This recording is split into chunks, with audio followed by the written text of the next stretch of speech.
Mecha and Sword. This video is purely for entertainment and does not infringe on copyrights or laws. The rights to the novel and image belong to the original author. We do not claim ownership. Don't like waiting and want to listen to this fanfic in full now? Subscribe to our Patreon, where you'll find the best fanfics. Chapter 126. His last words were a song. Mission content: go to base number 6 to pick up the transfer convoy to perform the escort mission. Mission time: 12 hours later. Is the location of base number 6 really exposed? This was Ji Xinghe's first reaction after seeing this mission, because normal transfer missions do not require him, a special class mecha warrior, to go over and pick up. When he was transferred from base number 6 to base number 5, the mecha warriors responsible for the escort were only him and Zhu Shou. At that time, he was not a special class mecha warrior, and brother Zhu Shou is only a second level mecha warrior until now. Do you want to accept it? Ji Xinghe took a look at the risk level of the mission and decided to accept it, just like the last time he chose to go against the flow when he was sure that Ji Xinghe was safe. He will do what he can. It is important to protect and accompany Ji Xinghe, but he has never forgotten revenge. Second Lieutenant Ji Xinghe, please come to my office. After storing Xinghe and sending Ji Xinghe back to rest, Ji Xinghe received another message from Wang Wei, the commander-in-chief of base number 5. In the office. I'm sorry, I have to assign this mission to you, because you are the only special mecha warrior in our base, and the risk level of this mission requires a special mecha warrior. I know, it's okay, I have accepted the mission, I know, I'm just worried that you will have some ideas. It's better if you don't. Although the risk level of this mission is a bit higher, the possibility of risk is actually not high, so you don't have to worry. You can also tell Xinghe. In fact, you don't have to tell her what you are going to do. No, I have to tell her that there are some things that can't be lied. Xinghe can understand. Ji Xinghe didn't want to lie. In the past month since he came to base number 5, he has known Ji Xinghe better than before. Ji Xinghe has grown very fast, and is more sensible, cheerful and lively than before. Okay, you make your own decision on this matter. I have 3 main things to ask you to come. Wang Wei pondered for a moment and said one by one. The first thing is that this mission is not yours alone, but the Galaxy team's. Zhu Shou will go with you, and Sichuan, Andre, the deaf man, and the lame man will also participate, but they will not return to the team for the time being.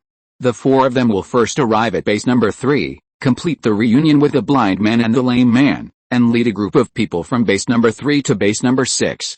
If nothing unexpected happens, you will reunite at base number 6, and then bring back the personnel who need to be transferred from the 2 bases.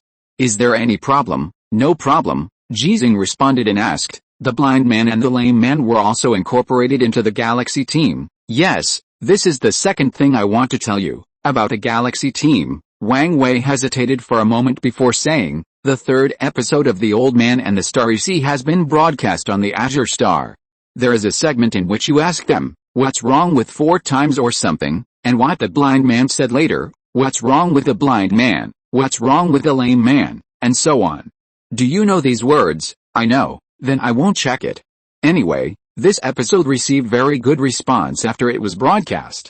I am not talking about you in the show, but the blind man in the show. His words touched many people. So, they decided to let the blind man complete the plan. He is disabled but strong-willed, not worse than you who are old and strong. Moreover, the blind man relied on his own strength to become a first-class mecha warrior. Now he has accumulated 17 gold stars, so he has potential. 17 gold stars? Ji Xinghe was sincerely happy for the blind man.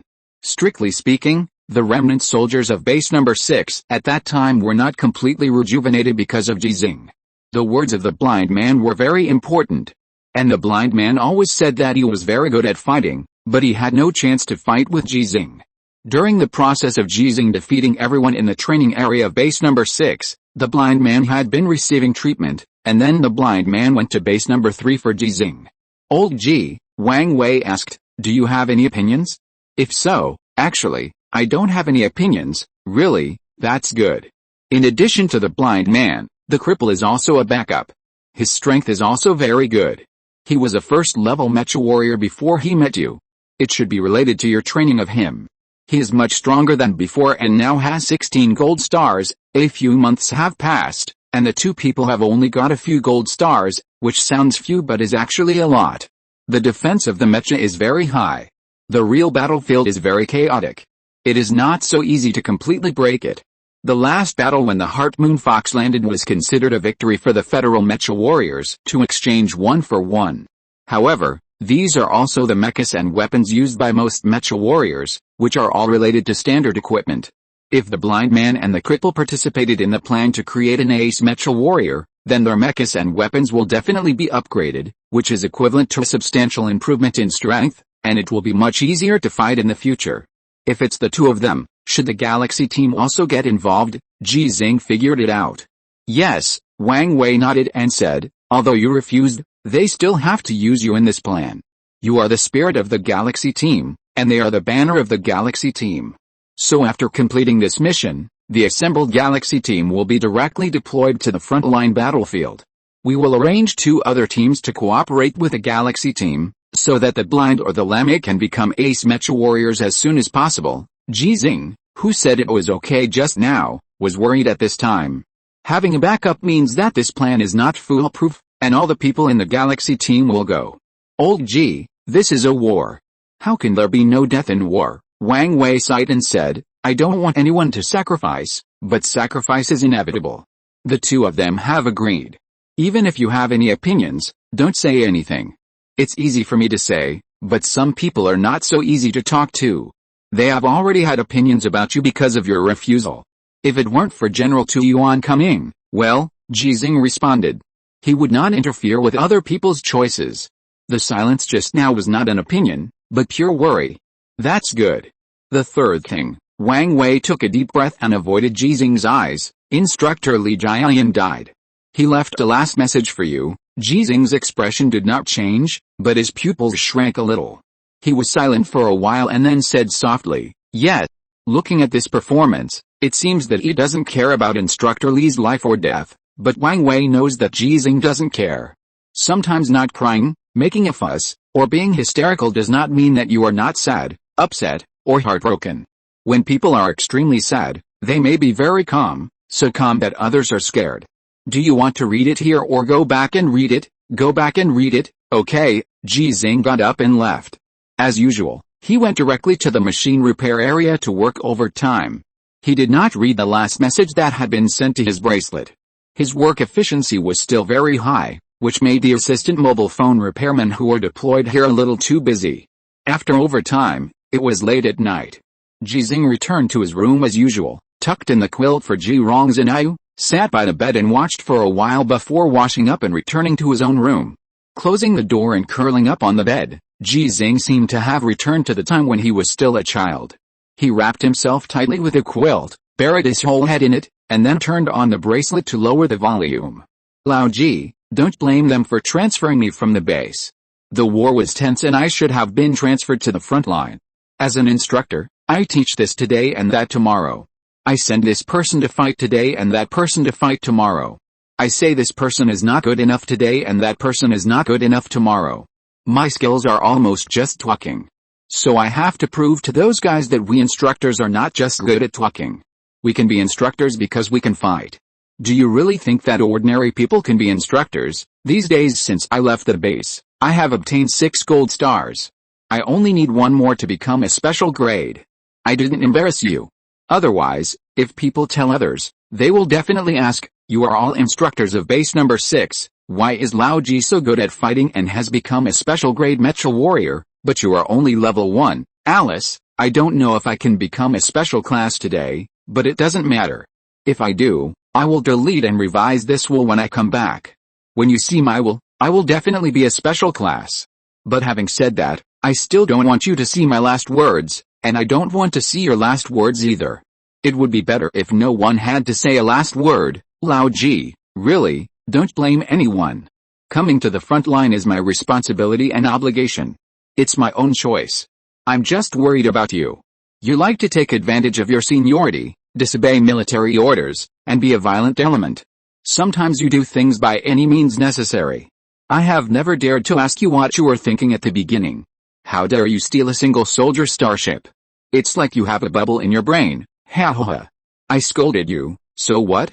Anyway, When you hear this, you will definitely not have the chance to beat me, because you can't hit me. You just can't hit me. Lao Ji, live well, and don't think about hitting me. Because I won't go to heaven, I'm going to hell. Those imperial apes will definitely go to hell. I'm going to hell to continue to beat them to death. Anyway, I'm already dead. Why should I be afraid of dying again? By the way, I think my last paragraph was very good. Can you help me ask reporter Ziosu if he can? Don't laugh. Actually, my dream when I was a child was to be a star. I sing very well. If it weren't for the imperial dog apes, I might really become a star. That person, yes, it's you. Come here and play an accompaniment for me with your bracelet. What? You still want to record a will? What kind of will are you going to record? You won't die even if I die. Come here quickly, Lao Ji. This is an old song I'll learn specially for you. It's older than you. Well, I'm starting. All of them are brave. The wound on your forehead, your differences, the mistakes you made. Why can't loneliness be glorious? Only imperfections are worth praising. Who says that people covered in mud are not heroes? I love you walking alone in the dark alley. I love you not kneeling. I love you facing despair and refusing to cry. I love your tattered clothes, but you dare to block the gun of fate. Will you go? Are you worthy? This ragged cloak, will you fight? Fight. With a most humble dream, to the sobbing and roaring in the dark night. Who says that only those standing in the light are heroes? They said that you have to give up your madness, just like wiping off the dirt. They said that you have to go up the stairs, and the price is to bow your head. Then let me not ride the wind. You are just as proud. That kind of lonely courage. Who says that those who play ordinary chess are not heroes? Instructor Lee's singing is not actually very good. There is no skill in his singing, only emotion. The singing stopped, and Instructor Lee's last voice sounded. Lao Ji, I heard that you didn't cry when Chen Xing died, just like what is written in this song. You faced despair but refused to cry. So, don't cry for me, we are not that familiar, just colleagues. Chapter 127. Let's save Lao Ji. Ji Xinghe was spraying gold stars on his mecha. It was not Xinghe, but a federal 16th generation standard mecha that only replaced a core engine and nuclear fuel cell. Its performance parameters were not as good as the one that Shen Yu had modified personally before, but it was not much different. Xinghe could not be deployed for the time being. The overall performance parameters were not a little bit worse than this modified federal 16th generation mecha. Although Xinghe's overclocking mode was very strong, its endurance and defense capabilities would be greatly reduced, so it was better to use this standard mecha, but it should be soon, only 30 million short. Old G, how is Xinghe? She's fine. She got much better after venting her emotions to you last time. Now she has grown up for another month and is more sensible. She agreed to let me go and supported me to go, grown up for a month. Sui didn't know what to say. When did the children grow up after a month? But these children born on alien planets are generally precocious. The crises they experience every month they grow up are more than those of the same age children on the blue planet who grow up for a year or even a lifetime. That's good. I'll take good care of him. Don't worry, Sui wanted to stay at base number 5. He was a non-combatant. If he met an accident, he would only be a burden. Only Ji Xinghe and Zuo Xiaojie set out from base number 5 with light equipment. There was no convoy or support. This was actually safer and more concealed. Thank you. Why are you being polite to me? Sui looked at the 22 gold stars sprayed on the mecha, and suddenly froze for a moment, then got closer to take a closer look. Because of the height, he still couldn't see it clearly. Old G, are there words in your gold stars? Yeah, Ji Xinghe responded but didn't explain, but walked down the ladder. Sui climbed up curiously to get a closer look, and then froze on the ladder. The first name he saw was Zhang Jin, written on a gold star with red paint. The strokes were very thin, so from a distance, the gold star was still gold, but with some blood color. The second name is Tom Hess. These two people were both federal mecha warriors who died in front of Ji Xinghe during the battle in the dust storm. So he remembered these two people. They all stayed in a living base before, and he also interviewed these two people. He remembered that both of them claimed to be Ji Xinghe's apprentices, especially Tom Hess, whose attitude towards Ji Xinghe was comparable to Andre, and now. The third name is Li Jialian. The moment Sui saw it clearly, his eyes widened, and then he turned his head in astonishment to look at Ji Xinghe, who was wiping 4 knives. Ji Xinghe did not respond, so Sui did not ask. When everything was ready, Ji Xinghe came over trotting with a small bag of things. "Grandpa, here, take it with you on the way, it's all delicious, thank you Xinghe." Ji Xinghe took it solemnly. He did not explain to Ji Xinghe that mecha warriors cannot eat anything else while driving mechas for long distances. They can only drink special nutrients, which can replenish water and solve hunger problems. Although it is not very tasty, the biggest advantage is that the need to go to the toilet becomes very small. "You're welcome. Remember to go home on time." Ji Xinghe did not look very happy, but it was much better than the last time Ji Xinghe left. One of the reasons was that he had grown up for a month. Another reason was that this time it was just an escort mission, and there was no definite battle to participate in. Because the number of people evacuated was large, some reconnaissance satellite resources would be mobilized for observation. If there was an enemy situation, it could be avoided in advance, and corresponding support would be in place in time. The role of special mecha warriors and mecha teams is to hold on until support arrives when unexpected situations occur. "Okay, Grandpa will go home on time. Base number 5 is not Ji Xinghe's home, nor should it be Ji Xinghe's home, but where Ji Xinghe is Ji Xinghe's home. Ji Xinghe should go home on time because where he is Ji Xinghe's home. Everything is ready." Ji Xinghe took the gift that Xinghe carefully selected for him, logged into the cockpit of the mecha, controlled the mecha, waved to Xinghe and left. Brother Zuo Xiao drove the mecha behind him, and was very excited. "Woo woo woo. Mom, did you see it? I finally have the opportunity to fight side by side with Lao Ji. Woo woo woo." Who can understand the joy in Brother Zuo Xiao's heart? He met Ji Xinghe together with the blind, the deaf, and the lame, only one day later than the lame. But everyone came from the remnant company. Why did those 4 guys have fought side by side with Ji Xinghe? Ji Xinghe did not say that Brother Zuo Xiao had a bad mouth. He did not believe it. "The running posture of your mecha is not right. I have driven this type of mecha when I was doing actual machine testing before. If your footsteps are about 5 centimeters shorter, it can improve your stability when running." Brother Zuo Xiao was stunned. "Lao Ji, are you serious?" "Yeah, 5 centimeters? You can see 5 centimeters? And you were running in front of me, how could you see it with just the camera at the back?" "Yeah, you are actually serious, then let me try." After a while, the talented Brother Zuo Xiao discovered that what Ji Xinghe said was true. He was happy and curious and asked, "Why didn't you tell me last time? Last time you were on the other side of the convoy and I couldn't see you. Besides, didn't you want to fight alongside me last time? I didn't know you were so strong at that time. The last time you destroyed 9 imperial mechas by yourself, you were very strong, but it was just a special grade strength. But I heard from them last time that you, Lao Ji, are a man with the potential to become an ace." "Well, an old man is also a man. An ace, that's an ace. There are only 9 active in our federation." Talking along the way, the two drove 2 mechas and ran on the barren land of the alien planet. The weapon of the left-handed brother is a bayonet. After Ji Xinghe talked about the gun method before, he changed to practicing the bayonet. Many mecha warriors in the Federation use this kind of weapon. Not to mention the obvious advantages, it is easier to obtain on the battlefield. Ji Xinghe did not bring an alloy shield this time. He only brought 4 knives. 2 shorter 8-cut knives were mounted on the legs of the mecha, and 2 longer battle knives were mounted on the back of his back. At the number 3 base, a convoy set off at night. Although the night of the alien planet was full of stars, the visibility was much lower after all. Under the escort of 2.5 mecha squads, they gradually moved away from the sound of gunfire that lasted for a long time.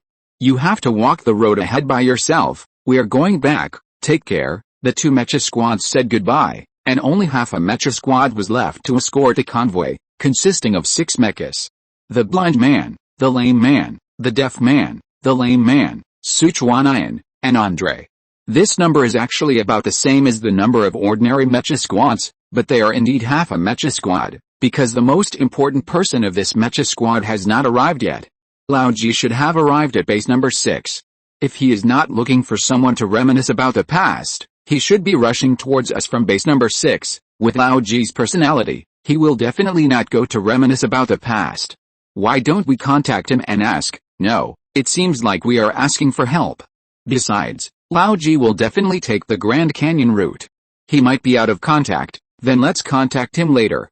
According to the navigation instructions, we can contact Lao Ji after another 120 kilometers. Did you guys forget that Brother Zhu Oshao is here too?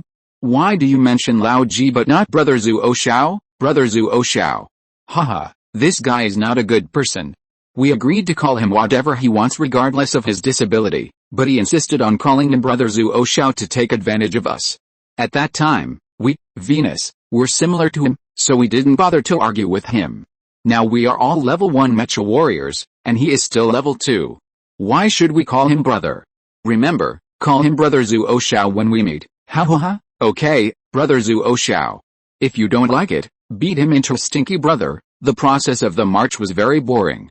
They had been constantly bombarded with artillery fire in base number 3 these days, and their emotions were very depressed, especially the blind man and the lame man, who had stayed at base number 3 the longest.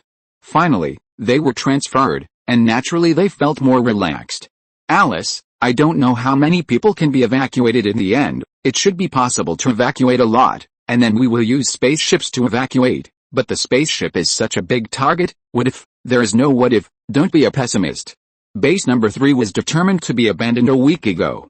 The operational plan was to use base number 3 as bait to strike the Empire's military forces as much as possible. Those Empire dogs want to destroy our living base at all costs, so let's destroy an empty shell for them and exchange their lives 100 times and 1,000 times. The people in the Galaxy team were in a bad mood again. Even if they could be completely evacuated, how could base number 3 be an empty shell? Not to mention the resources consumed. It took countless people nearly 10 years of hard work to build it. And if there is one less living base. I heard that they are planning to restart the original base number 1. It was bombed by a nuclear bomb before and there is serious radiation. The Empire didn't use it and didn't dare to use it. They definitely didn't expect us to go there. Even if it is restarted, it will take time. I don't know if base number 7 has been built. Instead of relying on a new base, it is better to rely on the scientists of the Academy of Sciences to carry forward the gravity field technology. By then, the space station can be built into a real living base. Stay in space and watch how those Imperial dogs fight. Impossible. We can only use other forces to simulate the effect of gravity. Now we use centrifugal force to simulate gravity through rotation. All the facilities, people, materials, etc. of the living base are placed in the space station. It is too heavy and can't turn at all. Isn't there no resistance in space? Why can't it turn? There is no resistance in space, but can our aircraft reach the speed of light?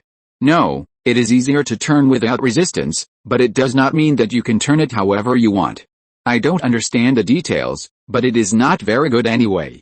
At present, only our Longzhao's Nanchaman space station can simulate the gravity field. Andre was dissatisfied. Hey, there's a guy from Zhangzhou here, don't you take me seriously? Ha ha ha, Andre, why don't you just come to Longzhou? It's all part of the Federation anyway. Then why don't you go to our Zhangzhou? It's all part of the Federation anyway. We have more people, and your master Lao Ji is from our Longzhou. We in Longzhou believe in being a teacher for life. Lao Ji will take a little loss and recognize you as his son. If Lao Ji recognizes me as his son, I can really consider it. Otherwise, you can test Lao Ji's background first. I'm not going. You let the lame man go. I dare not say this either. Amidst the laughter, the unexpected happened as expected. A voice from the convoy's reconnaissance vehicle sounded. Second Lieutenant Ji Xinghe has discovered a complete Imperial Mecha formation in the canyon and has sought support. The 2 Mecha squads that have just withdrawn to base number 3 are on their way. Our superiors asked us to slow down our passage to avoid being discovered. The cripple was angry. How could there be a complete Imperial Mecha formation in the canyon? What are those people watching the reconnaissance satellite doing? Don't talk about that, the blind man asked hurriedly. How is Lao Ji now? The intelligence says that Second Lieutenant Ji Xinghe has not been discovered for the time being. He is tracking the enemy's precise location and preparing to apply for fire coverage support. Everyone breathed a sigh of relief. They were afraid that Ji Xinghe would rush up and fight 30 people in a fit of anger. Hey, why are you only talking about Lao Ji? What about Brother Zhu Oshao? Brother Zhu Oshao. Is he the Mecha warrior with Second Lieutenant Ji Xinghe? He is supporting Second Lieutenant Ji Xinghe in the rear and ensuring that the communication between Second Lieutenant Ji Xinghe and the base is not affected through the shortwave communication channel. You don't need to ask to know that this must be Ji Xinghe's order. Ask the base if there are any enemies near us. No, I'm sure, Because we are on the plane and it's easy to observe. Hearing this answer, the blind man took a deep breath and said, I want to go first. What about the convoy? No enemy. The other two teams are coming. We let one of the teams stay. The time difference is not too long, but it may be very important for supporting Lao Ji. I agree, but you have to take me with you. Sichuanian was the first to agree. I want to go too. If there is no enemy, we are not needed for the time being. An hour's time difference is no problem. Let's all go. I think it's feasible. The 5 mecha warriors of the Galaxy team all agreed to the blind man's proposal and immediately began to reply to the relevant parties. 1 minute later, the 6 mechas broke away from the convoy that began to slow down, and they were speeding up. The blind man suddenly said, last time in the canyon, I had already started recording my last words, but then Lao Ji suddenly appeared like a god descending from the sky and asked me a question. Can you understand how I felt at that time? Really? Who hasn't been asked that question? That's right.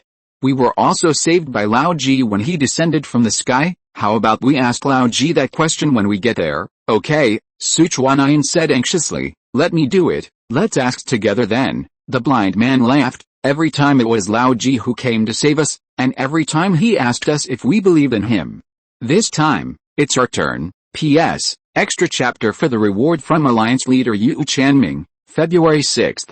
The next chapter is at night. I can't hold on any longer. I'll go back to sleep and write when my head is clearer. Chapter 128, Galaxy Squad, requesting firepower support. Arriving at base number 6 from base number 5, replenishing energy and taking a short rest, Ji Xinghe and Zhou Oshao rushed to base number 3 without stopping. The route chosen was the Grand Canyon, which was much safer than traveling on the surface, but accidents always come unexpectedly. They found traces of the imperial mecha. Old Ji, I seriously suspect that you are the protagonist now. Brother Zhou Oshao's tone was very serious and serious. Do you know why? I know. You know it at your age? I was born in 2022, not the last century.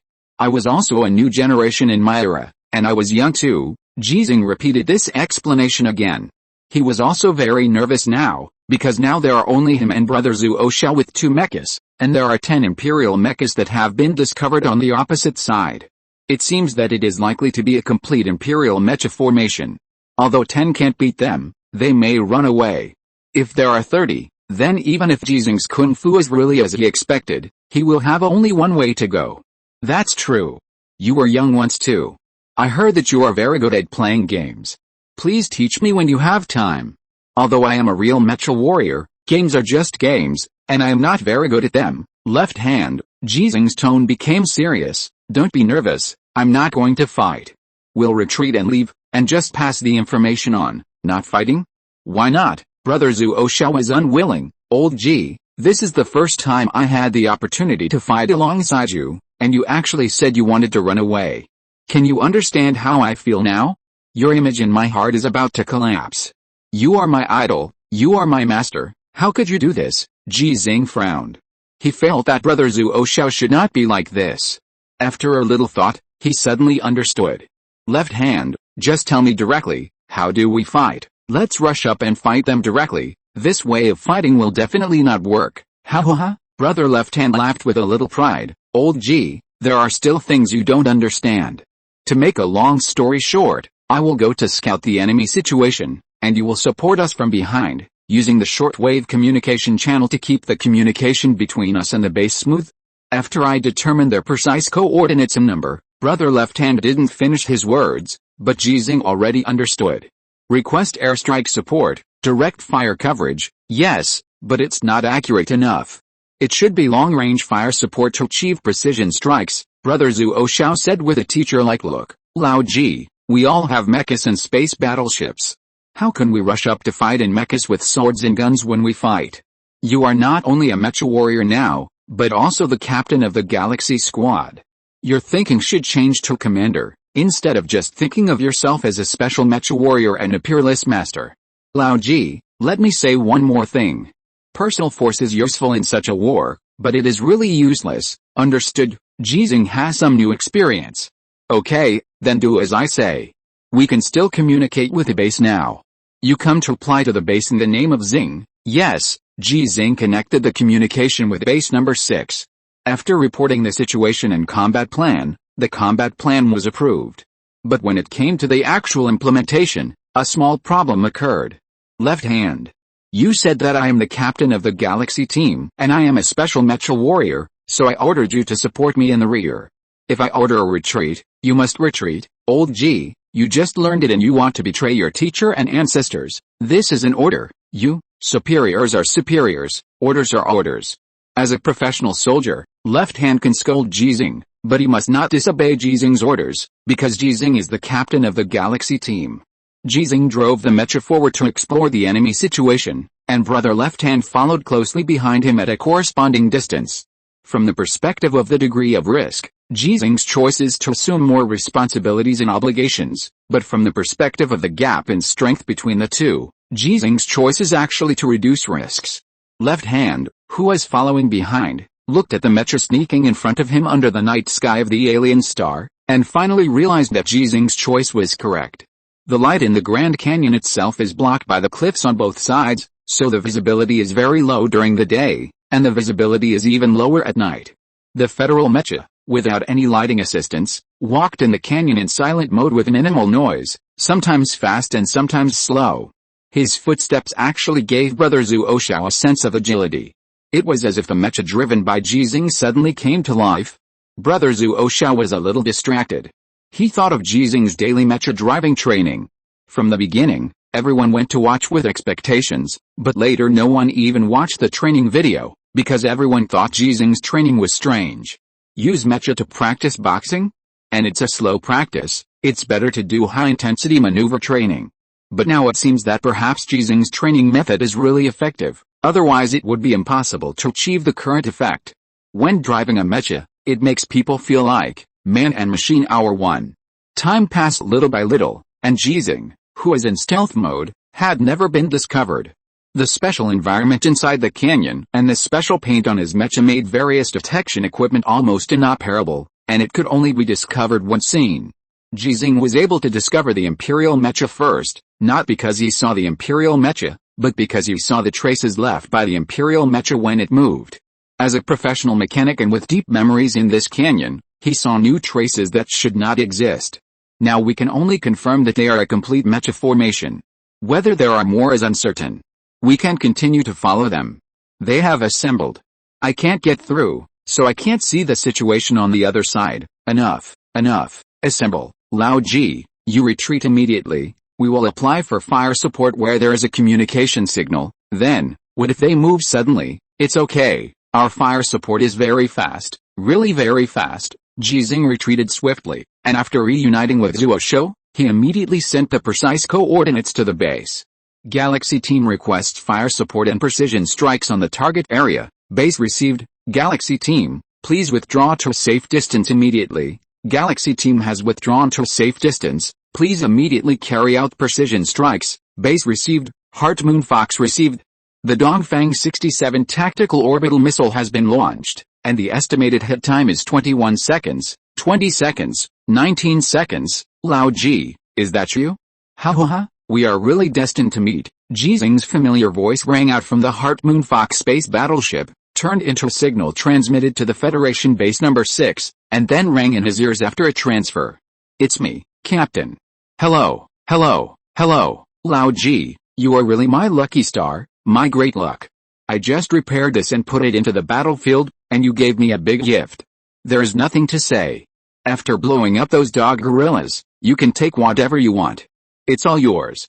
Don't leave without saying goodbye like last time.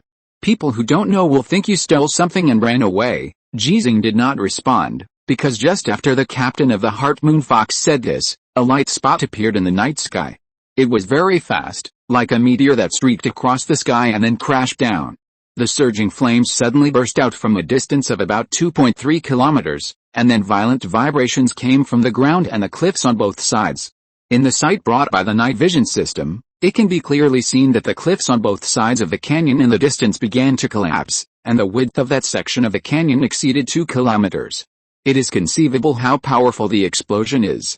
Ji Xinghe and Zhu Oshao were driving mechas that were standing solemnly in the canyon, but now they were shaking as if they were electrocuted. That was the energy generated by the explosion that was transmitted through the ground. There was no mushroom cloud, no air waves, and no shock waves. After a distance of more than 2 kilometers, except for a few weapons other than nuclear weapons, the power of the Federation's related weapons on the alien planet decreased to varying degrees, mainly reflected in the reduction of the attack range. But when this kind of attack is a precision strike, the attack range after the hit is not so important, but it can allow the own troops to reach a safe distance as soon as possible. The Eastern Kanglong space fleet of the Federation Longzhou, the Xinyu space battleship, has completed a precision strike, and the success rate of completely annihilating the enemy's combat units is expected to be 97%. Please wait for the unmanned reconnaissance aircraft to conduct reconnaissance. The reconnaissance drone carried by the Dongfang 67 tactical orbital missile used by our ship has been successfully separated, and it is expected that the reconnaissance mission can be carried out in 7 minutes. The signal code is. Please ask the Xing team to immediately access the reconnaissance drone number and obtain intelligence support. Okay, Ji Xinghe looked at the fading fire in the distance, and finally understood what Zhuo Xiao had just said. Personal force is useful in such a war, but it is really useless. If he faced such a precision strike, if it was not a tactical orbital missile, but a tactical orbital missile carrying a nuclear warhead that flew over, what could he do? I don't know when the energy field protection device for individual mechas of the Federal Academy of Sciences will be successfully researched and when it will be replaced. When I change the equipment, will I have the opportunity to give Xinghe a set? Lao Ji, am I strong? Am I stronger than you? Yes, ha ha ha. Of course you are strong. We are family. The stronger we are, the better.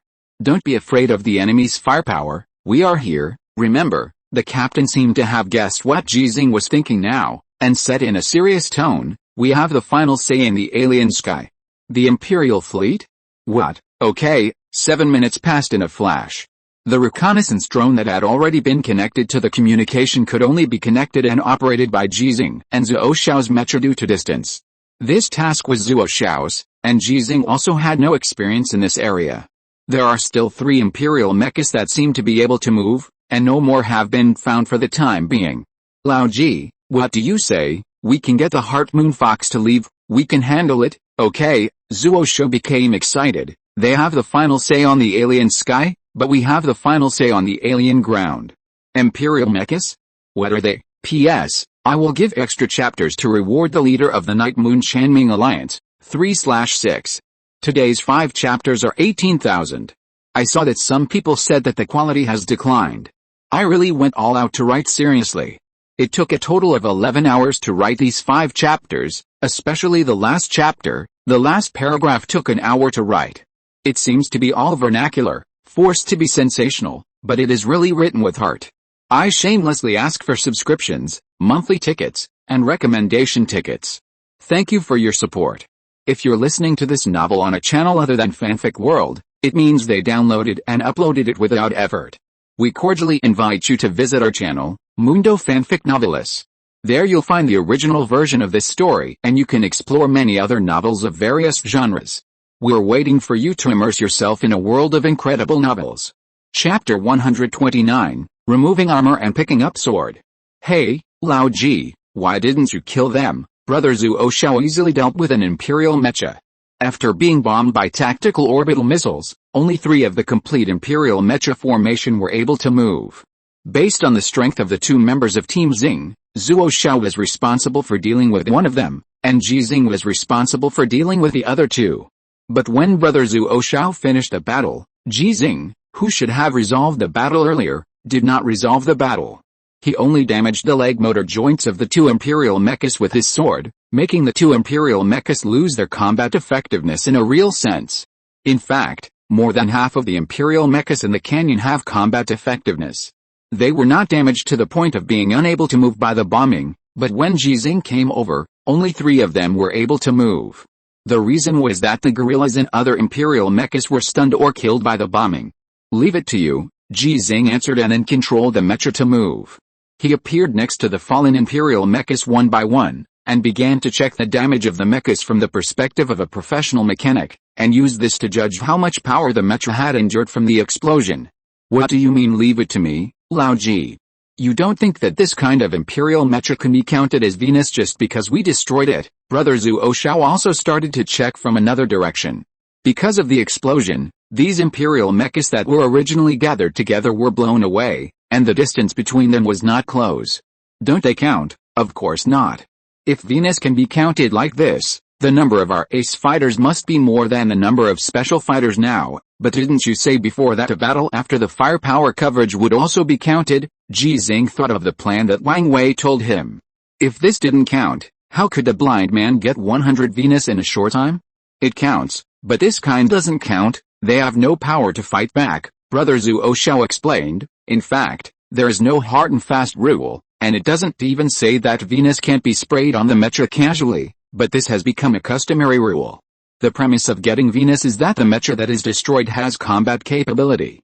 Of course, if the combat effectiveness of the mecha is solved in a teamwork battle, then it will also be counted as Venus after it is destroyed. Ji Xinghe understood that the plan conveyed by Wang Wei was to use the Xing team as a combat unit and arrange two teams to cooperate, which means, in the future, Zhuo Xiao and his team will create opportunities for the blind and the lame to destroy the imperial mecha. Is this fair? Ji Xinghe has no power to say whether it is fair or not. Only Zhuo Xiao and his team have the right to say whether it is fair or not. Okay, give them all to me. Ji Xinghe suddenly made a request, but just when he made the request, the mecha he was driving suddenly stopped moving. Brother Zhuo Xiao, who heard the sound and looked over, noticed the changes in the mecha driven by Ji Xinghe, and there was a moment of downtime. Fuck, Lao Ji, what are you doing? When Brother Zhuo Xiao exclaimed, he had already controlled the mecha to run wildly towards Ji Xinghe's position. Do something I have always wanted to do. The cockpit door of the Federation's 16th generation standard mecha has been opened. Ji Xinghe, wearing protective equipment, jumped out of the cockpit. He took off the 1-meter-long 8-cut knife from the leg of the mecha, put it on his shoulder, picked up the toolbox that had just been put down from the back of the mecha from the ground, and ran to the nearest Empire mecha. The mecha driven by Brother Zhuo Xiao suddenly stopped about 10 meters away from Ji Xinghe. He looked at Ji Xinghe in his sight and suddenly understood. The 65-year-old man was carrying a toolbox, ready to complete his job, just like he had been a car mechanic on the Azure Star for decades. But the 65-year-old man was carrying a knife, which was originally built based on the size of the mecha. When Ji Xinghe carried it on his shoulder, it looked like a big knife. He wanted to chop the gorillas. Because these gorillas destroyed Ji Xinghe's decades of life, and made Ji Xinghe, who should have enjoyed his retirement, come to an alien planet. So, he took off his armor, picked up his sword, ran, and leaped. Dong dong dong. Brother Zhuo Xiao manipulated his mecha to take 3 big steps and stood only 3 meters away from Ji Xinghe. The mecha bayonet in his hand was across his body, ready to protect Ji Xinghe at any time. Nothing more was said. Brother Zhuo Xiao even wanted to turn off his mecha combat recorder, because he knew that the scene that would happen next would be bloody and brutal. He liked to watch this kind of scene. As long as it was the blood type caused by humans treating the imperial gorillas, he liked to watch it, but he was worried that it would affect Ji Xinghe's image. However, he could not turn off the mecha combat recorder. There were regulations. I hope that those who saw it can understand Lao Ji's mood. When Brother Zhuo Xiao was thinking about this, he saw Ji Xinghe suddenly accelerated a few big steps and suddenly jumped up, and then landed behind an imperial mecha. Because the gravity of the alien planet is only 1/3 of that of the blue planet, the speed of the falling object is only 1/3 of that of the blue planet. This makes the leaping Ji Xinghe feel light and fluttery, as if he can do light work. On a normal planet, whether it is a person or a mecha, the weight does not affect the speed of natural falling. It must be a uniformly accelerated linear motion starting from zero. The iron ball experiment of the Leaning Tower of Pisa does not need to be repeated on the alien planet. This is why Major Jackson emphasized many times when teaching Ji Xinghe not to leap while driving a mecha. It is difficult for a mecha to change its speed when it lands in the air, while the enemy on the ground can burst out speed based on its own power. In the case of a fast beat a slow, a dog can win. With a clanging sound, Ji Xinghe took out the tools from the toolbox, put the big knife beside him, and then operated it behind the imperial mecha lying on the ground. His hands were steady and his movements were fast. Standing behind a mecha that could explode at any time, he did not have the slightest panic or fear. Brother Zhuo Xiao actually wanted to see Ji Xinghe's expression, but he couldn't see it because of the angle. However, Judging from Ji Xinghe's movements, Ji Xinghe's expression was still very calm. He insisted on doing what would happen next, but he would not be excited because he would do it more than once, he would do it many, many times. Until the war finally subsided, or he would no longer be able to do such a thing. When Brother Zhu Oshao was thinking about this, he saw Ji Xinghe throwing the toolbox off the back of the imperial mech, and then holding the knife on his shoulder. Screenshot, Brother Zhu Oshao suddenly whispered, and the voice control system of the mech responded immediately, taking a screenshot of the picture being filmed by the combat recorder. A human stood on the back of an imperial mech with a knife on his shoulder. It looked like he had knocked down the imperial mech with only this knife. The size difference between the two is very obvious. This imperial mech is 4.9 meters high, while Ji Xinghe is only 1.93 meters tall.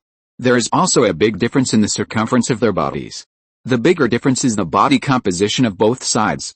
The imperial mech is made of all metal, while humans are made of flesh and blood. This gap is big enough to make people despair, but at this time, the imperial mech is trampled under the feet of humans. Just like this war, the Human Federation will definitely trample the empire of gorillas under its feet. Brother Zhu Oshao firmly believes this and is willing to sacrifice his life for it. So when he saw Ji Xinghe stretched out his hand and opened the cockpit door behind the imperial mech, lifted the unconscious imperial gorilla out of it, and pressed it on the back of the imperial mech, there was no mercy in his heart, only exhilaration. When he saw Ji Xinghe stepping on the chest of the imperial gorilla with his foot, the broadsword on his shoulder suddenly swung down, slashing along the edge of the mech fuselage, and also slashing across the neck of the imperial gorilla. He cheered excitedly. Yes, that's it. That's how it should be. We can't treat them with any morality. We must let them know that we humans are also animals. We only gave up eating raw meat and drinking blood because we have wisdom and desire for civilization. Now they want to destroy our civilization, so let's tear off the cloak of civilization and let them know how we became the only ruler on a planet with countless beasts and natural disasters. This is a true portrayal of Zhu Oshao's heart, and he is also explaining Ji Xinghe's behavior. His voice was recorded by the combat recorder of the mecha, accompanied by the picture of Ji Xinghe beheading the imperial gorilla with a knife, which will inevitably be heard by many people. Ji Xinghe did not respond. After beheading the imperial gorilla, he jumped down from the back of the mecha, picked up his toolbox again, put the blood-stained sword on his shoulder again, and ran quickly to another imperial mecha. But while he was running, he turned a blind eye to an imperial mecha that was closer to him. Old Ji, let me help you turn this mech over. Brother Zhu Oshao thought that it was because the imperial mech was lying on the ground, and Ji Xinghe couldn't operate from behind to open its cockpit.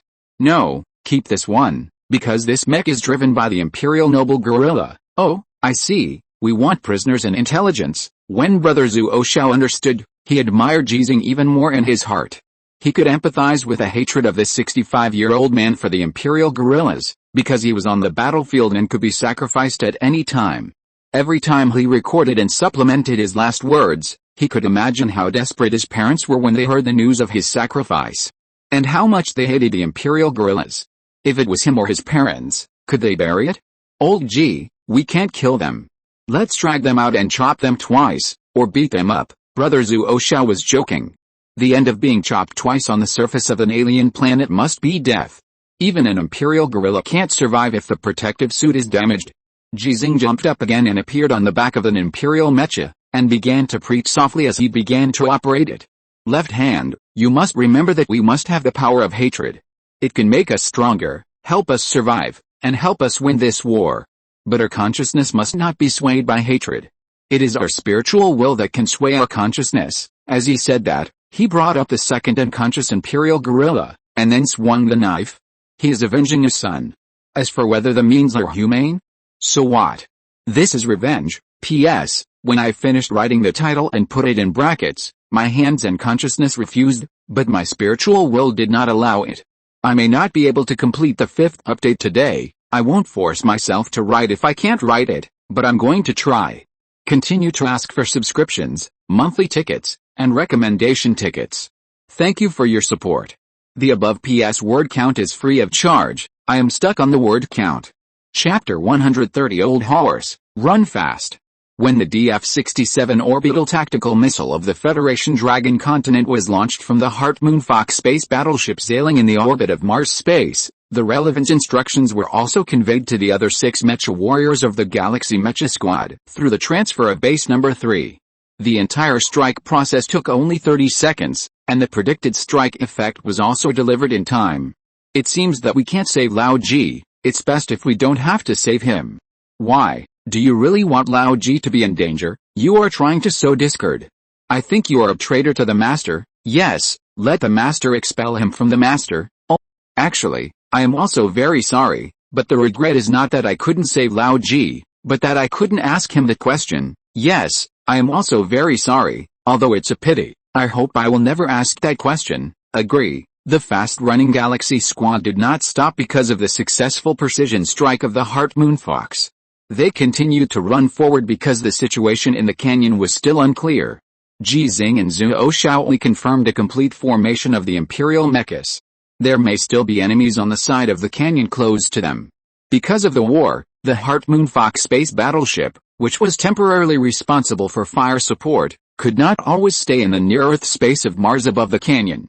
Fire support can be mobilized at any time, but if there are unexpected situations, it will always take some time.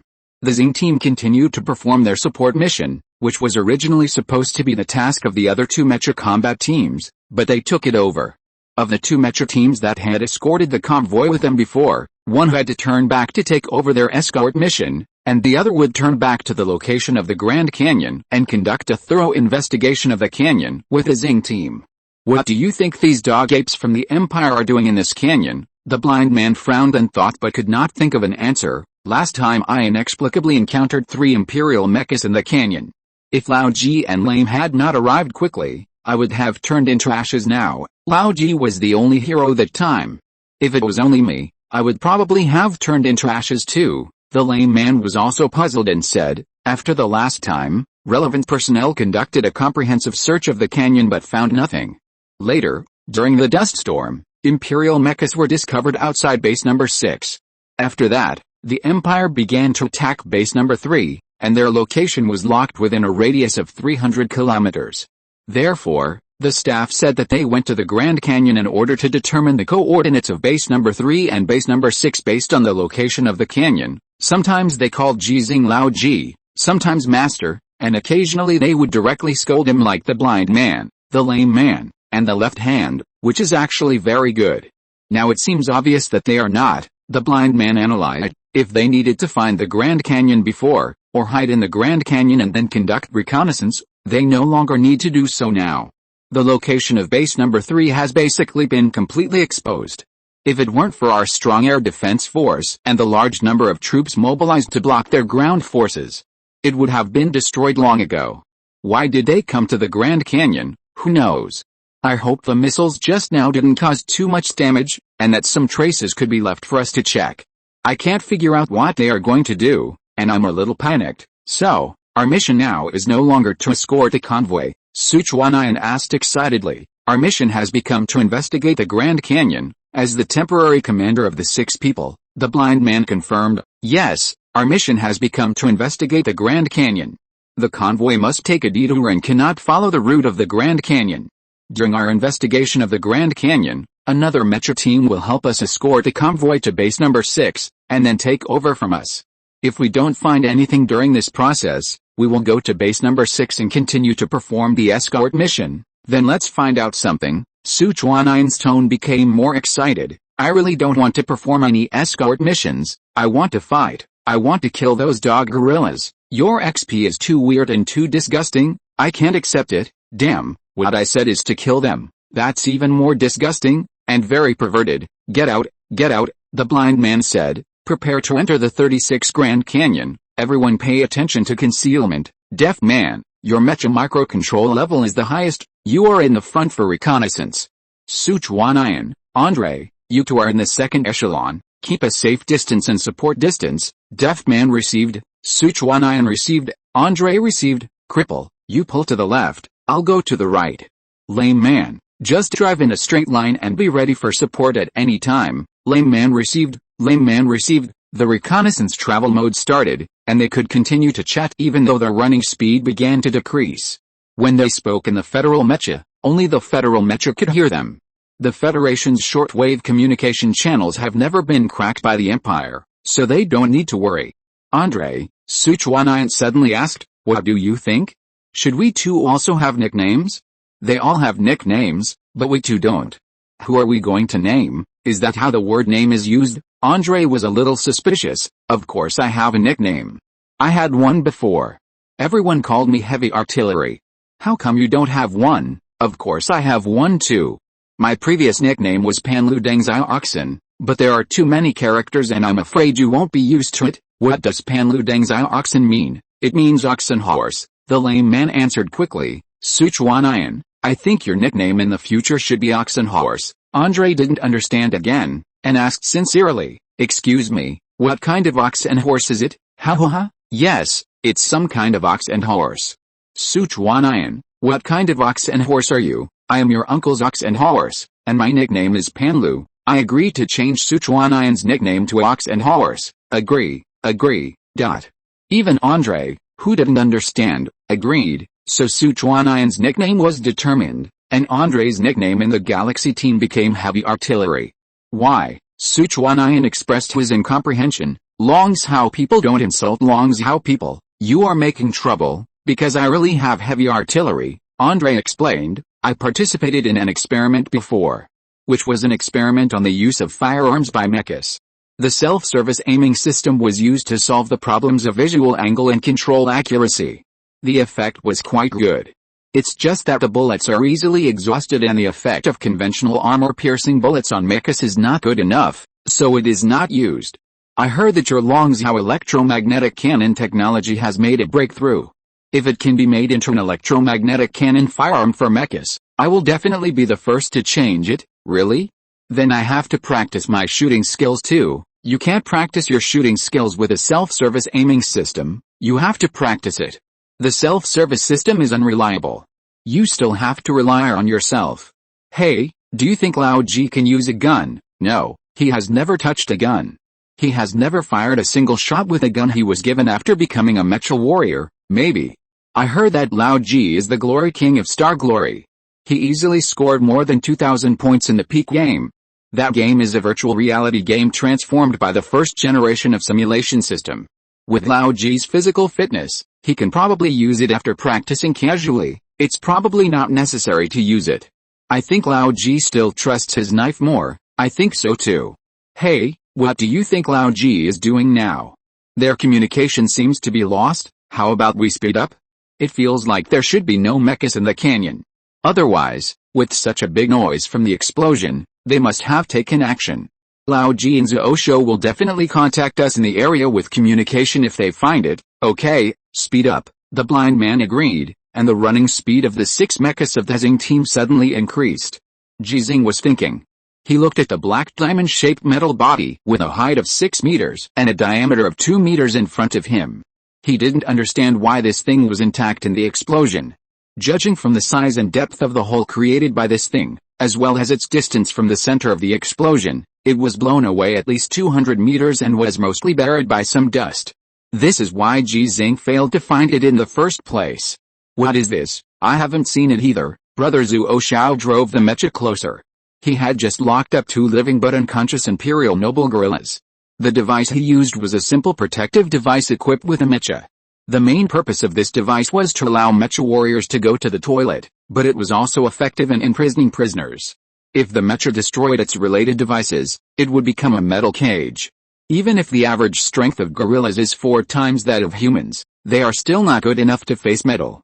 The internal space of the simple protective device is very small. With 2 imperial noble gorillas locked up, they cannot exert their strength better inside. What does a jump gate look like? Ji Xinghe suddenly asked. Have you seen any device related to a jump gate? No, not even us, not even the Academy of Sciences has seen one. However, a jump gate can enable interstellar jumps, easily crossing a distance measured in light years, so it can't be that small. What kind of energy device can power it?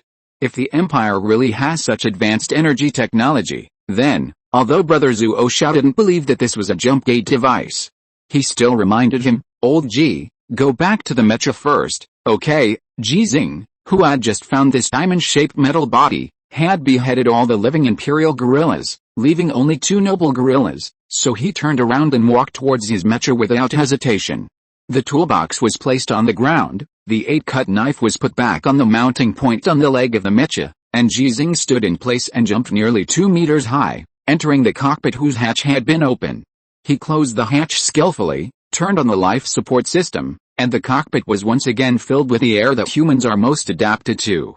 The protective suit, which had consumed a lot of life-sustaining energy, began to recharge energy and related substances after Ji Xinghe entered the cockpit. The 16th generation standard mecha of the Federation began to move again as if it had life. Ji Xinghe chose to continue to study the diamond-shaped metal body. Based on the instinct of a mechanic, he felt that this thing was very unusual, and its protection ability was much better than that of the Imperial Noble Mecha. The outer layer was like a one-piece molding, without any gaps or screw holes, and there was no trace of welding at all, let alone any operating buttons, indicator lights, etc. Just now he tried to push it but failed, so he could only remove the dust and stones covering the outer layer of the diamond-shaped metal body, and now he was ready to change the mecha and try again. Judging from the size and weight of the diamond-shaped metal body, it was not easy for this Imperial mecha team to bring it to the Grand Canyon without a transportation device. If it was just a one-piece diamond-shaped metal ingot, why bring it here? As he was approaching, an alarm suddenly sounded from Ji Xinghe's ears, coming from the monitoring system of the mecha. Abnormal energy fluctuations detected, please pay attention. Not far away, a layer of light blue light suddenly lit up on the diamond-shaped metal body. The left-hand brother standing next to it was stunned for a moment and then thrust his spear directly. He didn't know what this change was, but his instinct told him that he must not let this change complete. When the spear hit the diamond-shaped metal body, the light blue light on it suddenly exploded, and hit the left-handed mecha like a shock wave. The Federal Standard mecha with a height of more than 4 meters and a weight of more than 2.9 tons was instantly blown away, and the spear in the mecha's hand broke at the same time. Left hand, Ji Xinghe began to charge, but his mecha was like those people who encountered a strong wind on the Azure Star. Under the impact of the light blue energy, it could not move an inch, and could only let the energy impact push his mecha backwards. I could only watch his brother Zhuo Xiao's mech crash to the ground. I could only watch as the diamond-shaped metal body released another beam of white light, which shot up into the sky at a 45-degree angle like a searchlight, but the end of the white light was fixed at a height of 15 meters from the ground, forming a beam of light. Its top spread to a diameter of 3 meters, and it looked like it had turned into a mushroom, but it was not a mushroom, but a door. 2 metal legs appeared first, followed by the legs, the waist. An Imperial mech naturally fell to the ground from it. The height of 15 meters was no problem for a mech that was nearly 5 meters tall. It moved after landing, but it did not intend to protect the diamond-shaped metal body, as if it was not worried that the diamond-shaped metal body would be destroyed. And in the white light door above its head, another Imperial mecha began to fall, the second one, the third one. Da-da-da. Boom. The light blue energy shock suddenly disappeared. Ji Xinghe fired and fired at the first time, and all the long-range firepower on his mecha poured out instantly, all attacking the diamond-shaped metal body. But it was meaningless. The machine guns and micro-missiles of the mecha bullets did not cause any damage when they hit the diamond-shaped metal body, and did not even leave the slightest mark. The Imperial mecha that had already landed did not even rush over to stop Ji Xinghe, but stood there quietly watching him pour ammunition. In other words, it was looking at the Venus on the body of the mecha he was driving. 22. It was easy to count. Let's go. The voice of Brother Zhuo Xiao suddenly sounded, and the Federal mecha that was blown to the ground climbed up. It and he began to charge, facing the Imperial mecha, but he said, "Old Ji, don't look back, run, run, I can hold on." Chapter 131, Escape? Charge? Should I run? Ji Xinghe looked at the Federal Standard mecha that had already launched the charge, and thought about the Federal mecha warrior Zhuo Xiao who was about the same age as his son. He hesitated for a moment. He should have run without looking back in this situation, because he once said to his son, "You must run. If you need to run, you must run." More than half a year ago, he participated in the conscription physical fitness test. During the 10-kilometer run, he said to his son in his heart more than once, "You should run, son." At that time, he was running, as if he was running for his son who did not choose to run. Every step he ran was closer to his son. And now he needs to run, because this is the time to run. His son should run, Because his son still has him and Ji Xinghe. Whether his son knows the existence of Ji Xinghe or not, he should run. He should run now, because he still has Ji Xinghe, and Ji Xinghe only has him. In that white warp glide gate, one mecha after another fell to the ground of the Grand Canyon. 5, 6, 7. From the stand formation they separated after landing, the space they reserved was not small, at least a complete formation of imperial mechas, that is, 30 imperial mechas. Ji Xinghe should run. He and Zuo Shou could not defeat 30 imperial mechas at all. The distance between the two sides was very close, and the number of enemies was very large. It was impossible for him to have a time difference with each imperial mecha. He would only be beaten to death by the imperial mechas. The opportunity was fleeting. If he did not turn around and run now, he would completely lose the chance to escape in 10 seconds, or at most 20 seconds. And this chance to escape now was bought by Zuo Shou with his life. Zuo Shou just said, "We have the final say on the ground of the alien planet." Imperial mechas? What are they? Just like the infinite confidence and determination to defend to the death revealed in his words, when he should have run away, he chose to charge alone against a formation of imperial mechas. During his charge, the number of the Empire's mechas was still increasing, but his pace did not slow down at all. His speed was getting faster and faster, he was getting closer and closer to his target, and he was getting closer and closer to death. Escape? Thinking of Ji Xinghe, Ji Xinghe wanted to turn around and run, and then become a deserter without looking back. No, he would not be a deserter, he would become a hero, because he and his mecha combat recorder recorded very important information for the Federation, which was enough to change the important military situation of this war. As long as he can go back alive, not only will no one hold him accountable, but many people will call him a hero, promote his rank, and give him more resources, which can help him complete the upgrade of Xinghe. But looking at the charging Zuo Shou brother, thinking about the 22 gold stars he sprayed on the mecha he was driving before participating in this action, and the 3 names who wrote by hand. Zhang Jin, Tom Hess, Li Jialian, should I add Zuo Shou's name?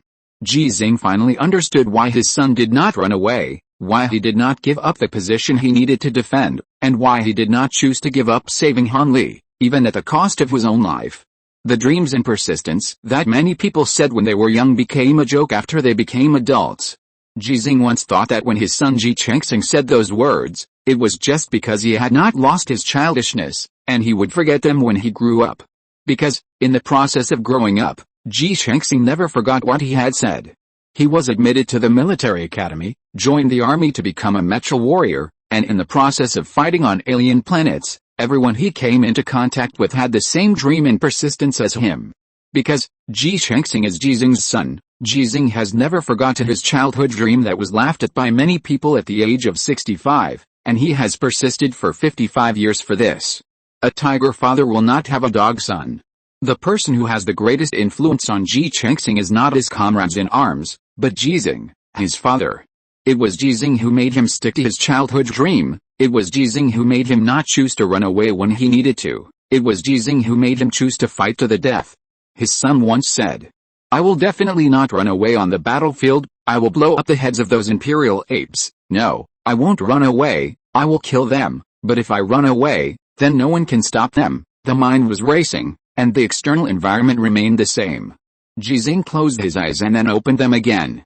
The picture he could see did not change at all. The number of imperial mechas was still increasing, and the lonely and fearless charge of Brother Zuo Shou continued. The complex mind seemed to be unable to change anything, and it seemed to have changed everything. In the dim cockpit, the visible window formed by the holographic projection technology reflected its light on Ji Xinghe's face and in his eyes, which made his eyes look like they were glowing. The pupils reflected the data information on the visible window, which made his eyes look like a computer screen in full power analysis and calculation. Countless information flows only for one result, a chance to survive without running away. Left hand, turn and maneuver, 3 o'clock direction, this is an order. Ji Xinghe spoke quickly and concisely, and then started running, but he did not control the mecha to turn around and run away without looking back, but charged at the imperial mechas that had reached 10. His son did not choose to run when he needed to run. He did not choose to run when he needed to run. But the difference is that Ji Xinghe, who did not choose to run, chose to fight to the death, while Ji Xinghe chose to run.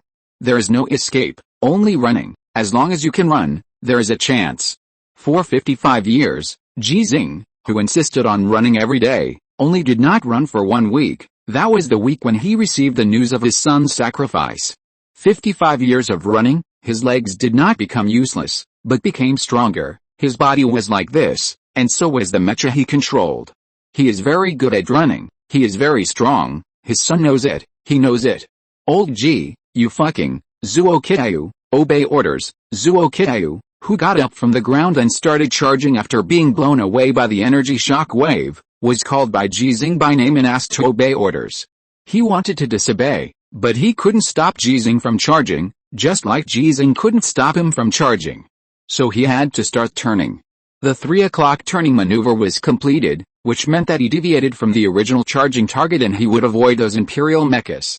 It also meant that he would never have the chance to block these imperial mechas for 10 seconds. Ji Xinghe lost the last 10 seconds to escape. The two of them went from one person being in danger of death and one person being in danger of death to both of them being in danger of death. But Ji Xinghe didn't think so. If it was really a death, then he would have turned his back on Zuo Kitayu, who had sacrificed himself and fled towards the direction of base number 6 and the canyon without looking back. Zuo Kitayu's life is important, but Ji Xinghe is more important. Ji Xinghe is selfish. He has a good reputation all his life, but he became selfish after his son's sacrifice. He once chose to embarrass a female intern reporter in public in order to come to the alien planet. He once used public opinion to put pressure on General Tu Yuan.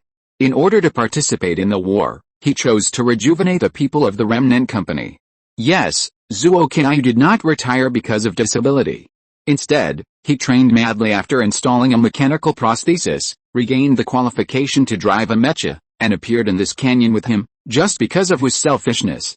The left hand is like this, the lame man is like this, the blind man is like this, the deaf, the lame, and Sichuan and Andre. They regained their fighting spirit because of Ji Xinghe. They joined the Xinghe team because of Ji Xinghe. There are not 6 of them for the time being. They are about to come to this battlefield from another direction, using their lives to defend the dignity of the federal mecha warriors with fewer enemies, and sacrificing themselves to prevent the Empire from changing the plan of this war. Ji Xinghe, who is running, could only see the number, distance, and angle in his sight. This information was crucial, and could help him save Zuo Kitayu's life, as well as the lives of the blind and the lame. Similarly, when he started to save these people could also save him. Ji Xinghe, who started charging in a mecha, could see not only what his eyes could see, but also what his heart, his consciousness, and his spiritual will could see. When he launched the charge, everything changed as he expected, so everything was still under control. The imperial mecha, which had originally chosen to wait quietly and seemed to completely ignore the charge of left-hand brother, suddenly took action when they saw Ji Xinghe start to charge. They separated 5 mechas and rushed towards Ji Xinghe. The reason was simple. There were 22 gold stars on Ji Xinghe's mecha. He was a special mecha warrior of the Federation. The threat he could bring far exceeded the threat that left-hand brother, a second-level mecha warrior, could bring. 5 imperial mechas charged forward. They thought highly of Ji Xinghe, and their choice was also very correct. 5 imperial mechas attacked at the same time, and it was impossible for Ji Xinghe to survive. If Ji Xinghe continued to charge along the original route. But Ji Xinghe didn't want to die, so he made a maneuver. The opportunity is still there, the opportunity to escape is still there, the opportunity to save is still there, and it is constantly expanding. The double knives in Ji Xinghe's hands have already turned on the characteristics, one after the other. When he started to charge. So he could clearly notice that when he turned on the characteristics of the chainsaw tooth knife first, the imperial mechas guarding around the diamond metal body did not move. And when he turned on the high-frequency oscillation characteristics one step later, the imperial mechas attacked in groups. So, they are protecting the diamond metal body, and the mecha sword with high-frequency oscillation characteristics, combined with the power of the mecha, can cause substantial damage to the diamond metal body. Ji Xinghe, who made a turning maneuver, was not reckless at all. He had just told Brother Zuo that you should not let hatred control your consciousness, and your consciousness must succumb to your spiritual will. This principle applies not only to hatred, but also to anger, panic, and fear.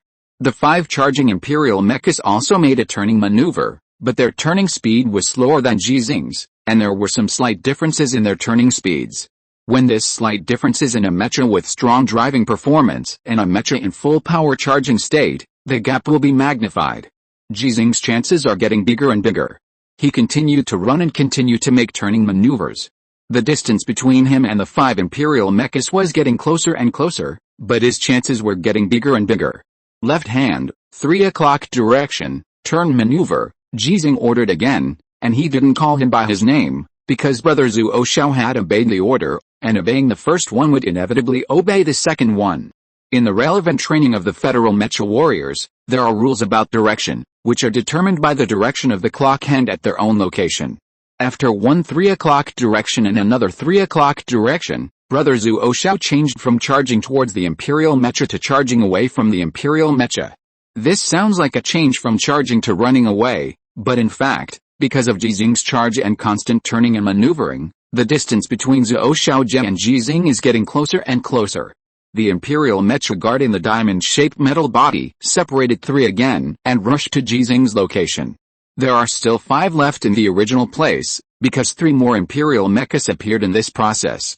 2 of the 5 Imperial Mechas that were originally chasing Ji Xinghe rushed to Zhuo Xiaojie, and they didn't want Zhuo Xiaojie to merge with Ji Xinghe. So at this time, although there are more Imperial Mechas rushing towards Ji Xinghe than before, from 5 to 6, they are the first 3 and the last 3. The 3 Imperial Mechas in front also have a clear distance from each other because of Ji Xinghe's previous running and turning maneuvers. For Ji Xinghe, this is the time difference he needs most when he is fighting one against many. It is his chance to survive and his chance to save the Xinghe team. The opportunity has finally come, and he will definitely catch it. Ji Xinghe told himself in his heart that he could do it, and then he did it. He turned again in a charging posture, but he didn't raise his 2 swords in his hands, but held them behind the fuselage. Then he asked the question that Zhuo Xiao had been waiting for after obeying the order. Do you believe me? Yes, I do. Hold on, wait for me. Yes. Instead of answering okay, Zhuo Xiao answered yes. Because in his opinion, what Ji Xinghe said about hold on was not a request, not comfort, not encouragement, but an order. Soldiers are bound by their duty to obey orders. He is a federal soldier, a federal second-level Mecha warrior, Sergeant Zhuo Qiao, so he will definitely be able to hold on. Lao Ji said he would come, so he would definitely come, because he is Ji Xinghe, the captain of the Xinghe team. Chapter 132 Fear is my strength. In a communication-shielded area in the Sanliu Grand Canyon, 2 federal mechas were fighting 13 imperial mechas. It would take some time for the federal mechas to arrive, but the imperial mechas were coming one after another. It seemed that the 2 federal mechas were bound to be destroyed, but they did not run away or retreat. They chose to charge at the more numerous imperial mechas. Brother Zhuo Xiao was facing 2 imperial mechas. Judging from the model, they were just the regular imperial mechas, which were weaker than the federal mechas he was driving in various performance parameters. However, the physical fitness of the imperial guerrillas was far superior to that of Zhuo Xiao and other federal mecha warriors. The guerrillas with 4 hands were more efficient than the federal mecha warriors in operating the mechas. But Brother Zhuo Xiao resisted. The spear in his hand was not afraid of the 2 imperial bayonets.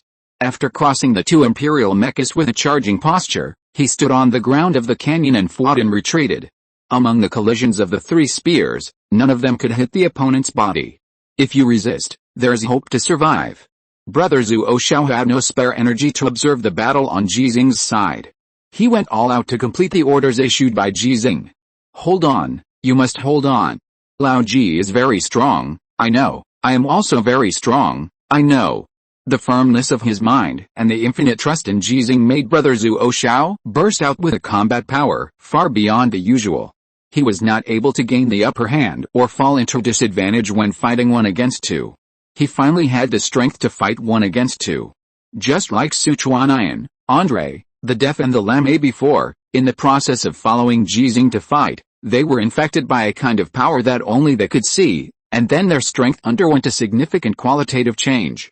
Perhaps it was the power of example, perhaps it was the power of trust, or perhaps it was the power of the mentality of not admitting defeat that was generated by Ji Xinghe's age compared to his strength.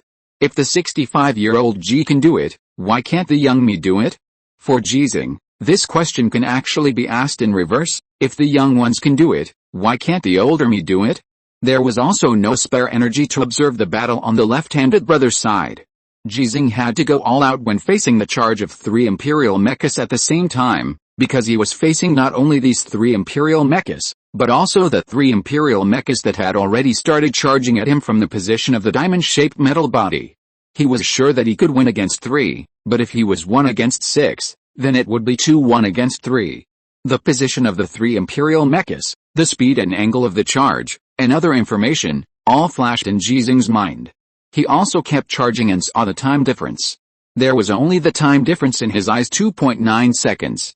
The first time difference appeared in Ji Xinghe's eyes and in front of him.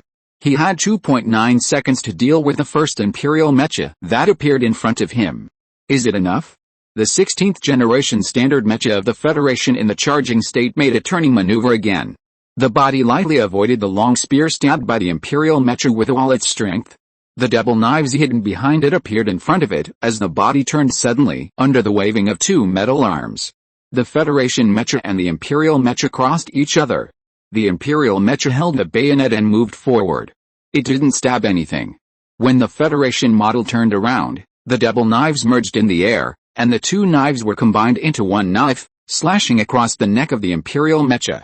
Just like Ji Xinghe had done many times before, just like what Ji Xinghe had done in the canyon just now, he was beheading, and he was beheading again. 2.3 seconds. It only took 2.3 seconds for the 2 mechas that crossed each other to decide the absolute winner. Ji Xinghe had an extra 0.6 seconds of time difference, but it was more than 0.6 seconds of time difference. He had no spare energy to observe the battle on the left-handed brother's side, because he had to go all out and concentrate. The charging speed and angle of the second imperial mecha could have given him a time difference of 2.4 seconds, and now the time difference has reached 3 seconds. No, it's more than 3 seconds. Ji Xinghe, who turned around and slashed horizontally, was still charging. The second imperial mecha was also charging, but the speed of this mecha suddenly began to decrease, as if it was waiting for the imperial mecha behind it, and it seemed scared. It was scared, it was afraid of me. So it gave me more time difference. They should all be afraid of me. I should make them all afraid of me. Their retreat is my opportunity. Their fear is my strength. Ji Xinghe, who has 22 gold stars, can frighten these ordinary imperial mechas, but that is not enough, so he has to resolve the battle in a more violent way. Both sides were in a state of charge. Even if one side suddenly began to slow down, it was impossible to stop suddenly due to the gravity of the alien planet and the environment with almost no air resistance. So the distance between the 2 sides was shortened again when Ji Xinghe's mind was racing. The imperial mech did not hesitate to raise the bayonet in its hand, wanting to use the length advantage of the weapon to maintain a combat distance with Ji Xinghe. As long as it could delay for some time, other imperial mechas would be able to swarm up and then completely destroy the federal mech driven by the federal special mech warrior. All people and creatures can understand the principle that an inch longer is an inch stronger. But how many people and creatures can grasp the principle that an inch shorter is an inch more dangerous? With 2 knives in hand, Ji Xinghe did not have any intention of dodging the bayonet of the imperial mech, did not turn and maneuver, but only charged forward, as if he wanted to use the chest of his mech to smash the more than 6-meter-long bayonet. The gorilla, the pilot of the imperial mecha, had a flash of joy in his eyes. He looked at the dust that was trampled by the federal mecha when it charged, and felt that in 2 seconds, he would be able to turn the pilot of the federal mecha back to dust. 1 shot won't kill? That's not a big problem. The other imperial mecha behind him had also raised its bayonet.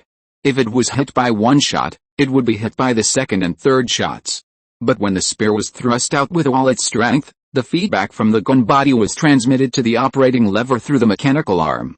But it was completely different from what was expected.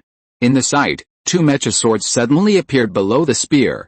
With a combined force of the 2 mecha swords with special features, they should have directly cut off the regular standard bayonet, but now they did not cut it off, but instead lifted it up like a butterfly spreading its wings. It was the back of the knife.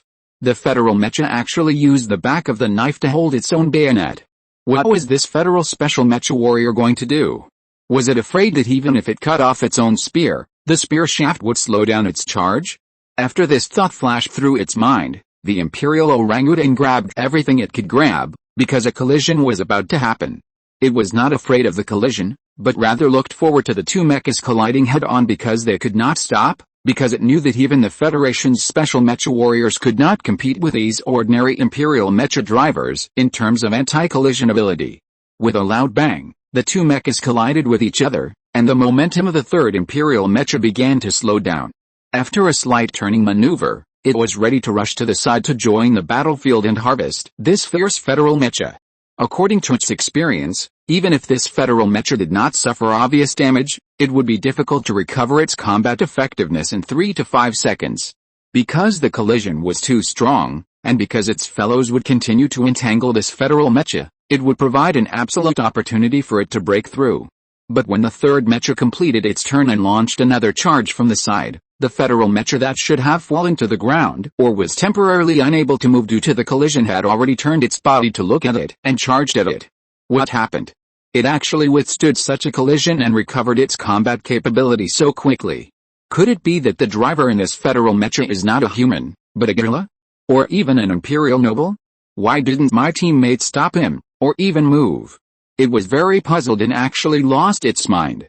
Its eyes couldn't help but look at its teammates, so it saw a gap appearing on its teammate's body. What it didn't see because of the angle was that there was a bigger gap on the other side of its teammate's body.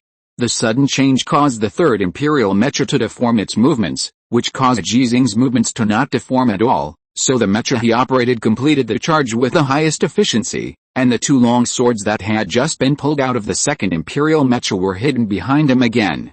Charge, turn and maneuver, draw the sword and slash horizontally. This is an undisputed duel, so Ji Xinghe will win without a doubt.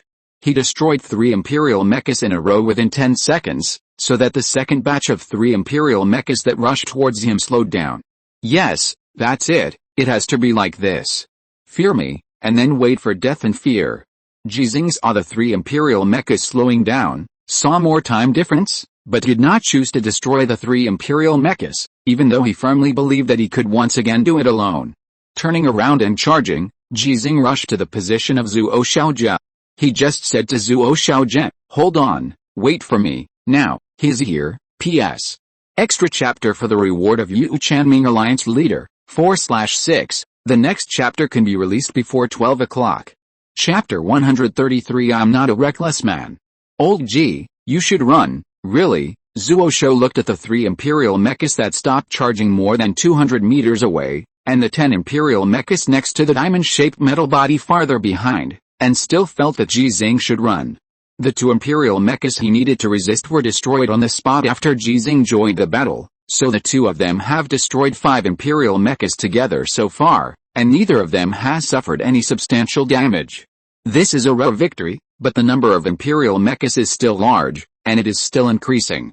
It's not too late to run now, Brother Zuo Shao continued to persuade. Behind us is the direction of base number 3, where we have heavy troops deployed, and Blind Man and his men are supporting us.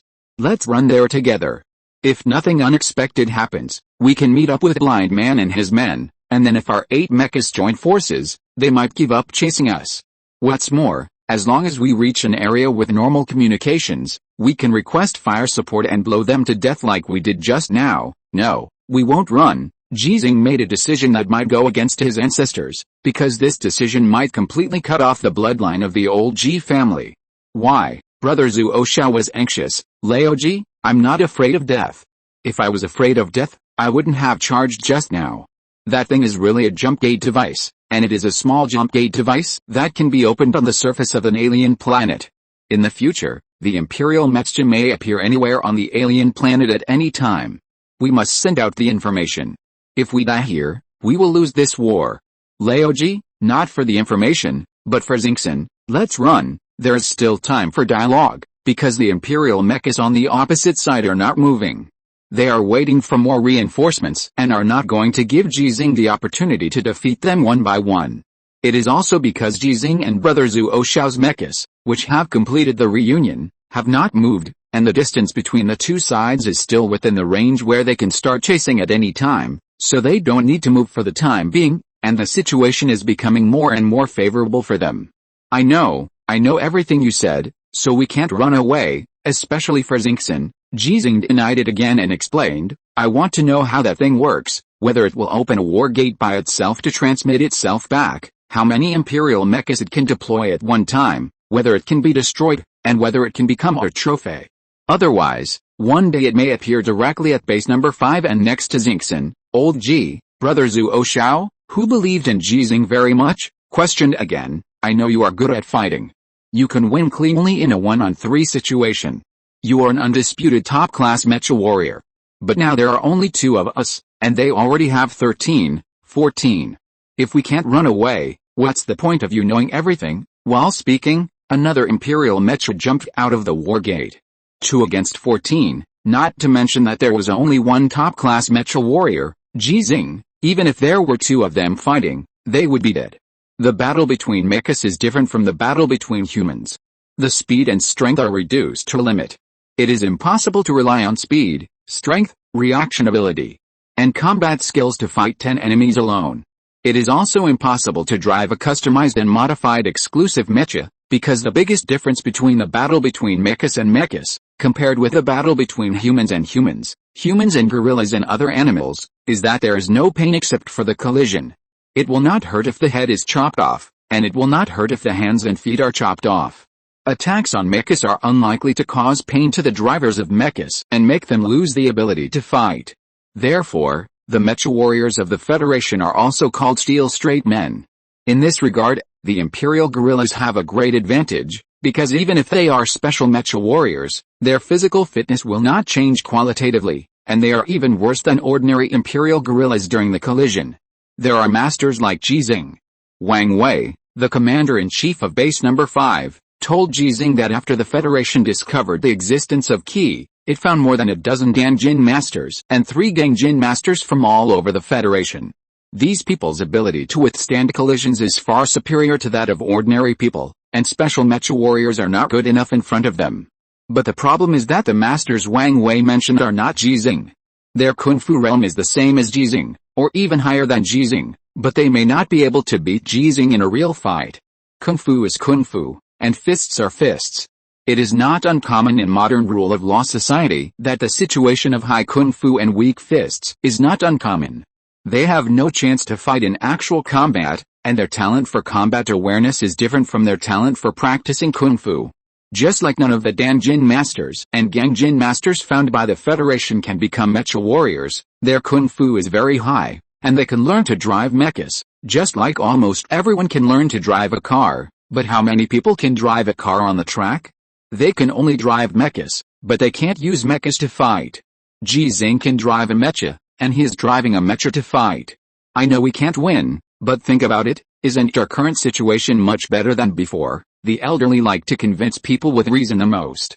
When brother Zuo Xiao began to accept Ji Xinghe's reasoning, he was getting closer and closer to being convinced by Ji Xinghe. Yes, our situation is indeed much better than before. Although their number was less than now, only one of us had a chance to escape. But now, both of us have a chance to escape. Then think about it carefully.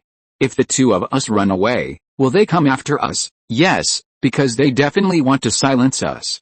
As long as we leave this area, we can transmit all the information back, so they will definitely come back to chase me. Then why do you think they don't come to kill us now?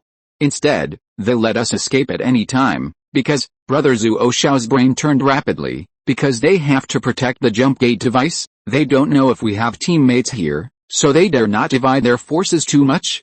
They are afraid of you. You just destroyed 4 imperial mechas and helped me destroy 1 imperial mecha. So if they want to chase us, they will need at least 10 mechas, which will weaken the defensive power of the jump gate. Encirclement and pursuit is not a head-on team battle. If 5 imperial mechas are destroyed in a head-on battle, then at least 10 are needed for encirclement and pursuit, and more will be needed just in case. Ji Xinghe's tone became relieved. Yes, the analysis is very good, but don't analyze it yourself unless it is necessary in the future. Leave it to me. You should know that I am not a reckless man. Zuo Xiaojie was offended, but he was convinced, because he analyzed so much information with Ji Xinghe's prompting, and Ji Xinghe, who analyzed this information before him, had been fighting alone against many people. Lao Ji, I know you are confident. Can you speak frankly? I promise that I will never question your decision again. You just give orders and I just obey. We won't run, but we are ready to escape at any time, Ji Xinghe said calmly. They didn't move and didn't split up, which means that their support force must be small.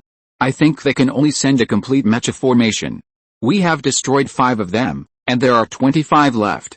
We still have a chance to escape, so before our chance is completely lost, we must see clearly and use it to obtain more intelligence." After a slight hesitation, Ji Xinghe said seriously, "The width of this canyon is more than 2 kilometers. If they send more than 7 mechas to chase us, you just run without looking back. I will escape in a roundabout way and let them think I am looking for an opportunity to destroy the jump gate device. Do you understand what I mean?" Brother Zhuo Xiao understood. "I understand. You want them to split up and then split up again, and then defeat them one by one. Don't come back to save me." Ji Xinghe's tone became cold. "I will run before I completely lose the chance to escape, so if you look back, I won't save you again." "Wow, Lao Ji, what you said is too hurtful. I'm not that bad, okay?" Brother Zhuo Xiao was not hit by this. In his opinion, Ji Xinghe should not sacrifice for this war. He has retired at the age of 65 and should be protected by him, not to protect him. Ji Xinghe's son has already sacrificed for this war. Why should Ji Xinghe, the father, sacrifice for this war again? What if there are no more than 7 planes? Zhuo Xiao's voice became excited. "Captain, do you want to fight, Captain?" Ji Xinghe thought of the blind man. After a while, the blind man should become the real captain of the galaxy team. Then, as the captain who is about to abdicate as soon as he takes office, should he leave something for the galaxy team? Merit? Glory? Or spiritual will? Perhaps it doesn't need to be so complicated, sensational, or talk about chicken soup for the soul. Just one sentence is enough. Then let's tell them that we have the final say on the alien planet. Imperial Mecha? What? Zhuo Xiao, who had no idea that his line would become Ji Xinghe's line and be sung wildly for some reason, took a deep breath and shouted out loud. "Team Xinghe, Zhuo Qiao, here." Infected by it, Ji Xinghe also shouted out loud. "Team Xinghe, Ji Xinghe, here." The 3 imperial mechas parked more than 200 meters away suddenly began to charge, and at the location of the jump gate, 4 imperial mechas began to charge, no more, no less, exactly 7. The distance difference between the front and the back allowed Ji Xinghe to see an opportunity again. He took a deep breath, held the joystick of the mecha tightly, and stepped steadily on the control pedals with both feet. The full-function mecha tactical helmet accurately captured his brain waves about the operation of the mecha. This 16th generation standard mecha of the Federation was completely under his control. Then he spoke loudly. "Galaxy Squad, charge, charge." 2 federal mechas charged brazenly against 7 imperial mechas. There was an absolute gap in numbers between the 2 sides, an absolute gap in the speed of reinforcements, and a gap in the integrity and energy reserves of the mechas. So when both sides charged at the same time, the momentum was naturally different, but the one with higher momentum was not the imperial mecha that had the advantage. Galaxy Squad, the momentum was like a rainbow. P.S. I added more chapters for the reward from the leader of the Night Moon Shanming Alliance, 5/6, and finally finished it. I got up at 5 in the morning, rode until after 12 noon and finished 3 chapters. I went to work in the afternoon, and came back to write at 6 in the evening. It's almost 11 now. Who told me that the work of coding is easy and free? For my hard work, please subscribe, give me monthly tickets, and recommend tickets. Thank you bosses. The above PS words are free of charge. Chapter 134 I Can Still Kill. When Ji Xinghe defeated 3 Imperial mechas again, the total number of Imperial mechas in the canyon increased instead of decreasing. 22, just corresponding to the number of gold stars on Ji Xinghe's mecha. The jump gate disappeared. They are gone. They stopped, Brother Zhuo Xiao exclaimed in surprise. In his sight, the jump gate made of diamond-shaped metal body suddenly disappeared as if it was short of energy when the 30th Imperial mecha fell from it, and the diamond-shaped metal body once again turned into a metal ingot like a dead object. They had no reinforcements, and they stopped. After defeating a total of 8 Imperial mechas, the third batch of 4 Imperial mechas chasing Ji Xinghe and Zhuo Xiao finally stopped. They did not choose to continue charging, but kept a certain safety distance and pursuit distance from Ji Xinghe and Zhuo Xiao's mechas. The 18 Imperial mechas guarding the diamond-shaped metal body also did not move, and it looked like the body had stopped running. But Ji Xinghe did not mean to be surprised at all. They are going to send the warp gate device away or destroy it. Zhuo Xiao, get ready to run. Okay, without Ji Xinghe saying more, Zhuo Xiao has figured it out. When the Empire's warp gate device is destroyed or teleported away, That's when these 22 Empire mechas will start to chase them frantically. The entire communication shielding area is only about 2 kilometers long. It won't take long for the mechas to cross it directly at their running speed, but if there are 22 Empire mechas chasing them frantically, can they really run away? 3 Empire mechas fell to the side of Ji Xinghe's mecha. Counting the 5 Empire mechas that were destroyed before, and the 30 Empire mechas that were killed by the fire support of the Heart Moon Fox space battleship, if all the Empire mechas here can be recovered, it will be enough for Ji Xinghe to complete the upgrade of Xinghe. Unlike the Empire mechas that were forcibly destroyed, most of the bombed mechas were not damaged. The real reason for their loss of combat effectiveness was the power of the explosion, which made their drivers faint or die, so the value of recovery was very high. But he has no chance to deal with these Imperial mechas for the time being, but Ji Xinghe's brain is turning rapidly, analyzing the current situation and the situation in the future. Strictly speaking, the Sanliu Grand Canyon is the control area of the Federation. Although the Imperial mechas appeared in the Grand Canyon twice, only 3 of them came in stealth the first time, and this time they appeared through the jump gate device. Therefore, after today's battle, no matter what the reason, the Federation will definitely choose to send heavy troops to the Grand Canyon, and all the Imperial mechas here will inevitably be recovered by relevant personnel. Then in this case, if it is a mecha that you destroyed, even if you don't have the opportunity to come and recover it yourself, should the corresponding merit be counted on yourself? The brave will die of overeating, and the timid will die of starvation. Ji Xinghe is actually very courageous. Left hand, fire a flare, then turn around and run. Well, okay, the doubts in his heart were forcibly suppressed by left hand. He already had unconditional trust in Ji Xinghe. If it weren't for Ji Xinghe, he would have fired a flare right now. When he chose to charge the Imperial mech alone, he would have fired it at the moment before he collided with the Imperial mech, in order to delay the Imperial mech speed of chasing Ji Xinghe and expose his precise coordinates. Silently, the specially made flare flipped out of left hand's body. As it soared into the sky, the scarlet flames became brighter and brighter, illuminating the bottom of the canyon like a small sun. Its flight altitude exceeded the cliffs on both sides of the canyon that were more than 3,000 meters high. After reaching the ground, it continued to soar upwards and finally stopped at a position 2,000 meters above the surface. Stagnation means extinction. The alien environment lacks oxygen to support combustion. The flare's own combustion aid was completely exhausted during its 5-kilometer flight. If the canyon was not too deep, it could have lasted longer and allowed people farther away to see it. It moved. When the flare was fired, the 4 Imperial mechas closest to Ji Xinghe and Zhuo Xiao charged again. They did not rush straight to the position of Ji Xinghe and Zhuo Xiao, but were ready to surround Ji Xinghe and Zhuo Xiao at an angle. Not only did they move, but the 18 Imperial mechas guarding the diamond-shaped metal body also moved. 12 of them rushed to the position of Ji Xinghe. The other 6 Imperial mechas raised their spears at the diamond-shaped metal body without hesitation.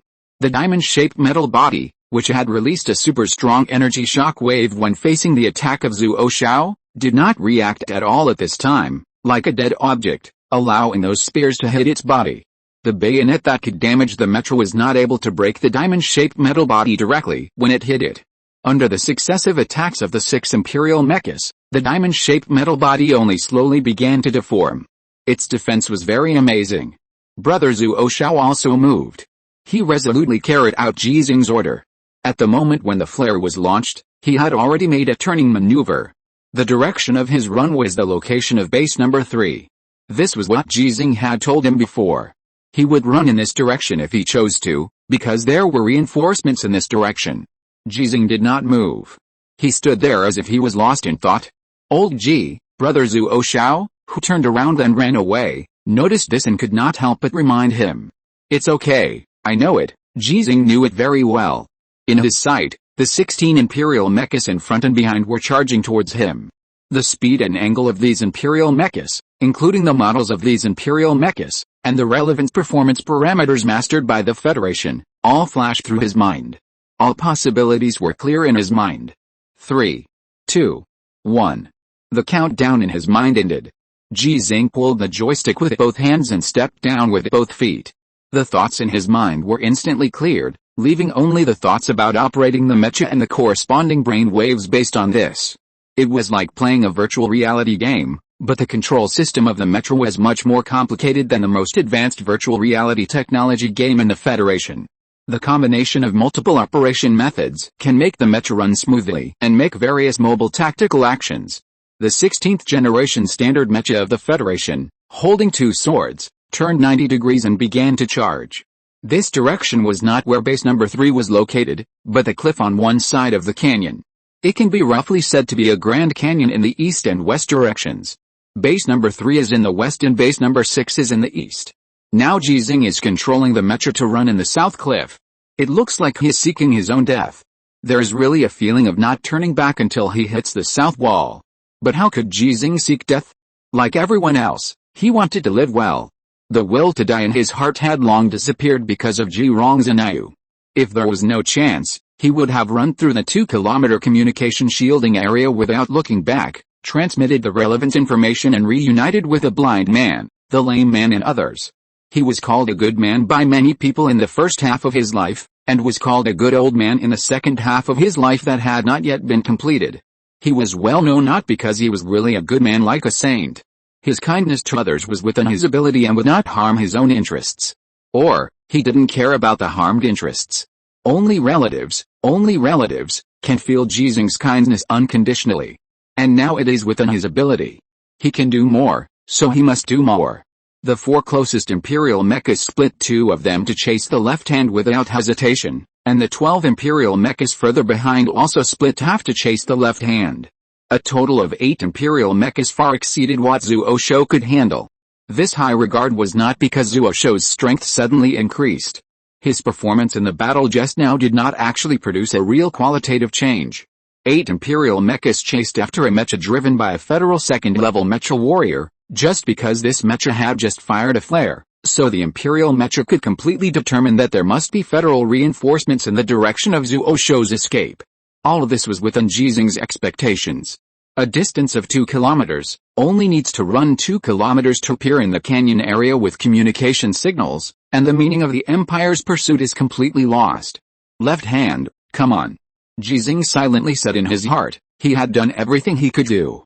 He gave Zuo Hand, who would have died on the spot after the charge, a chance, and the rest depended on Zuo Hand himself. Similarly, the left hand he saved also gave him a chance. If Zuo Hand had died in the first charge, the number of Imperial mechas chasing Ji Xinghe would be as high as 24, or even more. Without enough threats, if the Imperial mecha wants to destroy the diamond jump device, does it really need 6 mechas to attack at the same time? Now there are only 8 mechas chasing Ji Xinghe, and the gap between the two is 3 times as much? Before escaping with less than a few dozen seconds, they need to face 3 times as many mechas. Which one has a greater chance of survival? The most important thing is that the distance between the 8 Imperial mechas chasing him has become larger because of Ji Xinghe's various choices, and Ji Xinghe's chances are also greater. The thoughts in his mind did not affect Ji Xinghe's control of his mecha. The charge in full power mode allowed him to quickly see the bottom of the canyon cliff. If he continues to charge without slowing down, he will inevitably hit the cliff of the canyon directly.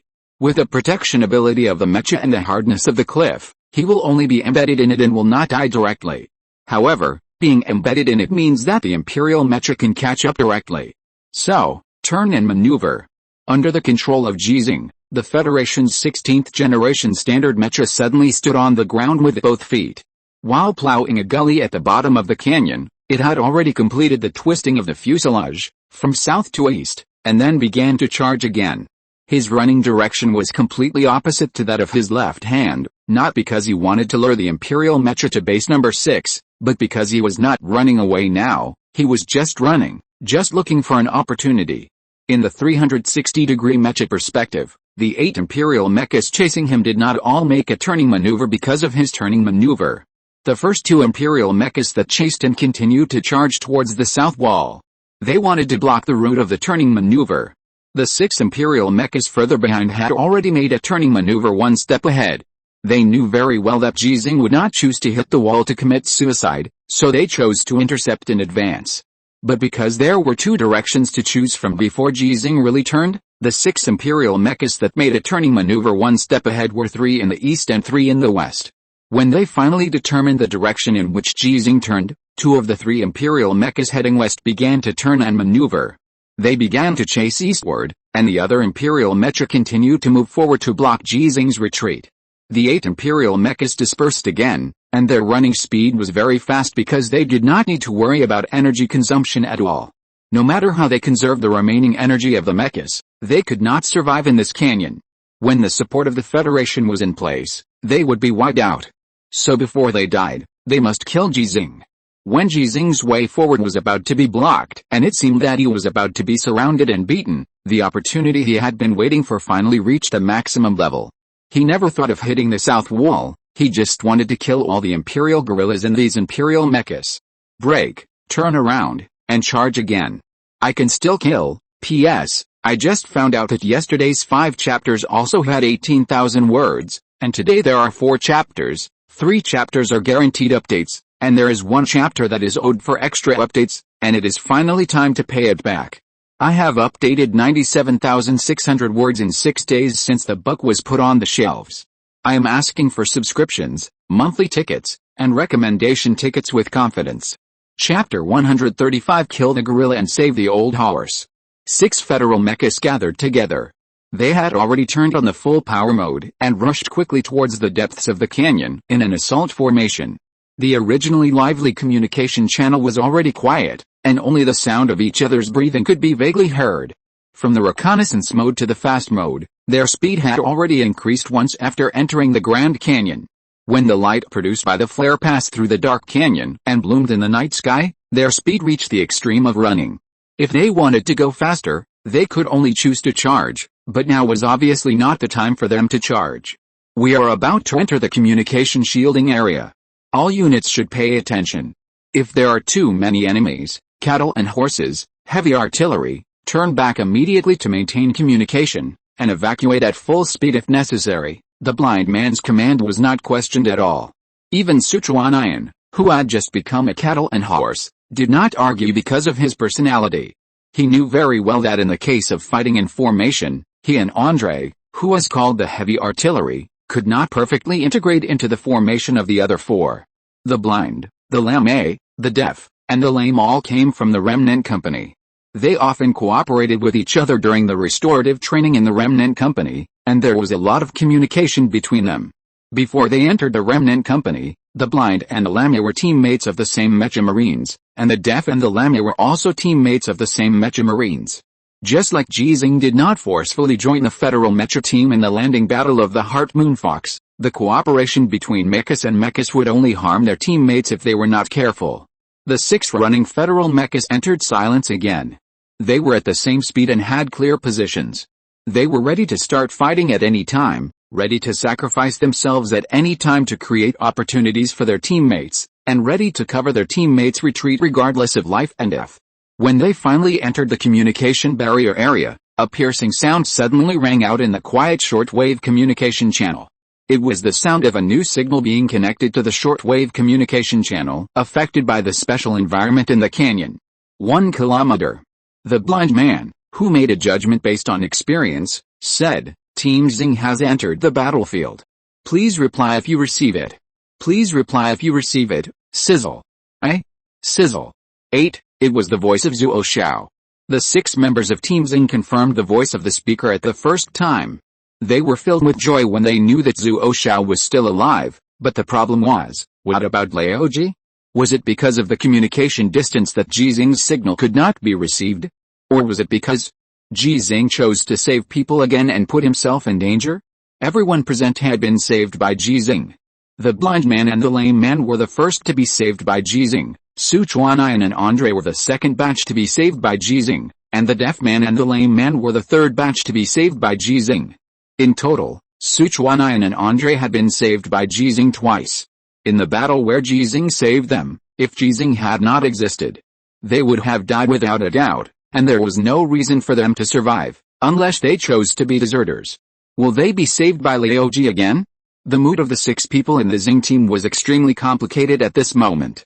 They knew better than anyone how much Ji Xinghe didn't want to die, especially the blind man and the lame man. They had already discussed the Ace Warrior creation plan with their superiors, and they knew very well what Ji Xinghe had rejected for Ji Rongzhenyu. That was the opportunity to become a combat hero admired by hundreds of millions of people in the Federation. That was the opportunity to achieve success and have a shining star on his shoulders, and that was the opportunity to leave his name in history. Ji Xinghe, who rejected the whole world for Ji Xinghe, how could he choose to sacrifice himself when Ji Xinghe needed company and care the most? But he saved others again and again. Left hand, sizzle. It's me, behind me. Old Ji. The communication signal was still affected, and it became clearer as the distance between the two sides got closer. Being in the area where the communication signal was most affected, the distance between the two sides had to reach at least 600 meters to effectively carry out shortwave communication. The blind man gave the order without hesitation, full speed ahead. The 6 federal mechas accelerated again, almost charging. Brother Zhu Xiao's words were not clear, but they could hear that Ji Xinghe should not be dead yet. But whether he was dead or not, Ji Xinghe, who had not been able to access the communication system until now, must be in a serious crisis. The purpose of their coming was to save Ji Xinghe. They thought they had lost this opportunity and did not want this opportunity from the beginning. But if there really was this opportunity, they would do it at all costs. Sichuanian, slow down, the blind man ordered again. Fuck, Sichuanian cursed and began to slow down. He knew the importance of keeping a distance and maintaining communication in this situation. When the signal flare exploded in the night sky, they had already communicated with a mecha team behind them, but even if the mecha team behind them started to speed up, it would be difficult to arrive in a short time. Without determining the enemy situation and precise coordinates, they could not apply for fire support. The consequence of random bombing was to kill their teammates together. Andre, slow down. The blind man estimated the distance, asked his second teammate to slow down, and then continued to move forward at full speed with the other 3 teammates. The distance between the 6 federal mechas was pulled apart, and in the running state of 1 by 1, they finally established good communication conditions with Brother Zhu Xiao. There are 8 imperial mechas behind me, and there are 8 imperial mechas chasing Lao Ji, and there are 6 imperial mechas destroying the jump device. Repeat, there are 8 imperial mechas behind me, chasing. Brother Zhu Xiao, who kept repeating, finally received a response. Received. Team Xinghe received it. The blind man asked, how many mechas are there in total? There are 22 in existence. Confirmed. During the conversation, the two sides could see each other's vague figures clearly because of the shortened distance, and the rugged terrain of the canyon had some obstructions. Where is Lao Ji? Where are the 8 mechas chasing him? Where are the 6 mechas that destroyed the jump device? The estimated position ranges. After hearing the distance reported by Brother Zhu Xiao, the blind man silently calculated in his heart, and only hesitated for a few seconds before giving the order. Andre, Sichuanian, speed up and return to the team. Sichuanian and Andre heard this order, and the emotions that had been suppressed by the order to slow down suddenly burst out, and the two shouted and started to speed up.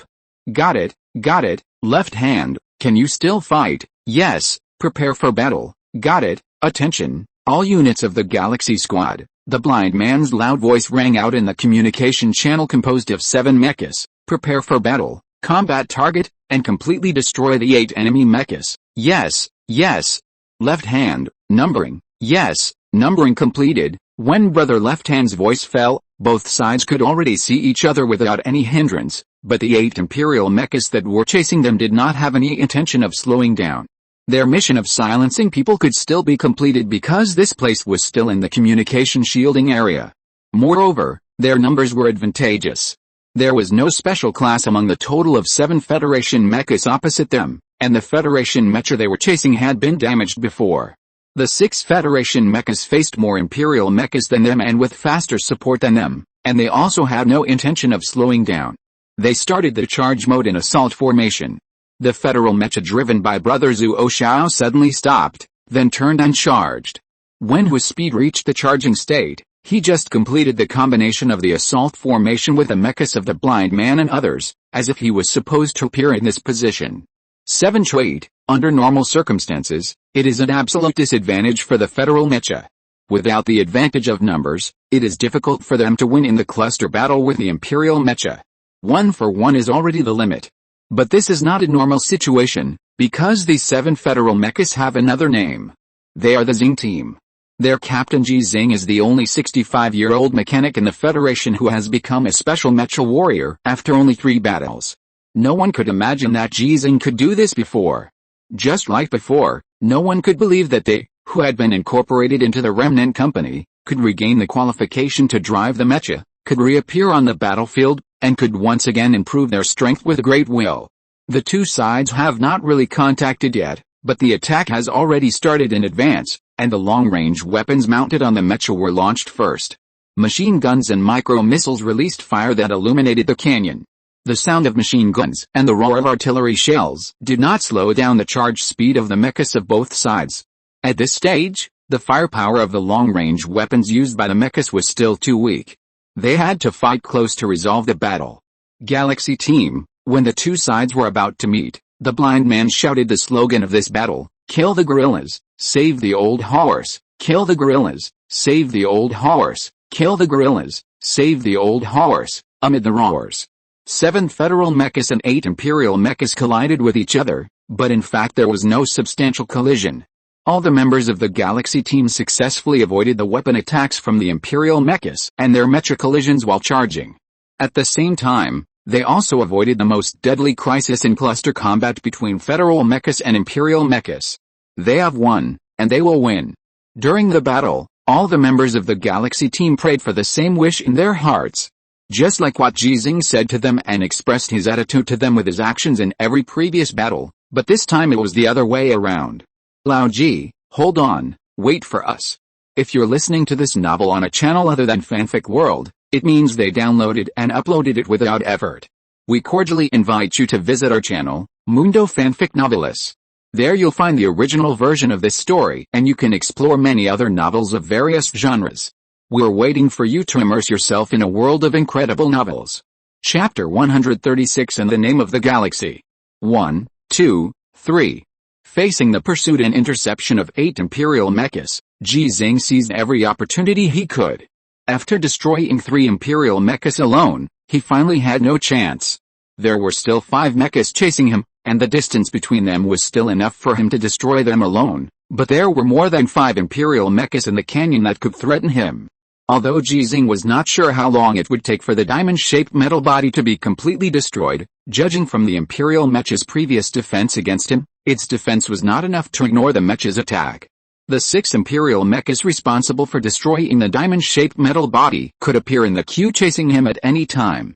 If he waited until they appeared before making a decision, Ji Xinghe would lose the chance to escape. He didn't want to die, so he chose to escape before the chance of escape was completely lost.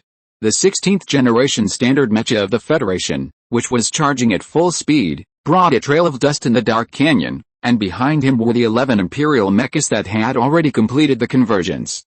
The battle has been going on for a while. Among the 30 imperial mechas that came to the canyon through the jump gate device, except for the 8 that chased Zuo, 11 of the remaining 22 imperial mechas were almost all destroyed by Ji Xinghe. If Zuo asked Zuo who the gold star of the imperial mecha that he had destroyed before belonged to, Zuo would definitely answer that it belonged to Ji Xinghe. But Ji Xinghe would definitely not accept it, so he only recognized the 10 gold stars that he deserved. He didn't want what was not his, and no one could take it away from his. 32. Ji Xinghe, who had 22 gold stars sprayed on the chest of the mecha, actually had as many as 32 gold stars, and this was only his 4th battle in the true sense. Looking at the 300,000 active mecha warriors in the Federation, no one can match him. But the imperial mechas chasing behind Ji Xinghe didn't know this. Judging from the strength shown by Ji Xinghe in the battle, they have already determined that Ji Xinghe is a very powerful and experienced Federation special mecha warrior. If they can kill Ji Xinghe, it will be worth it even if they are completely wiped out. They actually have only 2 tasks when they are transported to the canyon through the jump device. The first task is to destroy the jump device by hand. It must be destroyed by hand and completely, otherwise the remaining wreckage may be studied in depth by the scientists of the Federation, thereby increasing the possibility of mastering the jump gate technology.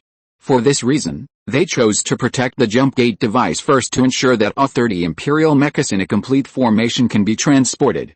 The second task is to annihilate all the federal mechas on the scene to prevent the appearance of miniaturized jump gate devices and the related functions from being known to the Federation in advance. If they can hide this device, They will be able to take the absolute initiative in the subsequent battles with the Federation. In a sense, as long as this jump gate device appears on the battlefield once, the Federation will inevitably be able to obtain relevant information, and not all battle sites are communication shielding areas. But sometimes, a key battle is enough to change the overall situation. For example, if the warp gate device is directly placed in the combat command center of the Federation, if the Imperial Mecha appears next to the commanders who do not have sufficient defense force, the first task has been completed. The warp device has been completely destroyed by them. Even if the Federation scientists are geniuses, it is impossible to obtain relevant information from the remaining wreckage. They are now going to complete the second task, killing people at all costs, and then waiting to be annihilated by the Federation's support forces. If they can get rid of this Federation Mecha warrior who is so powerful that it makes them feel scared before being annihilated, then the value of their death will be higher. So the fear was eliminated from their hearts, and what was left was only excitement, and the last madness before knowing that they were going to die. Buzz buzz buzz, boom boom boom. The roar of the Mecha engine was very small in the atmosphere of the alien planet. Only the sound of their Mecha trampling the ground during the charge could be clearly transmitted, and then echoed in the canyon. His energy reserves are insufficient, and his speed is slowing down, his Mecha has been damaged, and the frontal protective armor has been damaged due to 3 collisions. Don't be afraid of him, his weapon reserve energy must be insufficient. I know that. I know both of the swords. He has stopped activating the characteristics, we are about to catch up with him. We must kill him. Kill him at all costs, kill him. In the communication channel of the Empire Mecha, the gorilla's voices like howling sounded.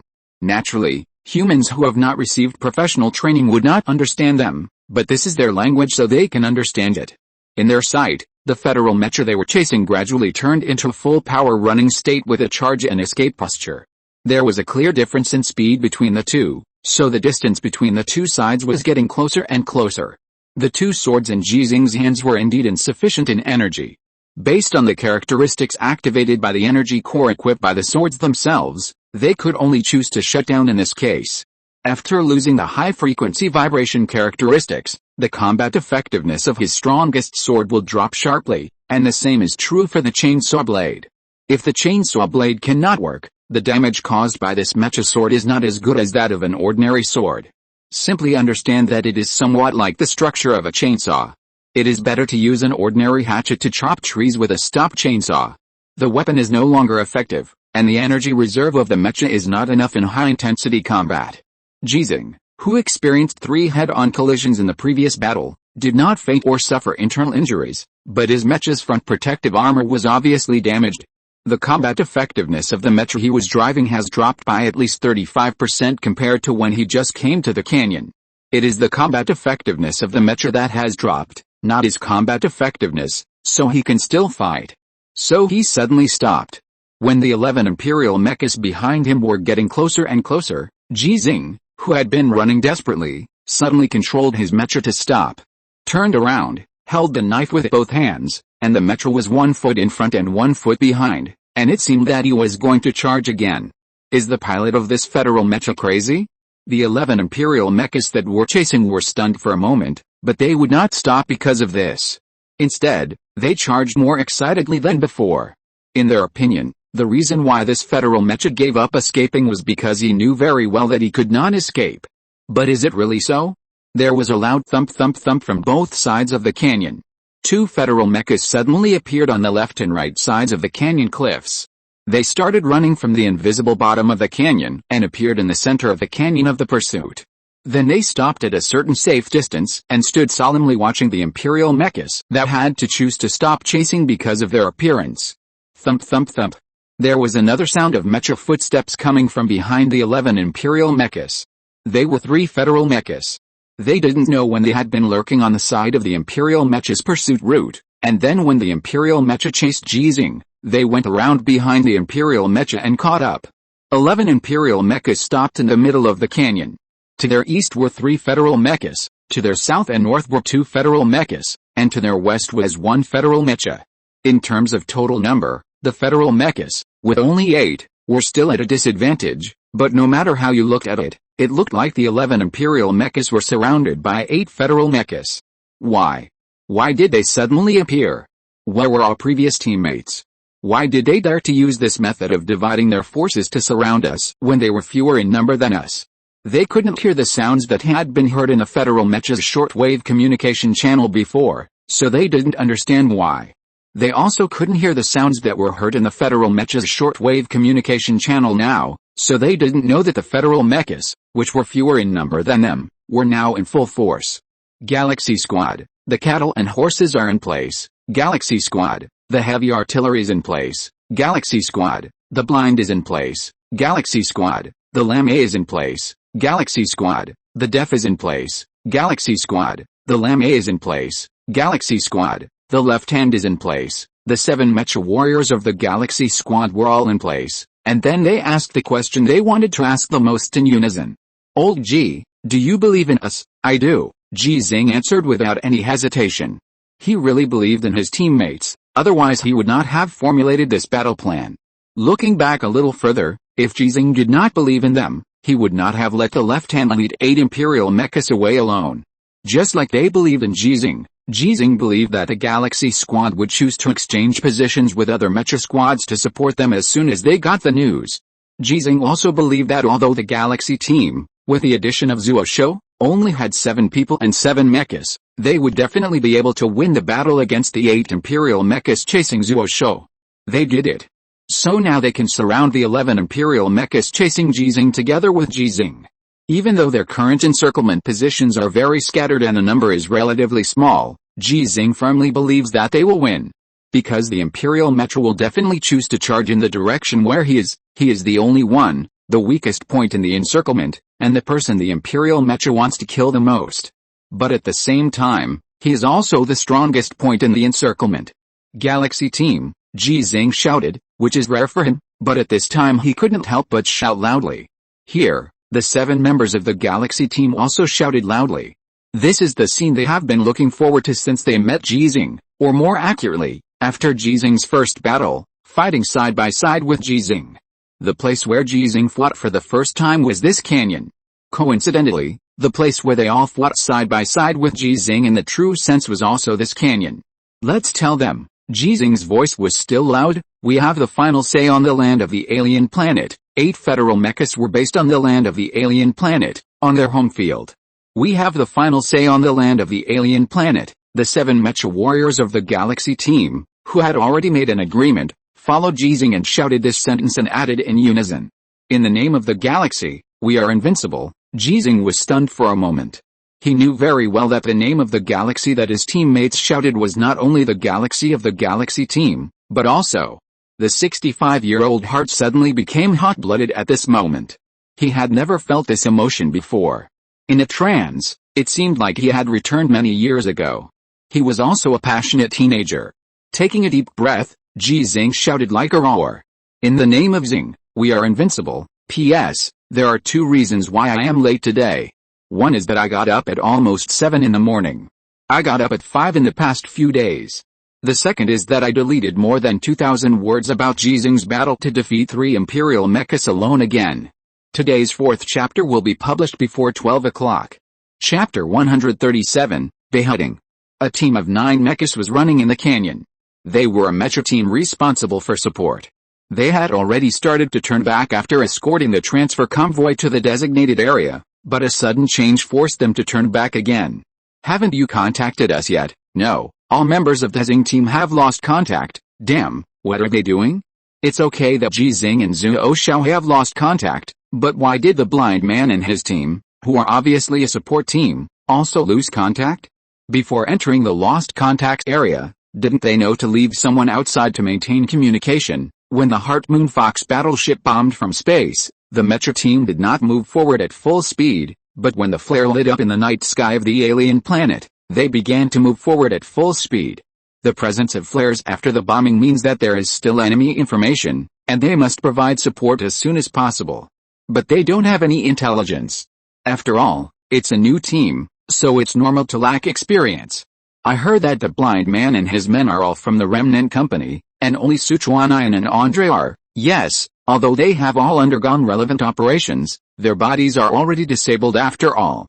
Even if they still have experience, the physical disability may affect their. Shut up, the captain of this team, Zhang Ming, a special mecha warrior with 27 gold stars, rebuked.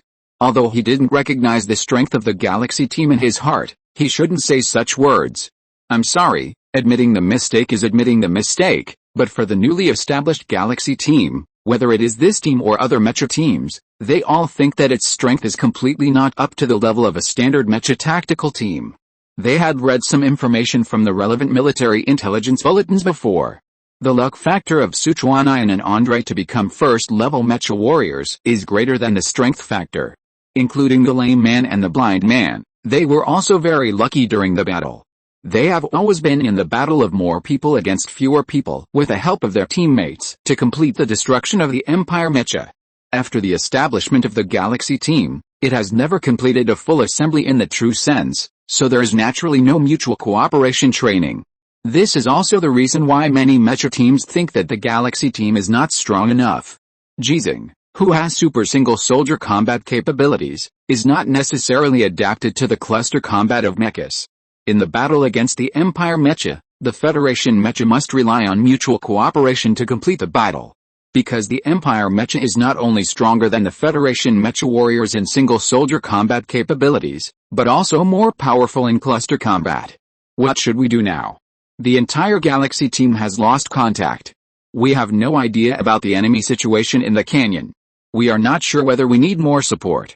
If we need firepower support, it will be over once we enter the lost contact area. We leave someone to maintain communication, but what if the battle in the canyon is fierce and we leave someone so that we can't beat them? Intelligence plays a huge role in war. Sometimes it seems that only one mecha is left to maintain communication. But it may cause casualties in a battle that should have been a complete victory, or even lead to the annihilation of the entire army. Leave someone to support and maintain communication. We can't be as inexperienced as the Galaxy squad. Even if there are casualties, what's the problem? Are you afraid of sacrifice? No, Captain Zhang Ming ordered. Liu Qiang, Liu Qiang, a second-level mecha warrior who had just joined the mecha team, began to control the mecha to slow down. He was not afraid of sacrifice, but his strength was limited. He could only stay outside the lost contact area and was responsible for maintaining communication between the team and the base. The other mecha warriors who were not afraid of sacrifice finally reached the lost contact area of the canyon under the leadership of Zhang Ming. Liu Qiang watched his teammates enter the lost contact area with some nervousness, and watched the backs of the mechas they were driving disappear from his sight. Hey, have you found anything? No. What about now? No. What about now? After the third question, Liu Qiang didn't get any response, which made him nervous. What's the situation? Answer me quickly, can't you hear me?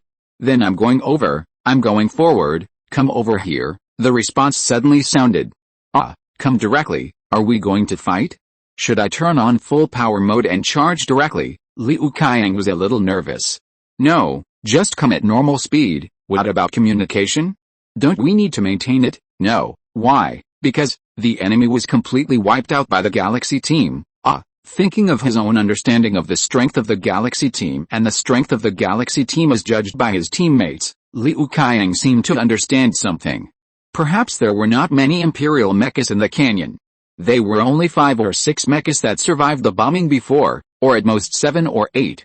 That's why the Galaxy team was able to achieve complete annihilation.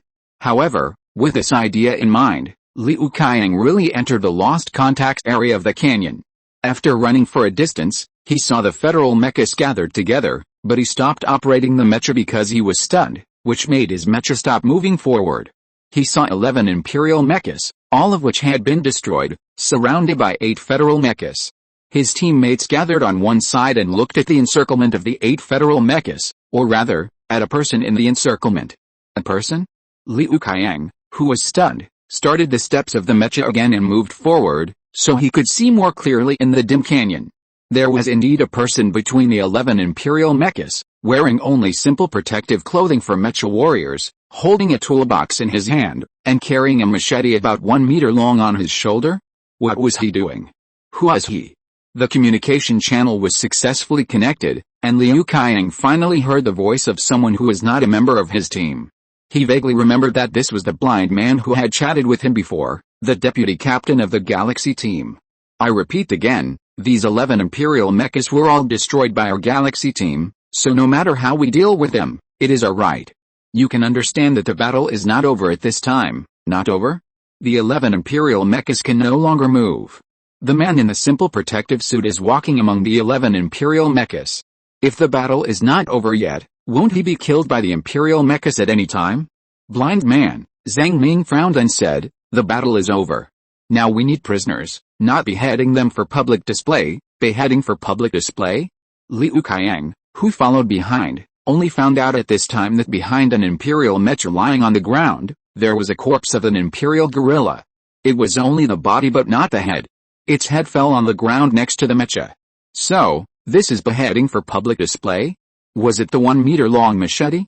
Liu Kang finally understood, and his heart was horrified to the extreme, even more shocked than when he saw 8 federal mechas defeat the 11 Imperial mechas. What was the galaxy team doing? We have kept some captives, the blind man explained. We will not keep any of the gorillas that should be killed, but we will not kill any of the gorillas that may have intelligence if we can avoid killing them. Zhang Ming was silent. When he saw the man with the knife pulling the Imperial gorilla out of the mecha that had lost power, he was a little worried that the gorilla would suddenly attack, but the gorilla was already in a coma, with obvious wounds on its body, and it did not wake up during the process of being pulled out. Then it was beheaded by the man with the knife for public display.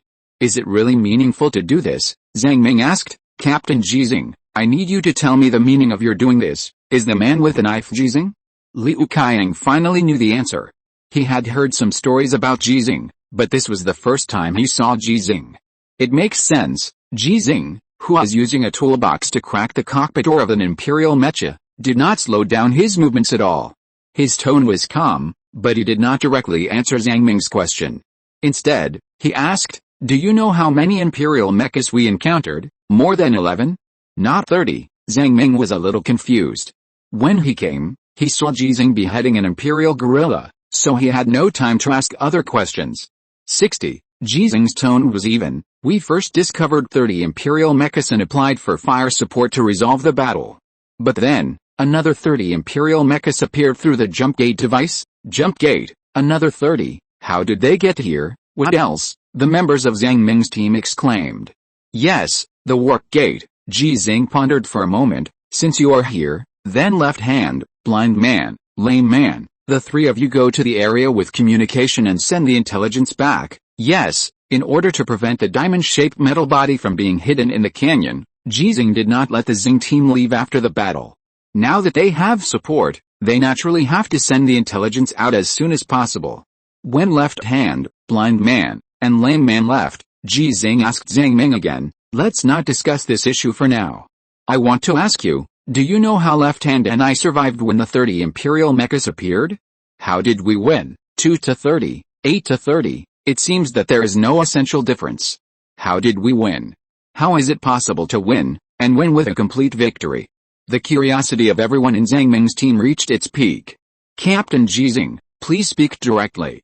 Left hand and I worked together to destroy 8 Imperial mechas, forcing them to split into 8 to chase the left hand and 8 to chase me. The 8 chasing left hand were completely wiped out by the 7 mechas of our Xinghe team, and the 8 chasing me were destroyed by me. The remaining 11 Imperial mechas gathered to chase me, and were completely wiped out by our Xinghe team after all the members of the Xinghe team gathered together. This short sentence made all the members of Zhang Ming's team silent, and they were still exclaiming impossible in their minds. How could it be as simple as it said? If it was really that simple, the Federation would have reached the Empire Star long ago. If 8 against 30 can win, wouldn't 50,000 Federation mechas be able to sweep across the Empire? Ji Xinghe asked again, do you know why? When the members of Zhang Ming's team couldn't help but ask aloud, Ji Xinghe just broke open the cockpit door of an Imperial mecha. The gorilla inside was not unconscious, but had lost the ability to move because of his injury. Ji Xinghe was lifted out. He was taller than Ji Xinghe and looked like a weak chicken. He was stepped on the back of the mecha by Ji Xinghe. He wanted to struggle but couldn't with his broken spine. Ji Xinghe's voice sounded in the communication channel. His tone was still very calm, without any tyranny in his behavior at the moment. Because they are afraid of us, because we make them afraid of us, because we believe that they will be afraid of us, so, it makes sense for me to do this. I hope everyone in the Xinghe team can see it. I hope you can take a serious look and remember the scene in your heart. At the same time, remember, Ji Xinghe raised the knife in his hand, stood on the mecha, stepped on the back of an imperial gorilla, and looked at all the mecha warriors of Zhang Ming's team. But he did not swing the knife directly, but bent down and grabbed the breathing mask of the imperial gorilla, pulled it hard and then opened it. The terrified expression of the imperial gorilla appeared in everyone's sight. Its skin was changing due to exposure to the alien environment. It was unable to breathe and struggled frantically, but it could not break free. Look, it's afraid, it's terrified, they will all be afraid, they will all be terrified. Ji Xinghe, who let everyone see the expression of the imperial ape, suddenly swung his knife and chopped it off. The head of the imperial ape fell on the alien land. Its extremely terrified expression was frozen on its face, and then it began to dry up due to dehydration, as if it had become a specimen. It was a real specimen, and it was also a specimen in the hearts of all the federal mecha warriors at the scene. They all saw the fear of the imperial ape and understood the significance of Ji Xinghe's tyranny. It was not just for revenge with cruel means. Ji Xinghe's voice sounded again. Remember, their fear is our strength. P.S. I will give more rewards to the leader of the Night Moon Shanming Alliance, June 6th. The updates I owed have been paid off. Today, there are 4 updates with more than 14,000 words. Please subscribe, please vote for the monthly ticket, and please vote for the recommendation ticket. Chapter 138 Orbital Drop. In base number 6, many people were waiting for the transfer convoy of base number 3 to arrive, looking forward to meeting familiar people again. The surface area of the alien planet is not comparable to that of the blue planet, and the area occupied by the Federation is not large, but the extremely inconvenient transportation and the shortage of related resources make it difficult for many people who met and became familiar with each other on the alien planet to meet again after separation.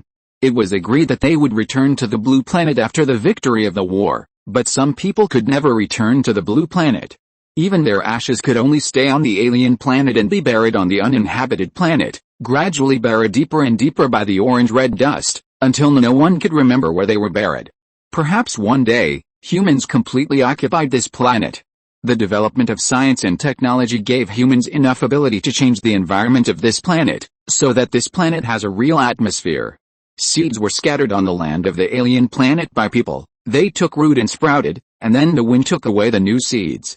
When countless seeds spread all over the alien planet, some seeds will take root in the forgotten burial ground of heroes, absorb the heroes will unbreak out of the ground, and tell the humans living on the alien planet with the sound of winds and rain those stories that should not be forgotten, those people who should not be forgotten. But people will eventually forget, they will only remember that there was a war on this planet, they will only see some cold and ruthless numbers in textbooks, and some of them will even stand on the moral high ground and condemn the Federation in this war with a holy face. They will say that anyone who praises war will not go to the battlefield, and they will say that war will never be just. It is not terrible for heroes to be buried in a foreign land, but it is terrible for those who they protected with their lives to say that they are not heroes with a well-known expression. Where is Lao Ji? Why didn't Lao Ji come back with a convoy? Did he accept the task of escorting the convoy, not only Lao Ji, but also the blind man and the lame man? All the people in their Xing team didn't come back. Could it be Master Liu brought his apprentices and prepared some gifts for Ji Xinghe to help pass on to Ji Rongzhen when he returned to base number 5? But they finally managed to take a break from their busy schedule, but they didn't see Ji Xinghe and the Xing team who were supposed to return with the team, which made them panic. Don't fucking fart, believe it or not, I'll slap you in the face. After Master Liu scolded angrily, he quickly walked towards the hangar, where the people in the convoy would take a short rest, and some people from base number 6 who needed to be transferred would also meet up with the convoy there to form a larger transfer convoy. The scolded apprentice was not angry at all, but only full of regret. He felt that he shouldn't have said those 3 words. Everyone followed Master Liu with great concern, and soon came to the hangar area, where they saw the people who were joining the convoy. Some of them were familiar to them, and some of them they had only met once in the cafeteria. Lieutenant Colonel Tang Qiao, Master Liu stood in front of the person in charge on the scene, and asked directly with a look of Ji Xinghe taking advantage of his seniority, "Where is Lao Ji? Where is Team Xing?" Tang Qiao replied expressionlessly, "This is confidential." "Bullshit confidentiality," Master Liu said angrily. "Don't think I don't know what confidentiality is. You just say what you can say and don't say what you can't say. You know what I want to know? Judging from the military rank, Master Liu's words were obviously an offense, which made Tang Qiao a little angry. Why are these people in base number 6 like this? Ji Xinghe is like this, and Master Liu has become like this too. Can taking advantage of seniority be contagious? But military rank is military rank. As a mechanic who stayed at base number 6, Master Liu can be regarded as one of the strongest ones. Tang Qiao really didn't dare to offend Master Liu directly. Master Liu, Tang Qiao frowned and said, I can only tell you that Lieutenant Ji Xinghe is fine, and everyone in the Xing team is fine. Wouldn't it have been over if you had said that earlier? If he doesn't leave, just hurry him away. Master Liu's mood instantly became relaxed. After saying something that Tang Qiao, a man from Yingzhou, couldn't quite understand, he suddenly froze for a moment. Lieutenant Ji Xinghe? Wasn't he still a second lieutenant when he left our base today? How did he suddenly become a lieutenant? Sorry, this is confidential. Master Liu responded with a sneer and turned away, calling on his apprentices to share the good news. It's good that the person is not dead, and it's even better to be promoted, which means that he is not only alive but also has made contributions. There are many people in base number 6 who want to wait for Ji Xinghe. Almost all of them have some gifts prepared for Ji Rongzhenyu, so that the transfer convoy does not have enough space to store them. So they want to wait for Ji Xinghe and the Xing team to come and use mechas to deliver these small gifts. These people were a little panicked and worried when they didn't see Ji Xinghe appear, but they soon relaxed because of Master Liu's praise. But they were all curious about why Ji Xinghe's rank was promoted again. Judging from the difficulty of Ji Xinghe's promotion in the past, it was so easy to be promoted to lieutenant, which showed that Ji Xinghe had made great contributions. You think, Lao Ji won't encounter imperial mechas again, that's for sure. I think Lao Ji should have destroyed at least 5, no, 7 imperial mechas this time. Otherwise, he would not have been promoted so easily. Tang Qiao and his people have been suppressing Lao Ji. Be bolder. Lao Ji destroyed 9 imperial mechas alone that time. There must be more this time. The number is not important. I'm just curious about one question. Why Lao Ji can always turn reconnaissance missions and escort missions into combat missions, who knows? Ji Xinghe, I'm really curious, why do you always encounter such things? Ji Xinghe, who is rushing from the canyon to base number 6, heard a familiar voice in the communication channel, so he asked back, General Tu Yuan, isn't it good for me to meet you? It's good. Tu Yuan, who is on a space battleship in the near-Earth space of an alien planet, looked at the 8 federal mechas running in the picture taken by the reconnaissance satellite, with some smile in his eyes. Ji Xinghe, your rank has just been promoted to lieutenant. Your current task is to continue the previous task and escort the transfer convoys of base number 3 and base number 6 to base number 5. Received. Ji Xinghe's tone was calm, without any feeling of joy. Tu Yuan hesitated for a moment and asked again, what do you think of that device? The jump device in the canyon has been completely destroyed. The Xing team, which has solved all the imperial mechas, did not dare to get too close when they rushed back with Zhang Ming's team, for fear that their mechas would step on some useful debris. They just guarded around and waited for the arrival of follow-up support. After more professional people arrived at the scene, the Xing team was authorized to leave the canyon, and Zhang Ming's team was ordered to stay in the canyon. Ji Xinghe failed to dismantle those imperial mechas, and the few imperial noble captives he captured were not his responsibility, because the news that he liked to behead the imperial guerrillas for public display had spread with his achievements this time, and no one dared to let him leave with the captives. My opinion. Ji Xinghe pondered for a moment, and suddenly asked, aren't you a civilian general in charge of conscription? The Federation did not have the rank of civilian general in the past. In the army, junior and above professional and technical positions, clerk-level positions and above are collectively referred to as civilian cadres. Under normal circumstances, only the corresponding level of civilian cadres do not have military ranks.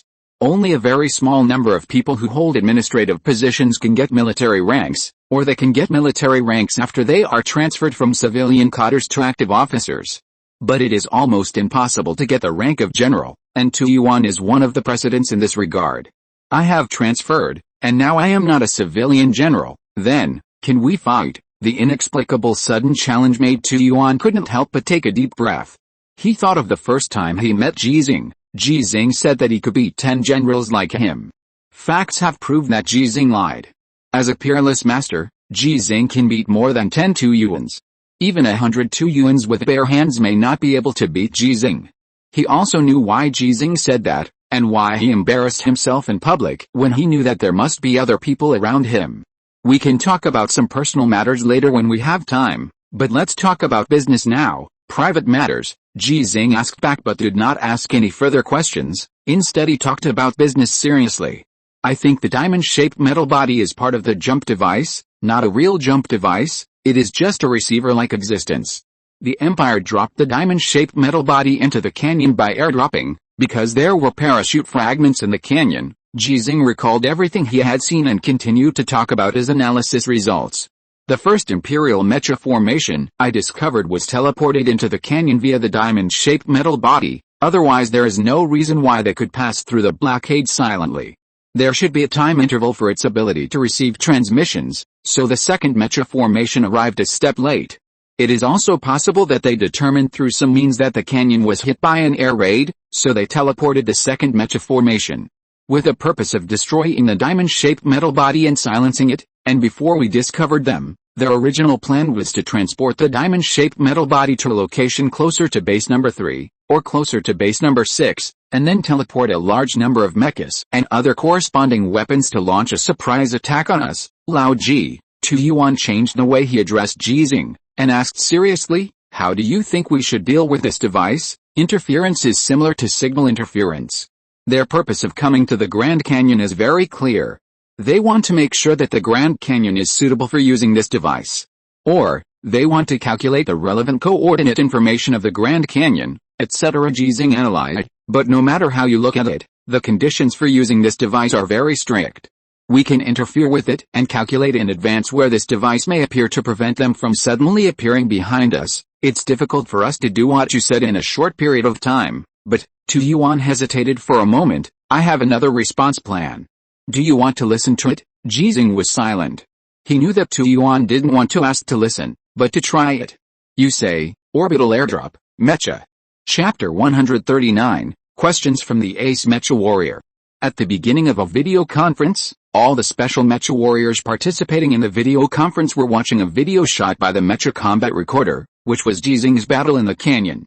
In this battle, he single-handedly destroyed 14 imperial mechas, and the number of gold stars he personally obtained reached 36, reaching the middle level of the 327 special Mecha warriors in active service in the Federation. In the first scene, a light blue energy shock wave exploded from the diamond-shaped metal body, and Zuo Qiu, a second-level Mecha warrior of the Federation, was blown away, and then got up and chose to charge.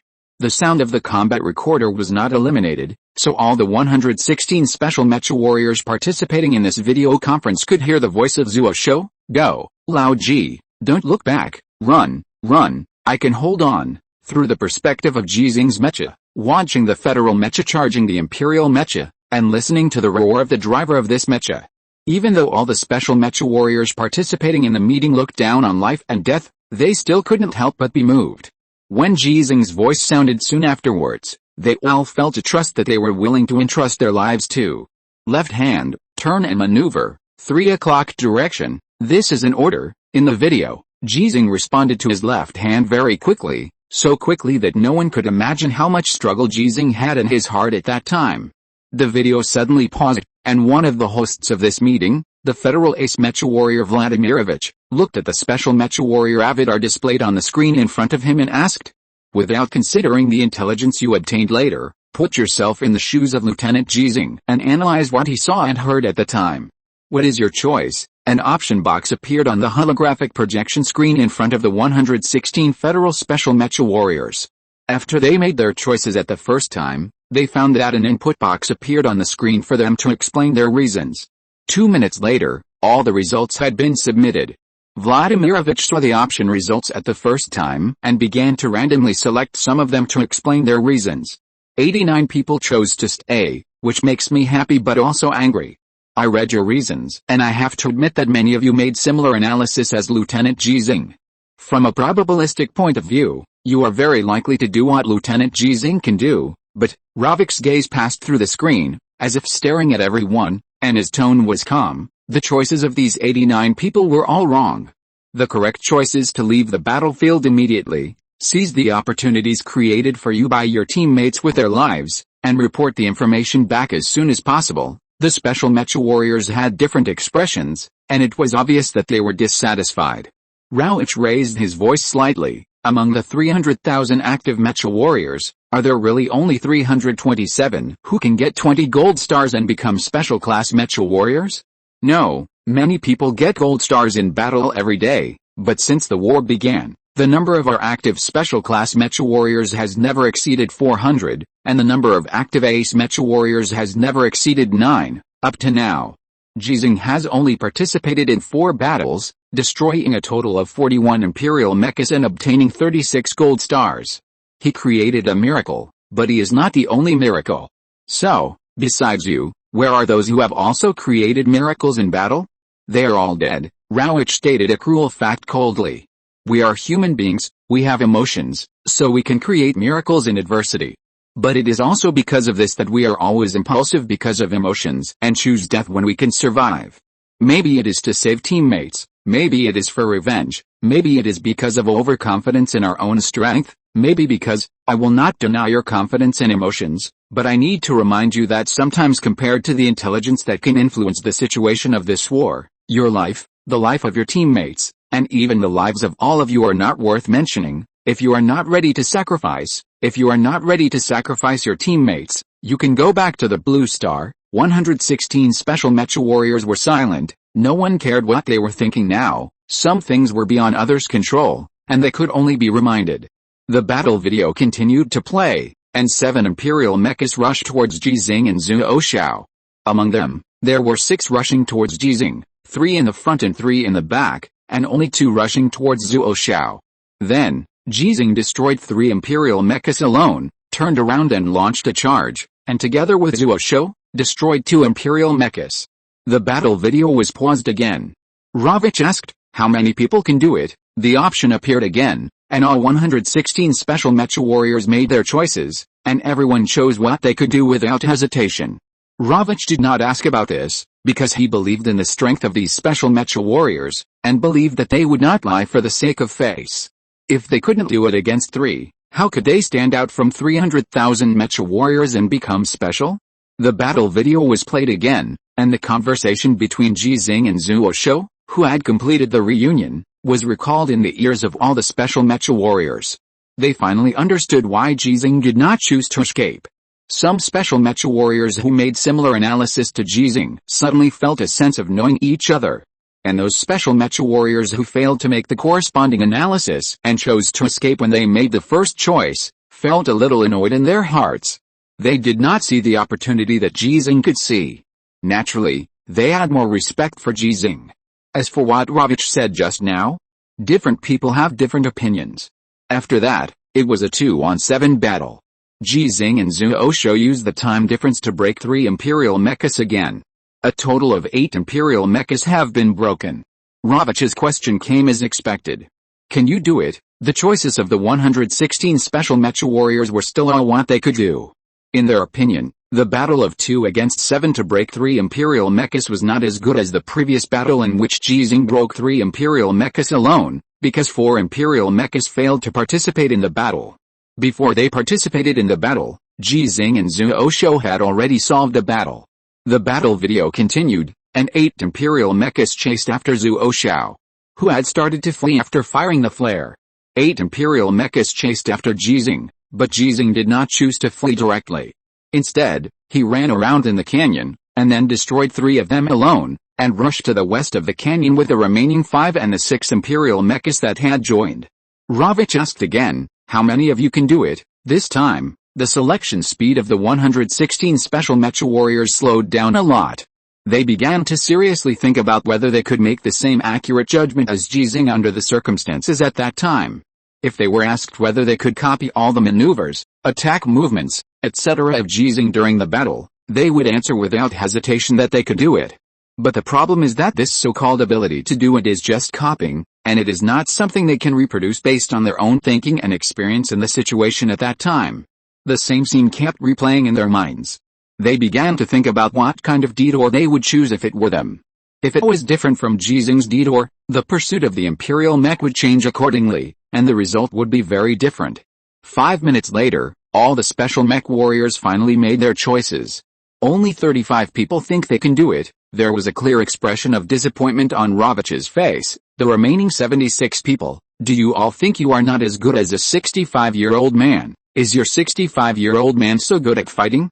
The special mech warriors complained in their hearts, but no one said it directly, because this was not a video gathering of special mech warriors, but a video conference with extremely high standards, and the ace mech warrior Ravitch was not the only one presiding over the meeting. The battle video continued, and all members of the Xinghe team gathered together, with 8 to 11, and finally achieved the complete annihilation of 30 imperial mechs. Among them, Ji Xinghe destroyed 14 of them alone, and assisted his teammates to destroy 3. The direct team combat capability of the Galaxy team was shown to all the special mecha warriors for the first time. Many of them thought that the Galaxy team was not worthy of its name before, but now they have changed their minds. Now, Ravitch asked again, tell me, can you do what Lieutenant Ji Xinghe has successfully done in this whole battle? The difficulty of the separated battles is completely different from that of the whole battle. Being successful once does not mean that you can succeed every time. The consumption of physical energy and the mistakes that will inevitably occur during the battle will have an increasingly greater impact on the outcome as the battle time becomes longer. The 116 special mecha warriors began to make choices again. Compared with the last time, their selection time was much faster. It took only 30 seconds for all members to submit their answers. Only 27 people think they can do it? Very good. This time, there was no disappointment on Ravitch's face. He repeated the previous question, so, among the 89 people who chose not to escape just now, those who think they can't do it, please tell me, because of your choice, we missed such important intelligence, what kind of consequences will it lead to? Some special mecha warriors lowered their heads in shame. They finally understood why Ravitch questioned again and again. But Ravitch's questioning did not stop because of this. He questioned again. 27 people who think they can do it, please tell me now. If you are not driving your customized mecha, but the same federal 16th generation standard mecha as Lieutenant Ji Xinghe, can you still do it? Let me remind you that the mecha driven by Lieutenant Ji Xinghe only modified the core engine and replaced the nuclear fuel cell. The engine is the 11th generation. The option appeared again, but this time it only appeared in front of the 27 special mecha warriors. The answer soon appeared in front of Ravitch, and he laughed inexplicably. Only 19, not bad, really good. But after saying this, the smile on Ravitch's face disappeared, and his expression became cold. If it weren't wartime now, you all would have combat missions, and only you would be able to participate in the meeting that all the superclass mecha warriors should have participated in. Then, I would ask to send all of you to base number 5, so that you can see the 65-year-old man with your own eyes, and let you all be beaten by him. Now I finally believe that none of you can beat him. Even if you are younger than him and have obtained more gold stars than him, just like the old horse you can beat. Major Jackson, who participated in the meeting, sneered. When Major Han Li was unable to participate in the meeting because of his mission, he was the person who knew Ji Xinghe's strength best in the whole audience, because he was beaten by Ji Xinghe. Jackson, Ravitch's eyes were very good, after all, he was an ace mecha warrior.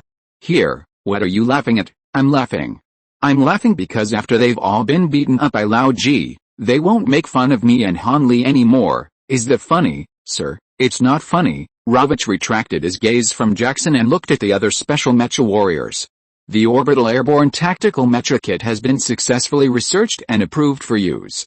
Lieutenant Ji Xinghe will participate in the selection. I hope you don't lose to him this time. Yes. Chapter 140 Grandpa, let's fight together. Ji Xinghe and his Xinghe team finally returned to base number 6, but they were not able to spend more time with Master Liu and others. When they arrived, the transfer convoys of base number 3 and base number 6 were ready, and they were tasked to set off immediately. Thank you, take care. Ji Xinghe accepted the gift they gave to Ji Rongzhen, waved and said goodbye, because goodbye might be the last time. There was no more trouble all the way. The transfer convoy took 3 days and finally arrived at the relatively safe base number 5. The sudden increase in the population of base number 5 did not fall into a situation of resource shortage. The Federation was well prepared for this. Ji Rongzhen was very happy to receive the gift, and Ji Xinghe's return intact made her even happier.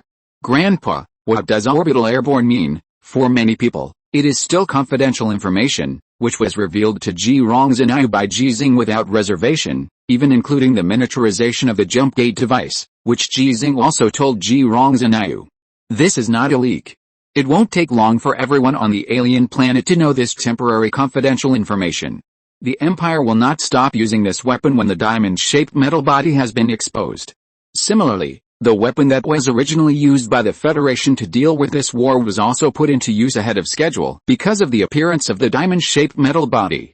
Orbital airdrop means taking a spaceship or a space battleship, or it may be a modified single-soldier starship, to the near-Earth orbit of an alien planet, maintaining a speed that allows you to appear above any surface location of the alien planet at any time, and jump directly from it when needed. Then please don't go, Grandpa, it's so high. It must be very painful to jump down. Ji Rongzhenyu didn't want to say that it hurt. Her precocity exceeded everyone's perception of her, but there were some things she didn't want to say. Grandpa doesn't have to go. But it really won't hurt, because if Grandpa goes, he will jump down from the orbit of an alien planet wearing a mecha and using a parachute. Parachute? I know, I've learned it. Ji Rongzhenyu's reaction was different from what Ji Xinghe expected. She said with a normal expression, as if she was being asked a question by the teacher in class, many years ago, Xinghe doesn't remember, but our Longzhao's Shinwen alien probe used a parachute. Xinghe remembers that it seemed to unfold a zigzag disc with an area of more than 200 square meters with a parachute, and then cooperated with the main engine of the probe to slow down. Yes, Xinghe is really smart. Ji Xinghe breathed a sigh of relief, but looking at Ji Rongzhenyu's expression, he became a little worried and began to explain in detail. These were all the information Tu Yuan told him. The Shinwen probe weighed 5 tons at that time, which was much heavier than the mecha Grandpa was wearing. After using the parachute, the probe could slow down from a speed close to Mach 2 to 95 meters per second. The parachute used when the mecha is airdropped from orbit will not be as large as 200 square meters, but it can slow down the mecha's landing speed much more. Combined with the power device of the Orbital Space Mecha Special Kit, it can achieve lossless orbital airdrop. Listening to Ji Xinghe's popular science, Ji Rongzhenyu pondered. And then when Ji Xinghe finally finished speaking, he asked, Grandpa, is it because of the jump gate device that you want to be an orbital airborne mecha warrior? Ji Xinghe nodded. Yes. Is it because of me? After Ji Rongzhenyu asked, he answered, because Grandpa doesn't know when the jump gate device will be suddenly dropped to Xinghe's location. And at that time Grandpa doesn't know whether you will be by Xinghe's side to protect Xinghe. So, Grandpa has to leave Xinghe temporarily and become an orbital airborne mecha warrior. Ji Xinghe was stunned, and Suhi beside him was also stunned. They didn't expect Ji Rongzhenyu to say such a thing. Grandpa doesn't have to go. Grandpa won't go. Ji Xinghe softened his heart.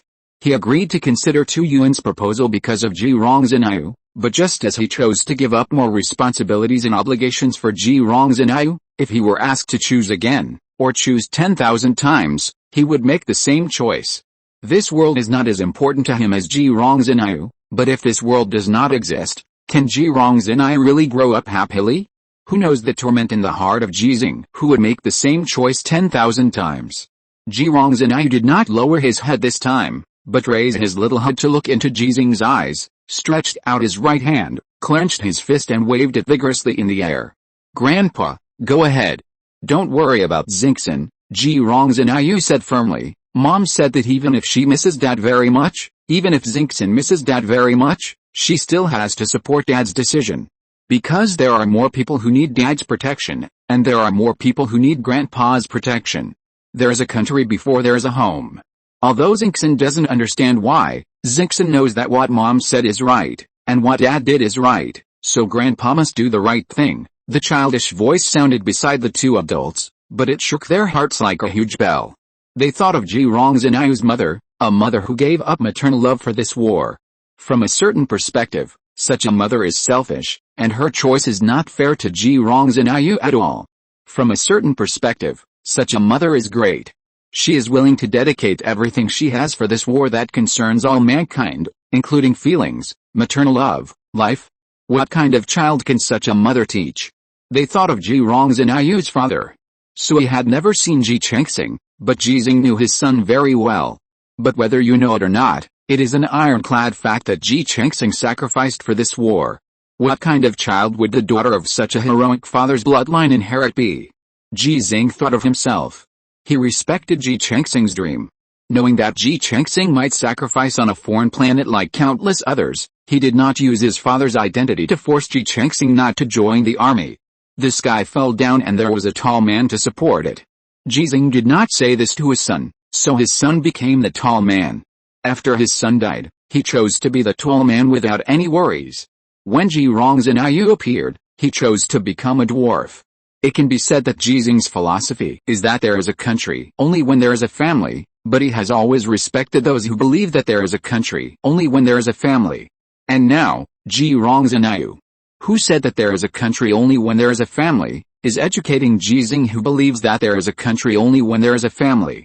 There are serious conflicts in the concepts between the grandfather and the grandson, but they are of the same origin because they respect each other's ideas. The granddaughter did not become arrogant because of her grandfather's love, and the grandfather did not influence her will because of her age. Xinghe, Grandpa, actually, you don't have to be so sensible, but if I'm not sensible now, then I won't be sensible when I grow up. If we're not sensible, we'll lose when we grow up. Suhe's hand holding the camera was shaking. He was shocked beyond measure by the conversation between the grandfather and grandson. How much he wanted to send this conversation back to the Azure Star and show it in the documentary, The Old Man and the Sea of Stars. The sooner the better. This generation of children should not be like Ji Xinghe, but there must be children like Ji Xinghe among them. Everyone fighting on the alien planet is getting old, and all the people on the Azure Star who have made various contributions to this war are getting old. Not everyone can be as strong as Ji Xinghe, and Ji Xinghe, who is strong, is getting old. Only children like Ji Xinghe are growing up. When the adults of this generation are all old, if this war has not been won, if there are no more children like Ji Xinghe who grow up and take on the responsibilities and obligations of the previous generation, then this war will definitely be lost, humanity will be enslaved or even destroyed by the Empire, and the future that our ancestors forged with their flesh and blood will disappear in the hands of the future that they sacrificed their lives to protect. Grandpa, Ji Xinghe held Ji Xinghe's right hand with both of her hands, and looked up at Ji Xinghe. Xinghe really wants Grandpa to be with her every day, but Xinghe doesn't want to lose, because Xinghe knows that Mom doesn't want to lose, Dad doesn't want to lose, and Grandpa doesn't want to lose either.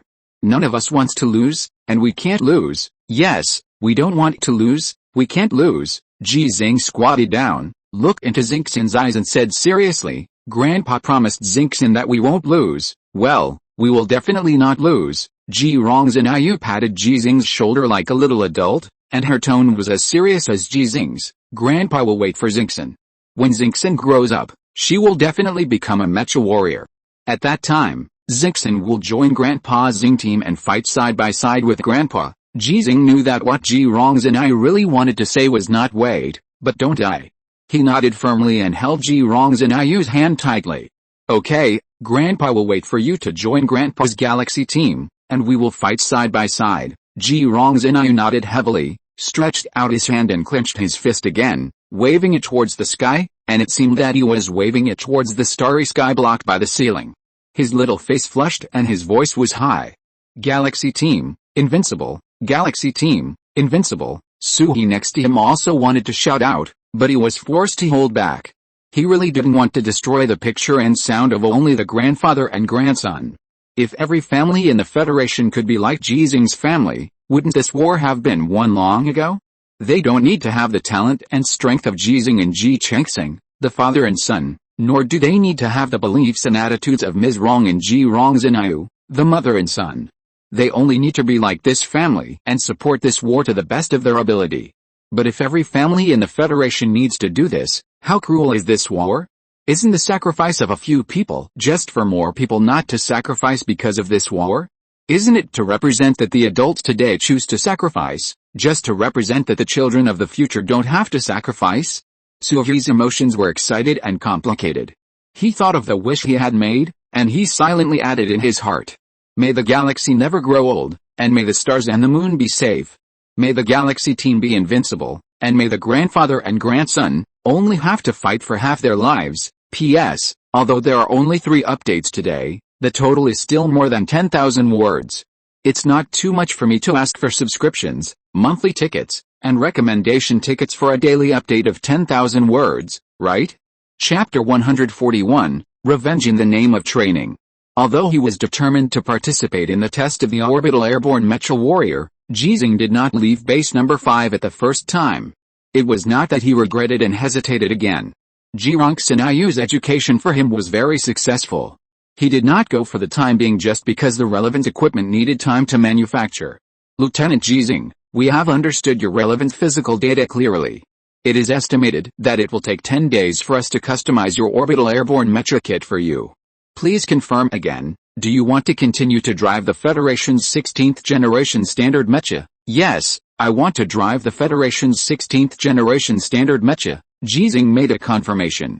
If feasible, he even wanted to drive the Federation's first generation standard mecha, which was the first generation of mecha he had contacted and used the most. But the first generation of models that can continue to be used in the game of Star Glory has long been eliminated in the alien battlefield, so he chose the 16th generation standard mecha that he is second most familiar with. In terms of real driving experience, the 16th generation standard mecha is what he is most familiar with. The real operating experience of all other models of mecha is limited to the actual machine tests conducted in the machine repair area of base number 6 and base number 5. Okay, we will repair the 16th generation standard mecha that Lieutenant Shen Yu had modified for you before, and use that mecha as a prototype to design and manufacture your orbital airborne mecha kit. The mecha used by Ji Xinghe in the second battle of the canyon was damaged. It has been repaired but has not become the modified mecha this time, because compared with the mecha that Shen Yu, who has been promoted to lieutenant, personally modified, this mecha has the same model, but there is some difference in performance. Ji Xinghe, who already has 36 gold stars, is worth the relevant parties to transport the mecha to the corresponding location when he decides to join the orbital airborne mecha corps. Thank you. After completing the test and related data recording, what remains is not quiet waiting. 10 days can do a lot of things for Ji Xinghe. In addition to the normal mechanical repair work and training area instructor functions that have been carried out after returning to base number 5, he also has a new task. In other words, he has a group of new students. 24 children, including Ji Xinghe, aged between 5 and 7, lined up neatly in front of Ji Xinghe, imitating the adults. Their eyes were full of curiosity, but this curiosity was not directed at Ji Xinghe.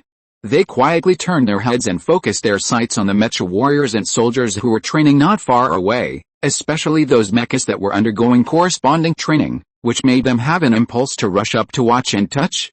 However, just as Ji Xinghe's sensibleness made Ji Xinghe feel distressed, each of these children who were born and raised on the alien planet was more sensible than the peers on the blue planet. Those children who live in a comfortable environment can't imagine the daily life of these children on the alien planet. They are full of curiosity in their hearts, but because of the words of the adults, they insist on standing in line here, with their hands behind their backs. They hold their heads high and try their best to imitate the adults. 24. Ji Xinghe felt very uncomfortable when he saw this number. There were only 24 children left in the 3 bases, namely, base number 5, base number 6 and base number 3. In the 6 living bases on the alien planet, there were more than 100 such children. Some of them completed the treatment and returned to the Blue Star by spaceship, but judging from the time when Ji Xinghe came to the alien planet, not all the children who failed to appear here could return to the Blue Star. He failed to see the child he knew. In the cafeteria of base number 6, a lady brought the child to express her gratitude in person, gave some small gifts, and said something to Ji Xinghe in order to thank Ji Xinghe for taking back the special medicine from base number 3. But now, the child who is the same age as Ji Xinghe was not here. After taking a deep breath, Ji Xinghe's expression and eyes became indifferent. He glanced at these children, including Ji Xinghe standing in the queue, and spoke in a cold tone that Ji Xinghe had never heard before. Do you want to be a mecha warrior? Yes, I think so. Can I be a mecha warrior? A corner of the training area suddenly became noisy, attracting many distressed eyes, and those eyes quickly retracted after a few glances, as if they couldn't bear to look at these children. Shut up, Ji Xinghe continued to speak indifferently, which surprised Ji Xinghe's expression, but she suddenly thought of something, standing straight and silent as if she was setting an example for other children.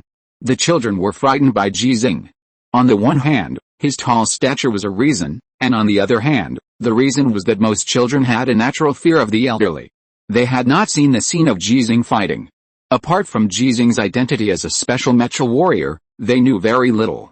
If they had seen the video of Ji Xinghe beheading the imperial gorilla for public display, many of them would have cried on the spot. In a corner of the training area that suddenly became quiet, Ji Xinghe took a deep breath again. He had to toughen his attitude. If the softness in his heart could not be put away at this time, it would harm these children. From now on, when I ask you any questions, you only need to answer yes or no. Only when I allow you to speak, you can speak your own thoughts, understand? Ji Xinghe was the first to shout loudly, yes. The children who wanted to answer clearly or were afraid to speak began to answer Ji Xinghe's questions because of Ji Xinghe's voice. Yes, yes, one after another, not neat, but it was already very good. Ji Xinghe did not look at Ji Xinghe. He knew that Ji Xinghe would understand his indifference, would support him and help him, because Ji Xinghe was his granddaughter. Unconsciously, Ji Xinghe's way of speaking and tone began to resemble Instructor Li, who he was most familiar with in the position of instructor. If Instructor Li could see it, he would definitely be relieved. Ji Xinghe, who came from a wild background and relied on his seniority many times like a tumor in the army, finally looked like a professional soldier. But, there is no but, Instructor Li will definitely be able to see it, and those people can see it. Now, tell me, do you want to become a mecha warrior? Yes, Ji Xinghe was the first to answer again. And the other children followed Ji Xinghe's voice and answered. Their voices gradually became uniform, and their answers were sincere. Whether boys or girls, every child on the alien planet, including older children like Shen Mu, all hoped to become a mecha warrior. In many cases, their wishes sound exactly the same as those of the children on the Azure Star, but the emotions are more sincere. Most of the children on the Azure Star just think that mecha warriors are cool, but the children on the alien planet know how cruel the battle will be after becoming a mecha warrior. They don't want to be cool, they want to fight. Then you have to study hard and train hard. Ji Xinghe finally started his teaching. It seems to have nothing to do with mechas for the time being, but if these children can rely on the things he teaches, grow up smoothly and still remember their childhood dreams, just like Ji Xinghe, then what they learn now will definitely help them become excellent mecha warriors. In the process of teaching, Ji Xinghe's role far exceeded Ji Xinghe's imagination. When he was more severe than ever, his granddaughter showed unprecedented perseverance, just like those professional soldiers. The power of role models is infinite. There is more than one role model among these children. The children who had lived in base number 5 before and had studied under Ji Xinghe for a month, although they were not used to Ji Xinghe's sudden severity, they were equally determined. The progress of teaching was much faster than Ji Xinghe expected. The basic training methods were mastered by these children in a very short time. The rest was daily persistence. It is not advisable to practice too much, but you must practice every day. In this regard, children living on alien planets have obvious advantages. They will not clamor to watch TV, will not make a fuss to go out and play, and will not eat snacks when they should eat. The snacks in the living base are very expensive. The mealtime cannot be missed. If you don't eat a meal, you will be hungry and panic. All the people they come into contact with are serving this war wholeheartedly, and everyone is doing what they can to the best of their ability. As the saying goes, birds of a feather flock together. Living in such an environment, these children are not only tough and hard-working, but also have a patriotic heart like Ji Xinghe. Perhaps they don't understand why they should be patriotic and why they should dedicate everything to the Federation, but they love the Federation more than many adults on the Azure Star who claim to be patriotic, and are more willing to pay for the Federation. Grandpa, before Ji Xinghe was about to leave, Ji Xinghe finally made up his mind and proposed, "Can I have a fight with them? Just like what you did in the training area, as long as I beat them up, they will listen to me and practice on time and in quantity every day even when you are not on the base." Ji Xinghe was stunned for a moment. He looked into Ji Xinghe's eyes and asked seriously, "Xinghe, do you have any other reasons to do this besides the reasons you said?" "Yes." Ji Xinghe looked up at Ji Xinghe and answered with a frank look in his eyes. "Lin Shu, Xia Zhao, Margao, Wang Juntong, they used to say that I don't have a father, and Mom told me not to fight, but now I'm a mecha warrior in training, I can fight, in the name of training. Grandpa, I want to beat them up. They are all children of base number 6, Ji Xinghe felt a little reluctant, but this is his granddaughter. What's more, it's in the name of training. Okay, Grandpa promises you, but you have to seriously learn the 2 moves that Grandpa is going to teach you next. And you have to promise Grandpa that if you beat them in the name of training, you have to beat them in the way of training.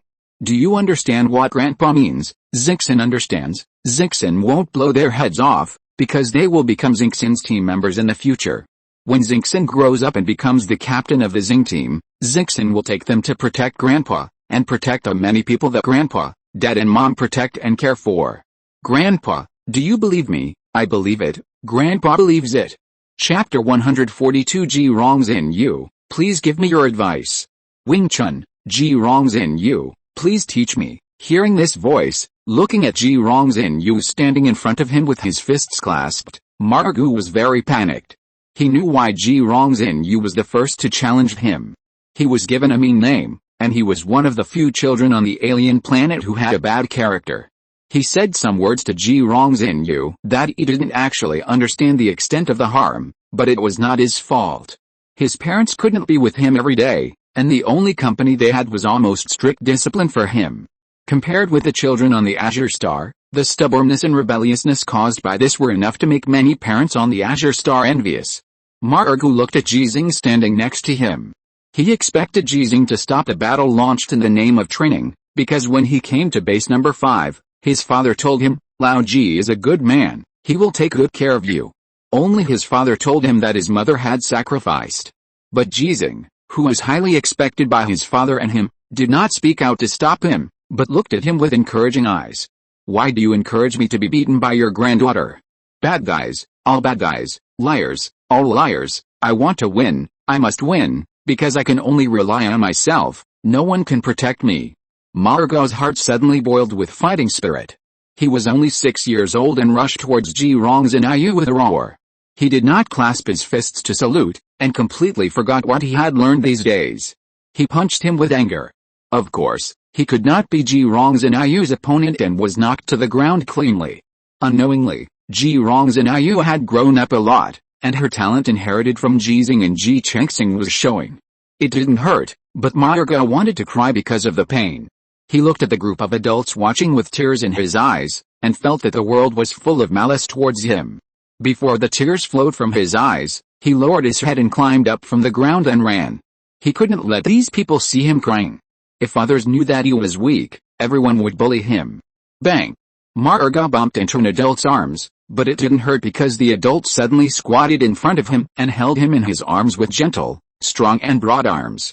Ji Xinghe curled her lips, and because Margu cried after being beaten by her, she temporarily gave him the embrace of her grandfather. Do you want to learn the trick she used to defeat you? When Margu heard this voice, he finally saw clearly that the person who was hugging him was Ji Xinghe, who disappointed him the most today. Ji Xinghe gently pushed away Margu who had bumped into his arms. He put his hands on Margu's thin shoulders, looked at Margu's eyes blurred by tears, and asked again seriously, do you want to learn the move she used to defeat you? I know it, I know it. Margu sniffed his nose and said hatefully, she is your granddaughter. You must have taught her many, many moves, otherwise she will definitely not be able to beat me. Yes, I taught her many, many moves, and I will teach her more and more moves in the future. Ji Xinghe did not deny it. His voice rang out in this corner of the training area and was heard by the other children and the adults who were watching. Then he asked again, then do you want to learn? Everything I taught her, do you want to learn it? I don't want to learn it. You taught me Kung Fu just to let your granddaughter take the opportunity to beat me, because I said before that she has no father. I don't want her to beat you, but I won't stop her from beating you, just like if you study harder than her and are better than her, I won't stop you from beating her. The tears in Margu's eyes finally flowed out. Because there were no new tears, his vision became clear again, and he finally saw Ji Xinghe's face clearly. It was a very serious face, and both the expression and the eyes revealed the same sincerity as his father and mother. But he still didn't believe it, and argued with a choked voice, I'm not your granddaughter, you will definitely not teach me everything. Ji Xinghe inexplicably wanted to laugh. Margu was a boy, so of course he couldn't be his granddaughter. These little adults sometimes said more mature words than adults, and sometimes said words like children who knew nothing. Yes, she is my granddaughter, so I am willing to teach her everything I know. Ji Xinghe was serious as if he was reporting military intelligence. Similarly, I am your instructor and the captain of the galaxy team, and you. Ji Xinghe's eyes moved away from Margot and looked at the other 22 children. He saw grievances, fear, and expectations in the eyes of these children. You are all candidate mecha warriors of the galaxy team. I am the instructor of all of you. I hope that one day you can all join the galaxy team, and I can become the captain of all of you and fight side by side with you. So, I am willing to teach you everything I know. This is a lie.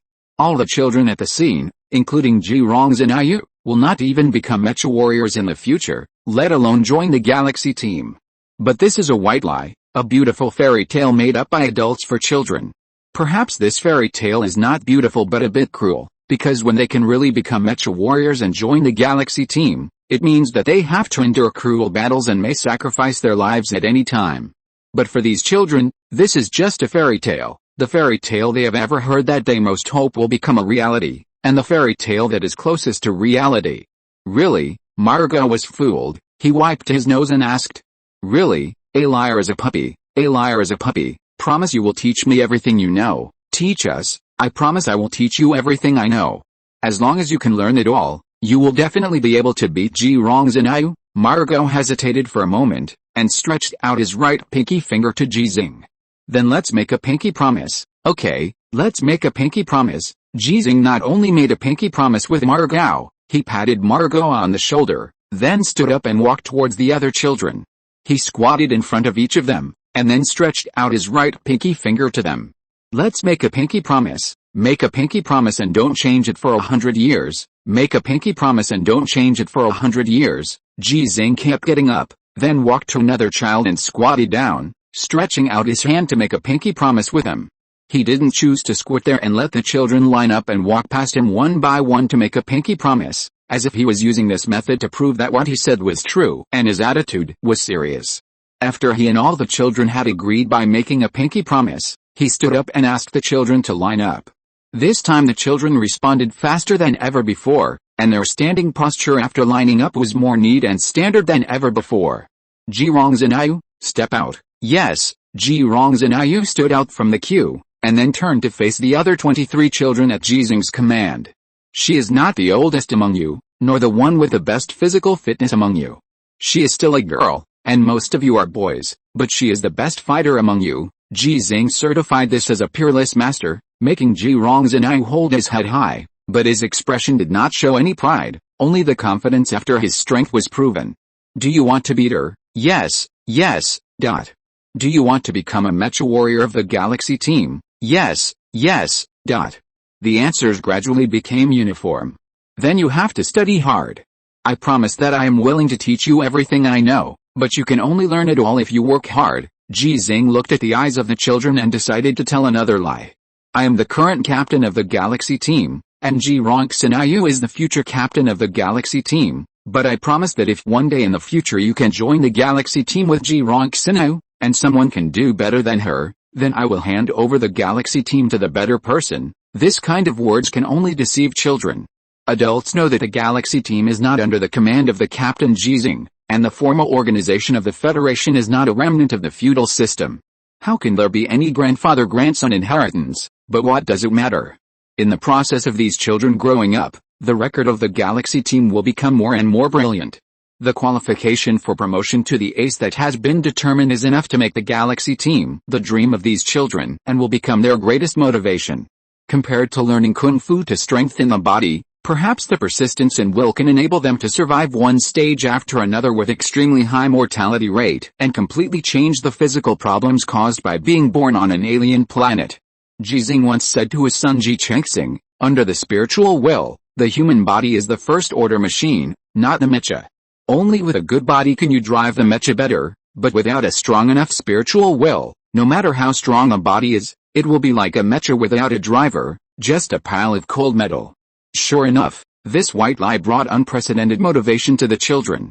Their expressions became excited, and their bodies wanted to leave the queue uncontrollably. It's not about playing, but wanting to start training as soon as possible. Time is very precious to them, and everyone knows this. Including Ji Xinghe and Ayu, Ji Xinghe made her the goal of these children and used her to inspire these children. And these children who are destined to grow continuously can also inspire her growth. But the old man's nagging did not stop because of this. Ji Xinghe knew very well that too much talk would lead to mistakes, so he only said 2 sentences. Do you want to win? Do you want to be a mecha warrior? Do you want to be the captain of the galaxy team? Then you must study hard and make progress every day. Now, you will be proud of the galaxy team. In the future, the galaxy team will be proud of you. After the lecture, Margao, who had been aggrieved to tears, was no longer aggrieved. He finally understood that no one would bully him here. Ji Xinghe beat him in the name of training, but in essence he was still training with him, because he also had the opportunity to beat Ji Xinghe, as long as he studied hard. So the training continued. A child stood up and spoke in the gesture of clasping fists and bowing hands that he had just learned. Wing Chun, Lin Shu, please teach me. Ji Xinghe clasped fists and bowed hands. Wing Chun, Ji Xinghe, please teach me. If you're listening to this novel on a channel other than Fanfic World, it means they downloaded and uploaded it without effort. We cordially invite you to visit our channel, Mundo Fanfic Novelis. There you'll find the original version of this story and you can explore many other novels of various genres. We're waiting for you to immerse yourself in a world of incredible novels. Chapter 143 6 Special Teammates. Ji Xinghe boarded a spacecraft for the second time in his life. The last time was when he came to the alien planet from the blue planet, but this time he did not return from the alien planet to the blue planet, but to the near-Earth space of the alien planet.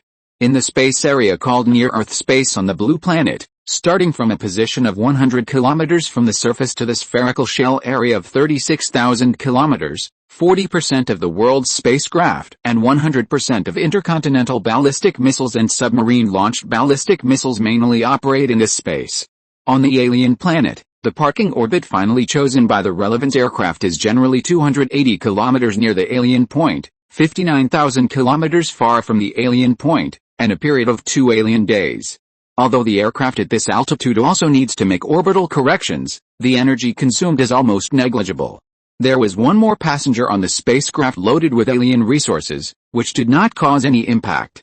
He had already experienced a launch experience once, and because the special environment of the alien planet was much easier than the last time, it didn't take long for Ji Xinghe to be taken to the near-Earth space of the alien planet by the spacecraft. Lieutenant Ji Xinghe, please prepare for the space jump. When the prompt sounded, Ji Xinghe unlocked the safety device and floated to an independent cabin in the spacecraft. The passengers in the same cabin with him looked at Ji Xinghe's back with respect. Although Ji Xinghe did not know all of them, they all knew Ji Xinghe. Living in the same base number 5, they had always heard stories about Ji Xinghe. The respect in their eyes was not only because of Ji Xinghe's past stories, but also because of the stories that Ji Xinghe was about to perform. Space jump, Lao Ji is really brave. What nonsense are you talking about? Lao Ji is a special mecha warrior. The 36 Venus were cut out one by one. Do you think they were picked up? I know Lao Ji is a special mecha warrior, but fighting on the ground is completely different from space jump. He is not wearing a mecha in space. He just jumps directly from our spaceship in a spacesuit. What if he jumps off the right side? Shut up quickly. Do you really think Lao Ji is nothing without the mecha? Do you understand, Peerless Master? Most of the passengers from base number 5 are full of fear about the legendary space jump. As the name suggests, space jump is jumping in space. It is not that the Federation has mastered the jump gate technology. It is just jumping out of a spaceship, and the target is another spaceship, a warship, or a spaceflight device such as a space station. Compared with jumping on the ground, there is always a landing time. Jumping in space without air resistance and gravity, once a mistake is made, the result is drifting in the universe until the oxygen is exhausted. In fact, with the relevant technology currently mastered by the Federation, space jumping is actually not dangerous at all. It can be summed up in 4 words, it is easy for those who know how. Ji Xinghe doesn't know how to do it, but as other passengers think, he is a special mecha warrior and a peerless master. After entering a separate cabin, Ji Xinghe, wearing a spacesuit, picked up a jet device from the cabin wall. In fact, there are spacesuits with built-in jet devices, but in an emergency, Ji Xinghe didn't need to ask for more. After indicating that he was ready, the relevant prompts began to sound. The angle correction is successful, the cabin air has been evacuated, and the cabin door is about to open. Lieutenant Ji Xinghe, please confirm again whether you are ready. Confirm, please hold on to the handrail. Countdown to the cabin door opening, 10, 9, 1, the countdown ended, and the cabin door in front of Ji Xinghe suddenly opened. Because the air in the cabin had been completely evacuated, there was no change in posture. The vacuum of the universe appeared in Ji Xinghe's sight. He didn't have time to appreciate the endless starry sky and the huge orange-red planet. Ji Xinghe jumped out of the spaceship with his feet on the bulkhead. Lieutenant Ji Xinghe, you used too much force, and the error value increased, but don't worry, everything is under our control. The voice from another space battleship sounded in Ji Xinghe's ears. That was Ji Xinghe's jumping target. Ji Xinghe, who was in the vacuum of the universe, did not use the jet device in his hand. After the normal speed space jump, after advanced calculation and correction by the space battleship, he would safely appear in the capture range of the space battleship. If an accident occurs, the jet device in his hand will need to play a role. The distance between the spaceship behind him and him is getting farther and farther, until the two sides are at an absolutely safe distance. The engine will start again, driving the spaceship to continue to accelerate and fly in the direction of the blue star. After flying in the vacuum of the universe for 20 minutes, Ji Xinghe saw the size of the space battleship getting bigger and bigger. When the two sides were about to cross each other, the traction rope launched from the independent cabin appeared beside Ji Xinghe and was easily caught by him. His own flying speed did not change for the time being, and he began to deform with a straight traction rope. During this process, the traction rope was fixed to the mounting point of the spacesuit by him. Lieutenant Ji Xinghe, please make sure you have fixed the traction rope. Confirm, start recycling. The process was extremely simple. Ji Xinghe, who did not bear any resistance himself, was driven by the traction rope to fly to the independent cabin of the space battleship. His original speed disappeared under the action of the slowly recovered traction rope, and he flew to the independent cabin of the space battleship at a speed that would not hit the wall. The hatch was closed, and Ji Xinghe, who was in the independent cabin, stepped on the cabin wall with both feet and stopped steadily. Air filling is complete, hatch open and countdown, 3, 2, 1, Ji Xinghe, who was still in a state of weightlessness, had already untied the traction rope, and with a kick of his feet, he floated into the interior of the space battleship. After passing through two hatches again, the relevant personnel on this space battleship finally appeared in his sight. The space battleships of the Federation do not have a gravity simulation system. Only the Nanchunman space station in Longzhou in the entire Federation has a gravity simulation system. When you are in the space station, you can walk normally just like on the Azure Star. Therefore, the scenes related to people in the space battleship are either floating around or fixed in the seat with a seat belt. Lieutenant Ji Xinghe, welcome to the Shenzhou space battleship, the four major fleets of the Federation Longzhou named after the 28 constellations. Each of the space battleships has a three-character name, but the correct pronunciation is separated. Xinayuhu should be Xinayuhu, and the Shenzhou space battleship belonging to the Western White Tiger Fleet is often pronounced as Shenzhou in normal spoken language. There was no welcome ceremony, no one took Ji Xinghe on a tour, and Ji Xinghe, who was not even able to enter the main cabin of the space battleship Shenzhou, was taken directly to his mecha. The Federation's 16th generation standard mecha, fixed in the cabin, looked brand new, as if it had just left the factory. 2 8-cut knives were fixed on its legs. The biggest difference from the first time Ji Xinghe saw it was that there was an extra metal box behind it. In addition to Ji Xinghe's mecha, there were 6 other mechas in the cabin. Lieutenant Ji Xinghe, please log into your mecha for self-inspection.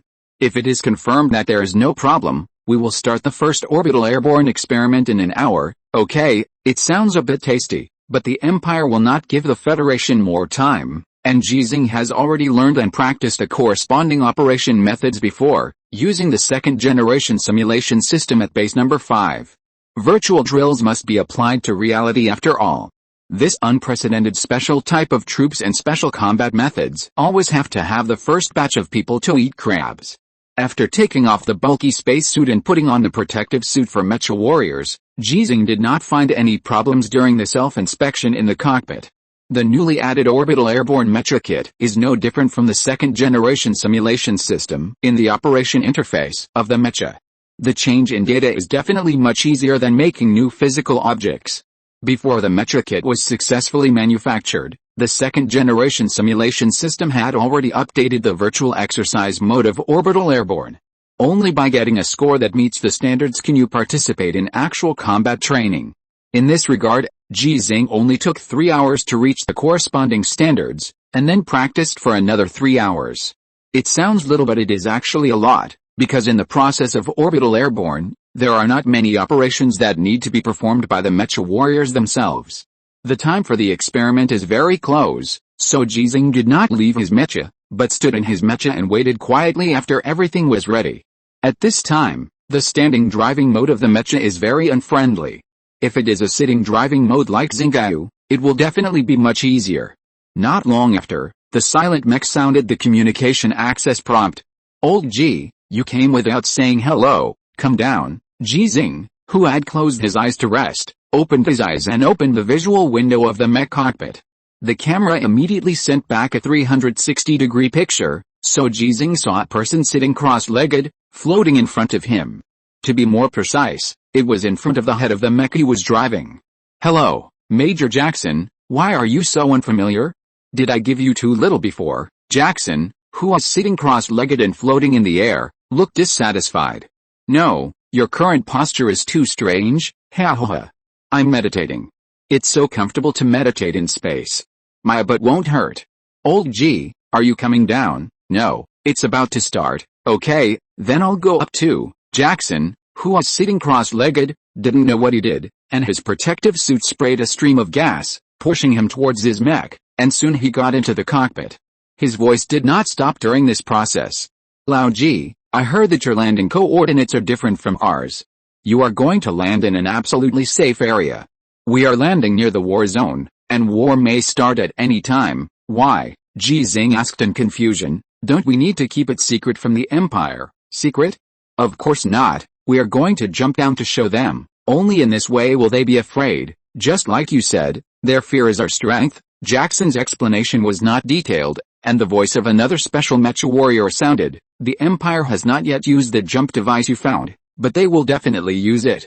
In order to give them enough warning, our airborne must be seen by them with their own eyes. Only in this way, they dare not use it easily." Ji Xinghe understood.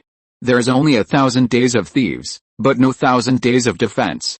The Empire with the jump gate technology is a thief, and it is possible to use the jump gate device to secretly attack certain areas of the Federation at any time. The current reconnaissance technology of the Federation has no way to prevent it. It can only use the fact that the orbital airborne mecha corps has been established to tell the Empire, "If you dare to steal, I dare to jump down and kill you." Judging from the harsh conditions for using the jump gate device, the fast-flying space battleships combined with the fast-landing orbital space mecha corps are more efficient weapons on the surface of alien planets. What if they use the jump gate device to drop bombs, or even nuclear bombs? Then we use space battleships to drop bombs and nuclear bombs. Compared with the orbital airdrop kit of the mecha, the cost of the diamond-shaped metal body must be higher, more than one level higher. Moreover, the defense of the diamond-shaped metal body is very high. Ordinary bombs and even nuclear bombs cannot completely destroy it. They dare not let us get the wreckage. Weapons including nuclear bombs cannot completely destroy everything. There are still wreckages in the buildings in the city bombed by nuclear bombs. The last time the Empire mecha completely destroyed the diamond-shaped metal body in the canyon, it was the mecha. If only the diamond-shaped metal body is used to drop bombs, it is very likely that the Federation will master the key wreckage and then reversely research the jump gates technology. By then, the Empire's losses will be far more than 1 or 2 diamond-shaped metal bodies, and they will also have to bear the consequences of the Federation army appearing on the Empire star. This is not important. It is not something we need to consider. If they ask us to do this, we will do it. What we need to consider now is, Major Jackson's voice sounded in the communication channel, "Lao Ji, this time our 6 special mecha warriors will work together, and there will basically be no problems. So, do you want to join us and go directly to our landing site?" Hearing this question, Ji Xinghe hesitated. His landing site is an absolutely safe zone, which means that he will not experience any battles, and accidents are unlikely to occur this time. If the Empire can arrange mechas to wait at the location where he appears every time, then he may have to consider whether he has killed an Emperor of the Empire. "Don't bother, Lao Ji, just take care of yourself." "Jackson, what do you mean by bothering? Lao Ji is stronger than you, don't you know that? You can act with me, why can't Lao Ji?" "Oh? It's great that there are so many Venus, let's try it sometime." "It's great that there are so many Venus, There's no need to find a time. Let's see who can destroy more imperial mechas. Only the noble mechas of the empire are counted, ordinary ones are not counted. Lao Ji, do you want to come? Lao Ji, don't listen to him, your weapons haven't been transported here yet, wait until next time. Ji Xinghe's previous weapons are still at base number 5, the 8-cut sword doesn't count, and the 2 weapons with special features have obvious improvements in combat power, so he replied softly, okay. Jackson was a little disappointed, he really wanted to fight with Ji Xinghe. Okay, then next time, there are plenty of opportunities anyway. No, Ji Xinghe corrected, what I said is right, I'm answering you, answer me. Jackson was stunned for a moment, then he remembered the last question he had asked, old Ji, do you want to come? Ji Xinghe agreed. He wanted to act with Jackson and the other 6 special mecha warriors. Lieutenant Ji Xinghe, please confirm that you want to change the landing coordinates and move with the team. I confirm. Okay, the corresponding coordinates have been adjusted. Please note that the first real-person orbital airborne experiment is about to begin. Chapter 144, The Mecha Falling from the Sky. The 7 mecha warriors of the Galaxy team were transferred away immediately after escorting the transfer convoy to base number 5. Except for the Captain Ji Xinghe, they all had to go directly to the battlefield. Regarding the ace building plan, everyone in the Galaxy team knew the ins and outs. Perhaps because of Ji Xinghe, the relevant parties gave the members of the Galaxy team 2 choices. The first choice is to stay at base number 5 with the Captain Ji Xinghe and perform the garrison mission. The second choice is to follow the deputy captain, Blind Man, to the front battlefield to perform combat missions. The members of the Galaxy team had some struggles and hesitations, but after learning that Ji Xinghe was going to participate in orbital airborne training, they who were temporarily unable to participate in this training finally chose to go to the front line to fight.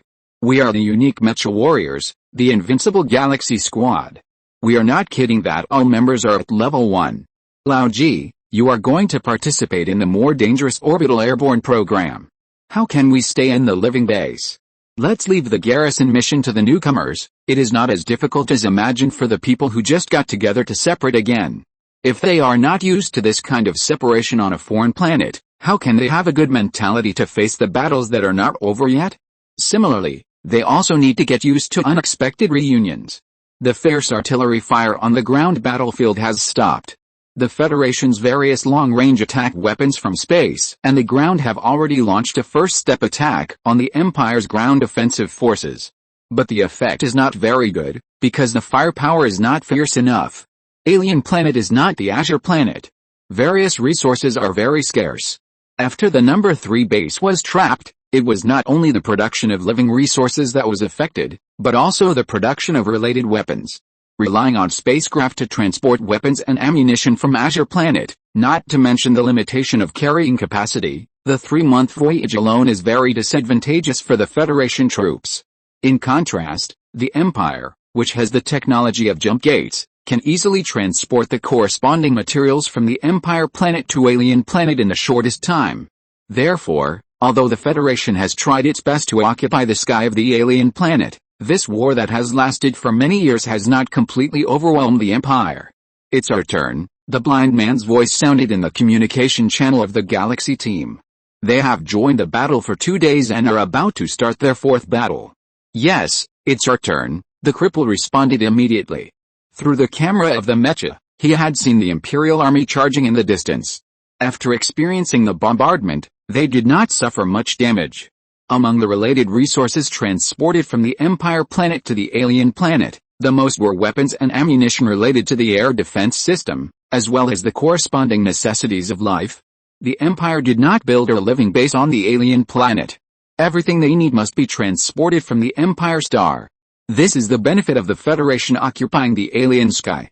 A large number of reconnaissance satellites and space battleships patrolling in the sky can find the precise coordinates of the other side while the Empire is building a living base, so as to mobilize a large amount of firepower to attack. From many perspectives, the Federation and the Empire have always been evenly matched in the war on the Alien Planet, and neither side has an absolute advantage. Prepare. When the blind man was about to give an order, he suddenly heard an order from his superiors.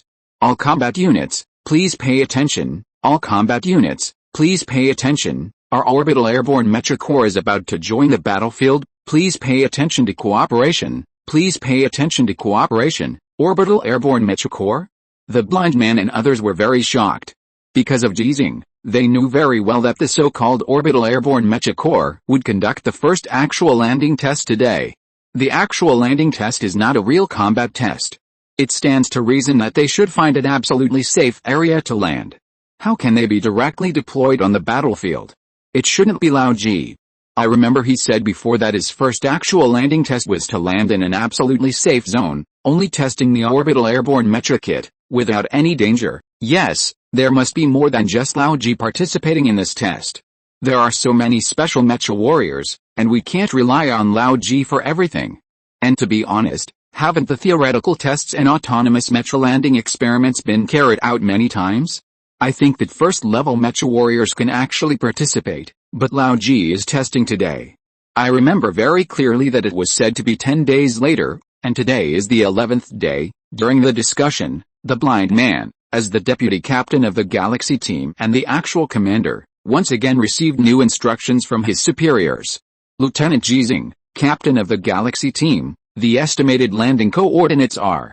Please ask the Galaxy team to cooperate with our ground forces and wait for an opportunity to take position and provide necessary support. Fuck, it's really Lao Ji. When the blind man exclaimed, he shared the coordinates and instructions with the rest of the Galaxy team. No one questioned it anymore, nor was there any fear. Instead, they were so excited that they wanted to scream. Because their captain has come, they will once again fight side by side with their captain.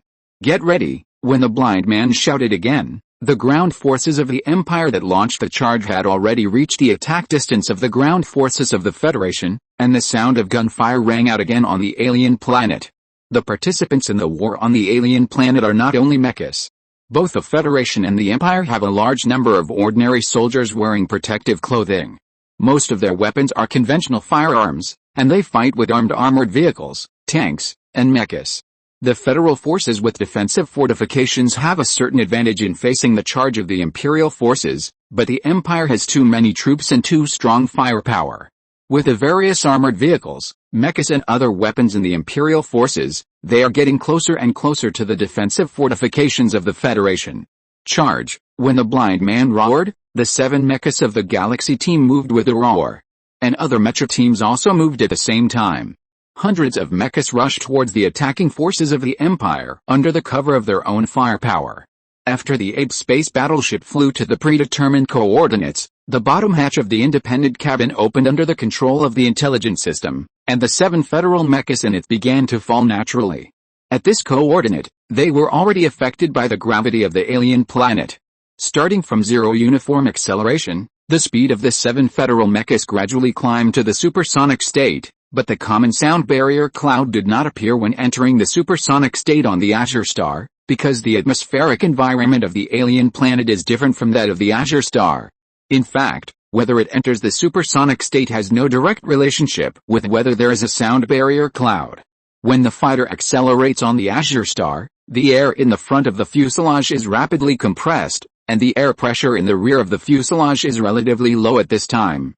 When the air pressure difference between the front and rear fuselages reaches a certain level, the moisture in the air begins to condense, and the water vapor formed follows the flow of the airflow, and finally forms a visible cone cloud.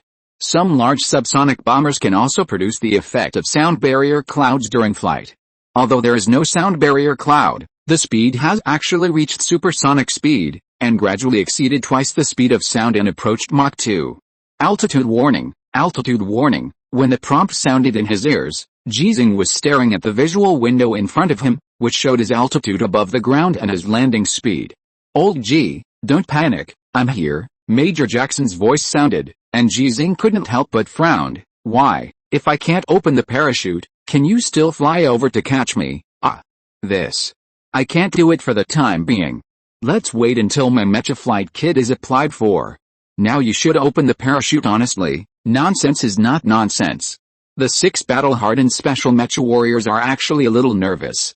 After all, it is the first time to fall from the sky. If an accident really happens, they can only remove their armor in the air. People may be fine, but their mechas will definitely become wreckage that can never be repaired. In contrast, the least nervous is Ji Xinghe. Although he has only experienced 4 battles, his heart is the strongest among the 7 special mecha warriors. Jackson's nonsense made everyone feel relieved. Looking at the information prompts in their respective visual windows, the 7 mechas that fell at high speed but did not produce meteor effects by friction with the air came to hide very close to the ground silently. They could already see the battle being carried out on the ground.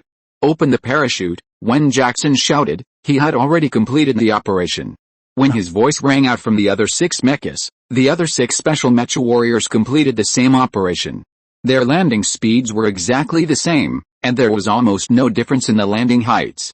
7 huge flowers appeared in the sky of the alien planet. Only some of the mecha warriors of the Federation who received the relevant instructions from the 2 sides of the fighting on the ground discovered the 7 mechas that suddenly appeared in the air. This was the most dangerous time. The sudden deceleration made the mecha pilots feel the overload, but none of them were affected because they were all genuine special mecha warriors.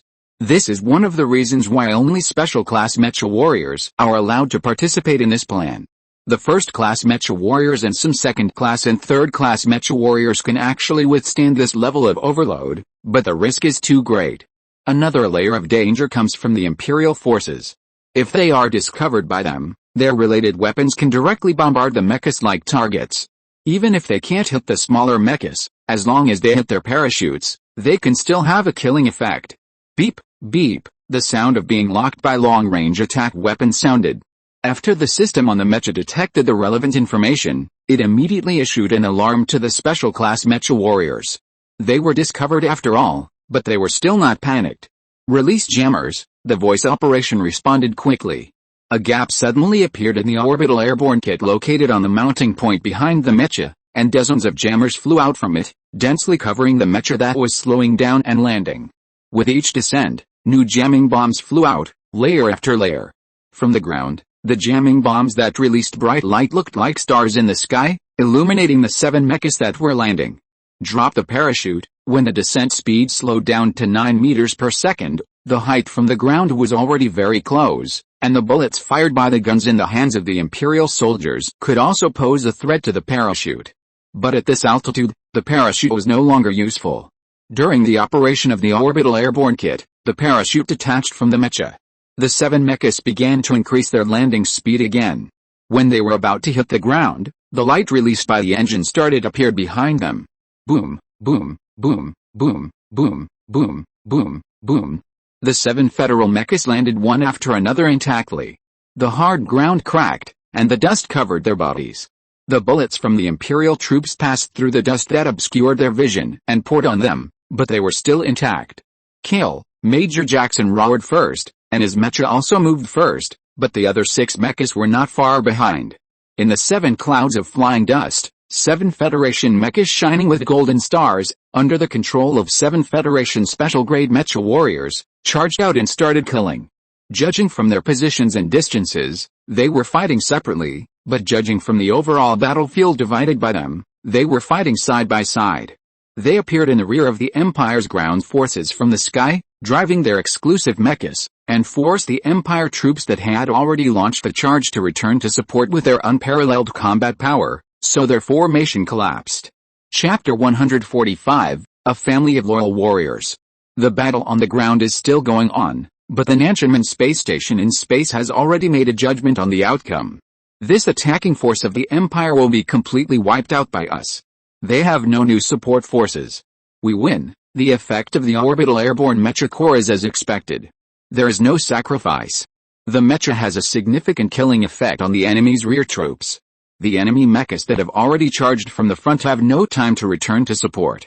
The mecha warriors of our ground forces can provide a diversionary effect from the front.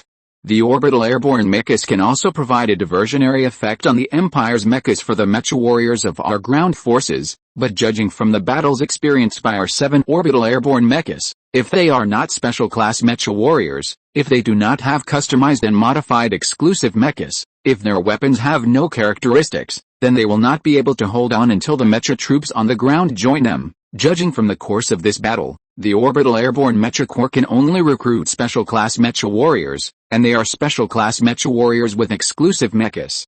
For the specific situation, after the war, We need to carefully inquire about the thoughts of the special class mecha warriors who participated in the battle and revise the current analysis results. When the report temporarily ended, a more detailed report appeared on the devices in front of everyone in the conference room.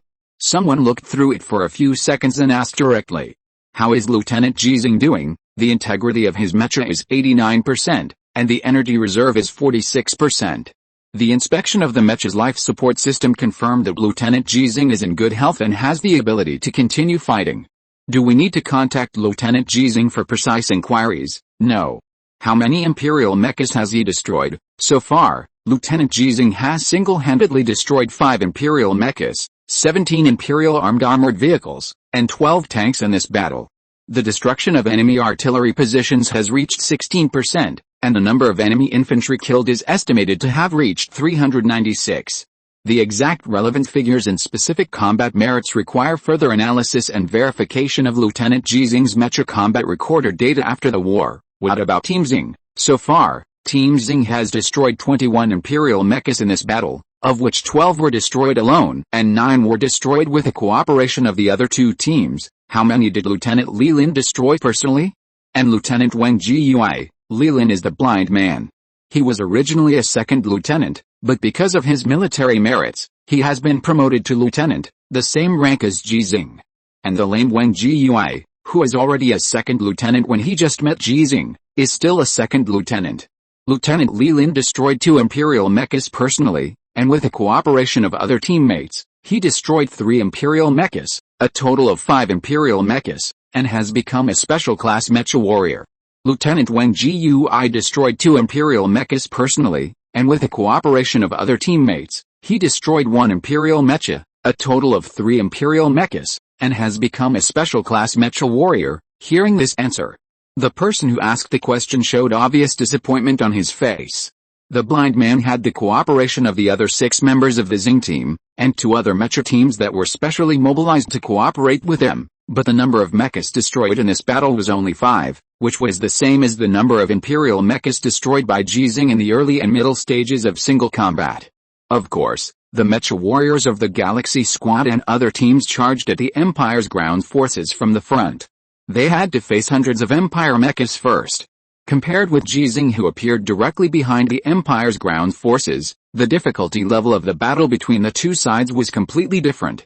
However, considering the difference between the 2 sides with teammates and without teammates, this difference in difficulty level can still be ignored, indicating that the gap between the strengths of the 2 sides is not small.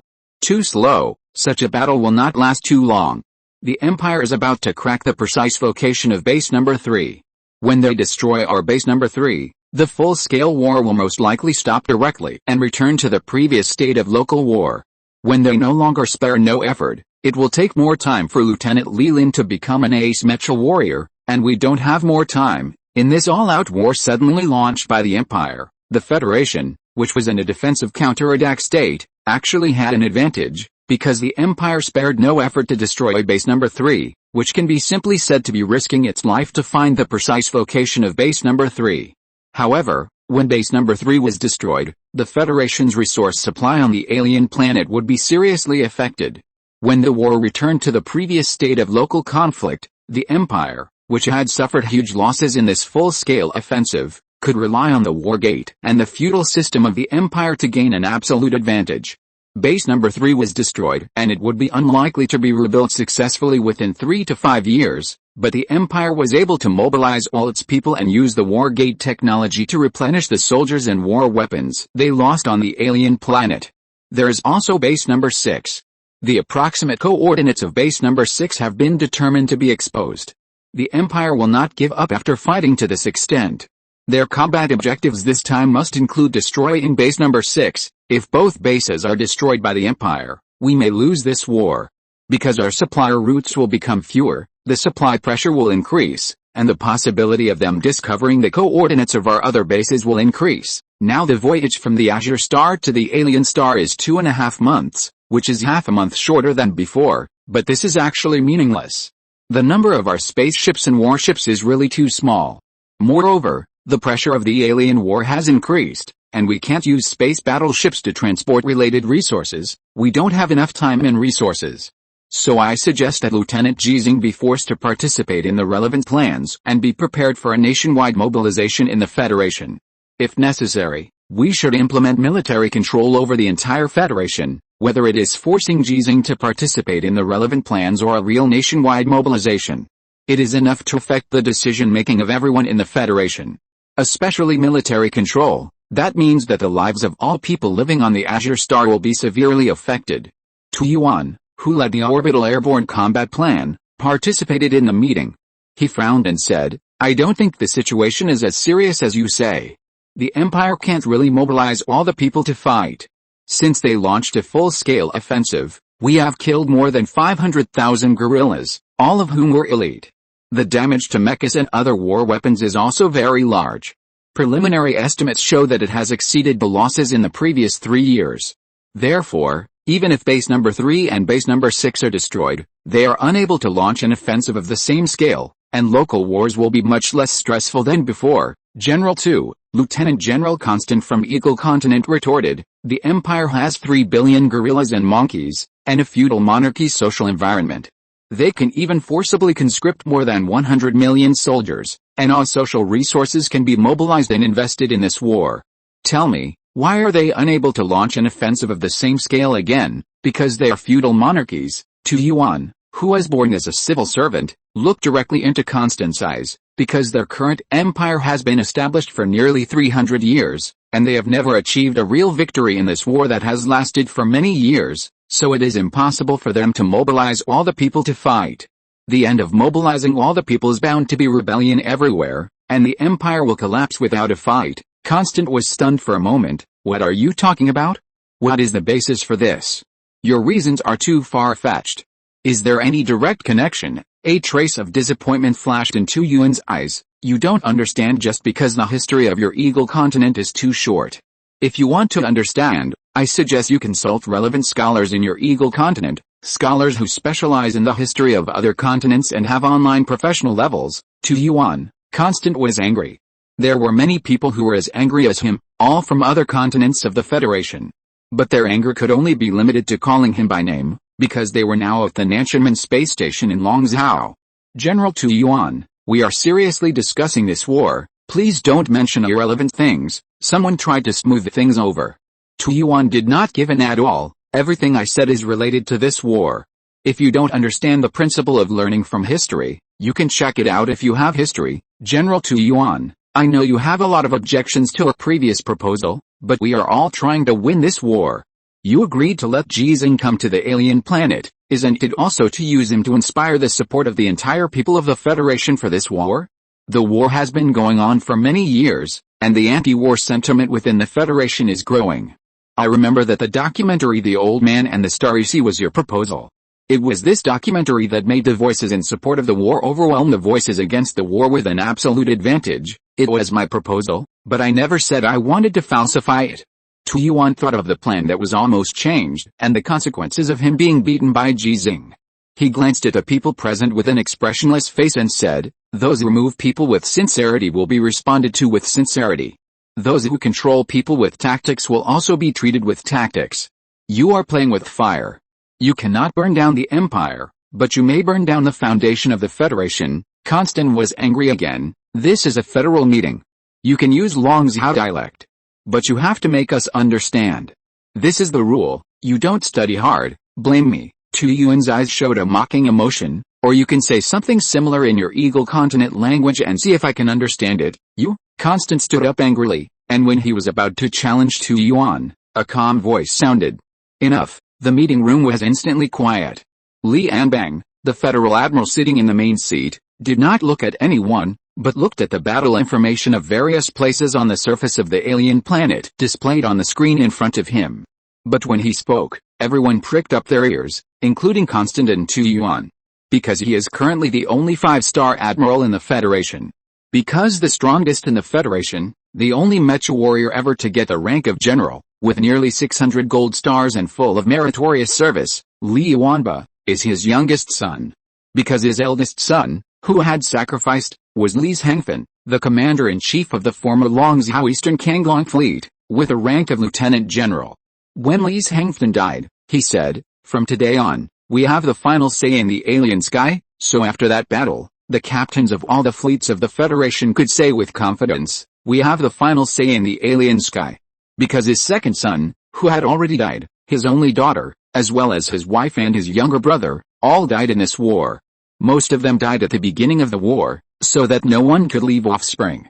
Li Yuanbei's family background did not make his merits questioned, because the Li family was full of loyal martyrs, and only the father and son were left to sacrifice. But is there really no one who doubts it? His story is more inspiring than Ji Xinghe's story, but the most popular book for the Federation people is The Old Man and the Sea of Stars, perhaps because most people are ordinary people. Most people think that the Li family, a family of generals, should naturally bear more responsibilities and obligations than ordinary people. Some people take the sacrifice of others for granted, but in fact, is it really taken for granted? If they are willing to become soldiers, they must be prepared to take on more responsibilities and obligations. If they are unwilling, we cannot force them to pay. Because this is the responsibility and obligation we need to bear when we become soldiers. Li Yanbang's tone was very calm. Zigong said, I don't want others to impose on me, and I also don't want to impose on others. It was another incomprehensible Longzhou dialect, but this time, whether it was Constant or the generals of other continents, no one questioned or asked Li Yanbang about the vernacular meaning of this sentence. They all silently remembered this sentence in their hearts, preparing to check and ask after the meeting. However, Li Yanbang is not Tu Yuan, so he named him Tu Yuan. You translate for them. Yes, Tu Yuan immediately stood up and translated. He was very familiar with this sentence, because when he first met Ji Xinghe, Ji Xinghe said, Zigong is not as good as me. Li Yanbang didn't need to say that Zigong was not as good as him. Chapter 146 Jackson's unnecessary move. Is Ji Xinghe a soldier? A meeting at the Nanxinmen space station has ended, and more meetings are about to begin, but many people cannot figure out the true meaning of the words of Li Yanbang, the only 5-star general of the Federation in this meeting. Soldiers should bear more responsibilities and obligations, so Ji Xinghe, as a soldier, should also bear more responsibilities and obligations. He must accept orders to participate in the Federation's Ace Mecha Warrior creation plan, complete the filming of the documentary The Old Man and the Sea of Stars, and sublimate its theme to inspire more people to go all out to support this war. Mechanics are not soldiers, but mechanics are. A 65-year-old man who wants to avenge his son is not a soldier, and a grandfather who wants to take good care of his granddaughter is not a soldier. He who has sacrificed his son should not bear more responsibilities and obligations, because these responsibilities and obligations should be borne by the soldiers. If you have a military rank and are a special mecha warrior, do you have to be a soldier? In theory, this is the case, but Ji Xinghe's existence has never appeared in any theory, and he should not have come to the alien planet. Major General Tu Yuan, who asked him to come to the alien planet, had always planned to complete the documentary The Old Man and the Sea of Stars and used this reason to convince some people and Tu Yuan himself to let Ji Xinghe come to the relatively safe living base of the alien planet to be an ordinary auto mechanic. There is no deception, no control over people with skills, just telling a real story. This story may be very ordinary, but the truth in it is enough to move many people. Ordinary is another kind of greatness in many cases. But Ji Xinghe's strength and his performance were beyond everyone's expectations. He, who should have been an auto mechanic, became a mechanic. Everyone was vying for the various operating areas of the mechanic area of the number 6 living base. He was not supposed to drive a mecha, but became a super mecha warrior. From the mecha teams led by various super mecha warriors who wanted to recruit him as a teammate, many mecha warriors have wanted to join his Xinghe team. I think what General Li means is that we can force Ji Xinghe to participate in our plan. The Ace Warrior building plan combined with the Old Man and the Star UC can provide sufficient public opinion advantages for our subsequent national mobilization. I don't think so, because General Li was not talking about Ji Xinghe, but hundreds of millions of federal people. They are not soldiers, and they have no responsibility or obligation to take on more in this war. You know, we have been able to fight the Empire on the alien planet for 20 years. And they have actually paid a lot. Bullshit. If we don't fight, they will have nothing. Why can't we let them take on more? Pay more, perhaps. For some people, it doesn't matter whether the ruler is human or gorilla. What matters is their own life. Traitor. These people are all traitors. There is a saying in Longzhou that those who are not of my race must have different hearts. The gorillas and monkeys in the Empire are completely not the same race as us humans. No, it should be said that they are not the same species. They will only exterminate us and leave some traitors in the zoo, just like we go to the zoo to see animals now to see those traitors. Whether they are traitors or not, they are all human beings. They all have a say, and we can't deprive them of their power. On the contrary, they can obstruct us, they can influence many people who hold a neutral attitude, and even influence those who support us to win this war, so we need military control throughout the Federation. Only in this way can we know who the traitors are and deprive them of all their power. But what if there are a lot of traitors? After all, from a certain point of view, population itself is a resource. If we successfully counterattack the Empire Star, occupy the Empire Star and rule the Empire's apes and monkeys, will you choose to exterminate them or use them as resources? On the other hand, those traitors may think so. They think they are useful to the Empire, and they can even get a better life than now. Damn it, why do you know the thoughts of traitors so well? Are you a traitor? You are the traitor, your whole family is. Fuck you whole family, regardless of whether the controversy exists. No matter what Li Anbang really wants to say, it will not affect Ji Xinghe at this stage. In a sense, Ji Xinghe has never really rejected the ace building plan. He did not hide in the number 5 living base to take care of his granddaughter. On the contrary, he has begun to assume more responsibilities and obligations, although it is still under the premise of his ability, although it is under the education of Ji Rongzhanayu. But it is done. 41 gold stars. Ji Xinghe, who joined the Orbital Airborne Mecha Corps, got 5 gold stars in the first battle, and only 59 gold stars away from becoming an ace mecha warrior. In fact, the number of gold stars he can get is more than 41. In the previous battle, he gave the gold stars to his teammates, and the same is true in this battle. The Galaxy team, which broke all the way to the predetermined coordinates, successfully completed the reunion with their captain Ji Xinghe, and the combat power soared to a higher level. But Ji Xinghe didn't know whether he thought of the ace building plan, or because he didn't care about the number of gold stars. In the battle after the Galaxy team completed the assembly, he gave the gold stars to the members of the Galaxy team. He either destroyed the camera of the Imperial mech, or cut off the weapon of the Imperial mech, or broke the motor joint of the Imperial mech, and then turned and ran to another Imperial mech.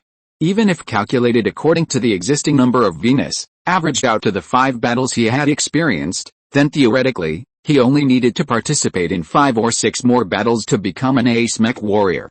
However, the fact is not like this. How can the opportunity of one against many appear so easily? The Imperial mech does not want to die, and will not line up one by one for him to break. Major Jackson and Major Han Li, who are similar to him in strength after driving the mech, or even stronger than him, failed to become ace mech warriors in the process of him obtaining 41 Venus. You know, when Han Li and Ji Xinghe came to the alien planet together, they already had 73 Venus. Old Ji, why don't these Imperial noble gorillas come to you? The war is over. In the process of cleaning up the battlefield, Major Jackson, who has the largest number of Venus in the first generation of the Federation's Orbital Airborne Mech Corps, is a little dissatisfied. Your strength is only slightly worse than mine, but they all came to me, otherwise I could have at least 10 more gold stars this time. Otherwise, I'll give you 50 of my gold stars? No, too many and I'm afraid you can't handle it. I'll give you 30. The strength of the Imperial Noble Mechas varies, some are about the same as Jackson, and some are about the same as the Blind and the Lame. But no matter how much the difference is, their strength is unquestionable, and it is not easy to break them. Up to now, Ji Xinghe has not encountered a real Imperial Master, so he has won gold stars so quickly. There is no need to say more about the special situation before. In this battle, there are masters of strong strength in the Imperial ground forces, but these Imperial masters, through judging the number of gold stars on the Federal mechas, did not go to find the weak Ji Xinghe. Facing the self-familiar Major Jackson, Ji Xinghe, who had only met him once so far, was thoughtful. What do you want to say? The two people had indeed only met once, and this time the two sides did not really meet each other. When Jackson came over, Ji Xinghe was already in the mecha, and he has not been able to take off his armor until now. But Ji Xinghe already has some understanding of Jackson. Ha, you found out, old Ji. Jackson smiled awkwardly, and his tone became serious. I want to say that you always fight with ordinary Imperial mecha warriors like this, and there is no gain effect on your own strength improvement. In the long run, your strength will not increase but decrease. After getting used to the battle rhythm and method of ordinary imperial mecha, if you suddenly encounter the real noble mecha of the empire, you will be very passive, so that the machine is broken and the people are dead. Jackson did not say these 4 words, but his meaning was already very obvious. Just like the last time they met, he said he wanted to challenge Ji Xinghe and even threatened him, just to use the battle to make Ji Xinghe give up the idea of becoming a mecha warrior, just to make Ji Xinghe recognize himself and not be complacent because of 1 or 2 victories. The result last time proved that what he did was a bit unnecessary, and this time was the same. Thank you. Ji Xinghe only said these 2 words, and didn't say anything about the battle or anything else. He actually knew this better than Jackson. He has been practicing martial arts for 55 years, but never thought of himself as a peerless master.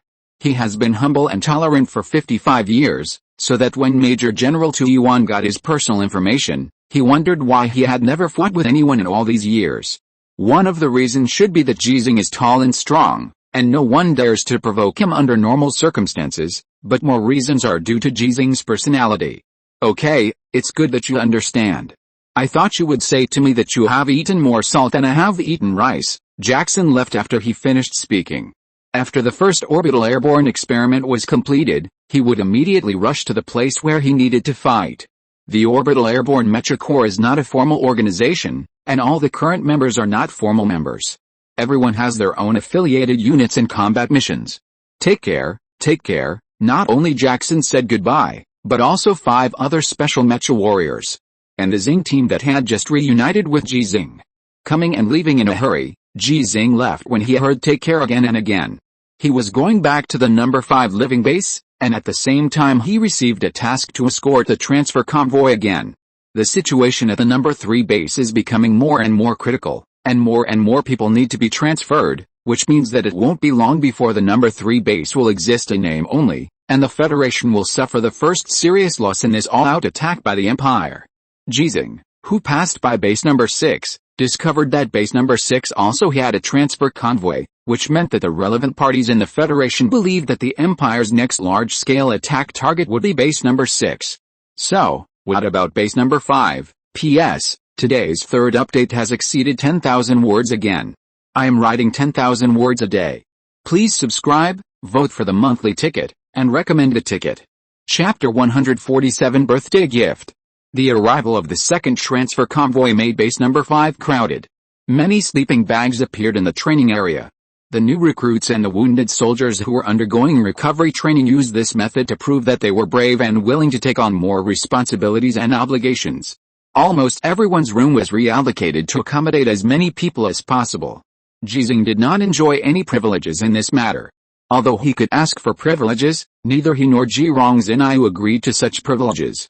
So his 2-bedroom, 1 living room and 1 bathroom house welcomed 5 new residents.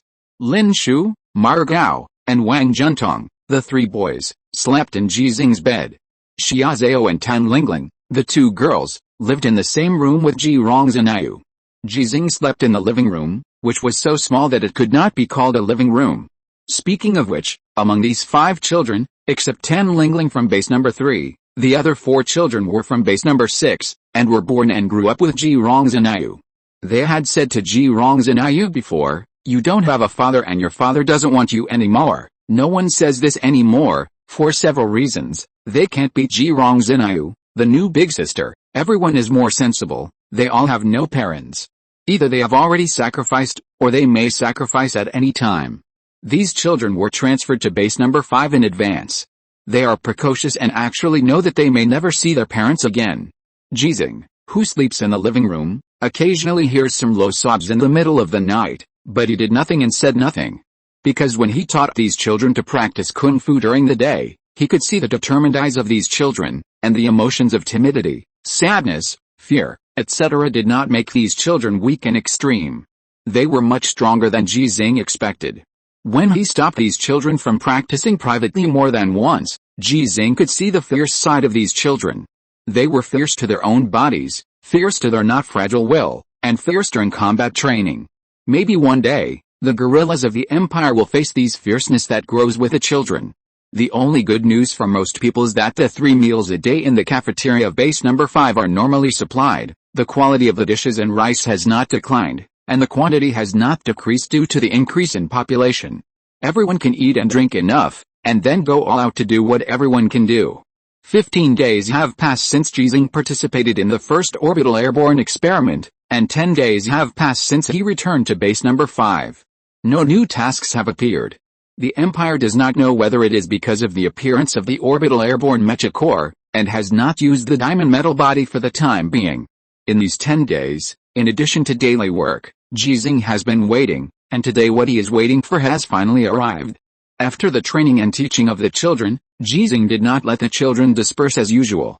Do you want to see the mecha? The children did not answer, but their eyes had betrayed them. As the eldest sister, Ji Xinghe was the first to stand up. Instructor, we want to see the mecha. Okay, I'll take you to see the mecha, after the grandfather and grandson sang in unison. They took the children to the machine repair area of base number 5 and came to Ji Xinghe's exclusive operation area. Master. The mechanics working in the operation area all used the enviable name of Ji Xinghe when they saw him.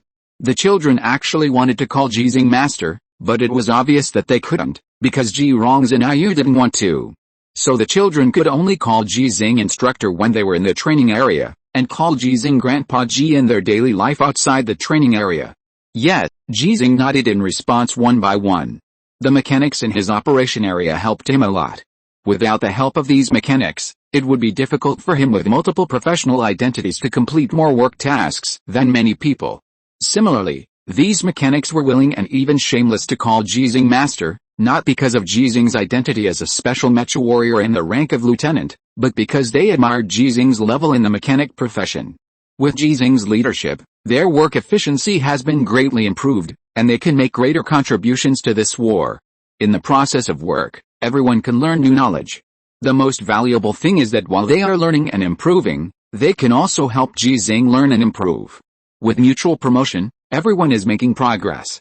Master, Xingayu's motorized joints have all been delivered, and Xingayu can be upgraded again. Okay, don't worry about that, let's repair the mecha first. Xingayu, which previously needed more than 30 million resources to be fully upgraded, was not much short of it when Ji Xinghe's number of Venus increased from 22 to 41. The corresponding resources were allocated and finally arrived today.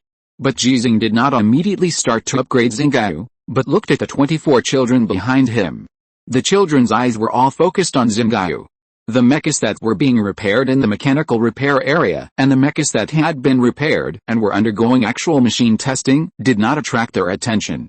Because all of them knew Xingayu, and they all knew that Xingayu was not Ji Xinghe's Xingayu, but she was Ji Xinghe's Xingayu. Among the 24 children, only Ji Xinghe had ridden a mecha and could ride it every day, and the mecha she rode was Xingayu. Who else could truly understand that kind of envy except themselves? Do you want to try it? Ji Xinghe's straightforward question made the children so excited that they dared not answer. Ji Xinghe said that he would take them to see the mecha. As they were precocious, they naturally did not believe that it was just a look. If it was just a look, they could see it every day in the training area.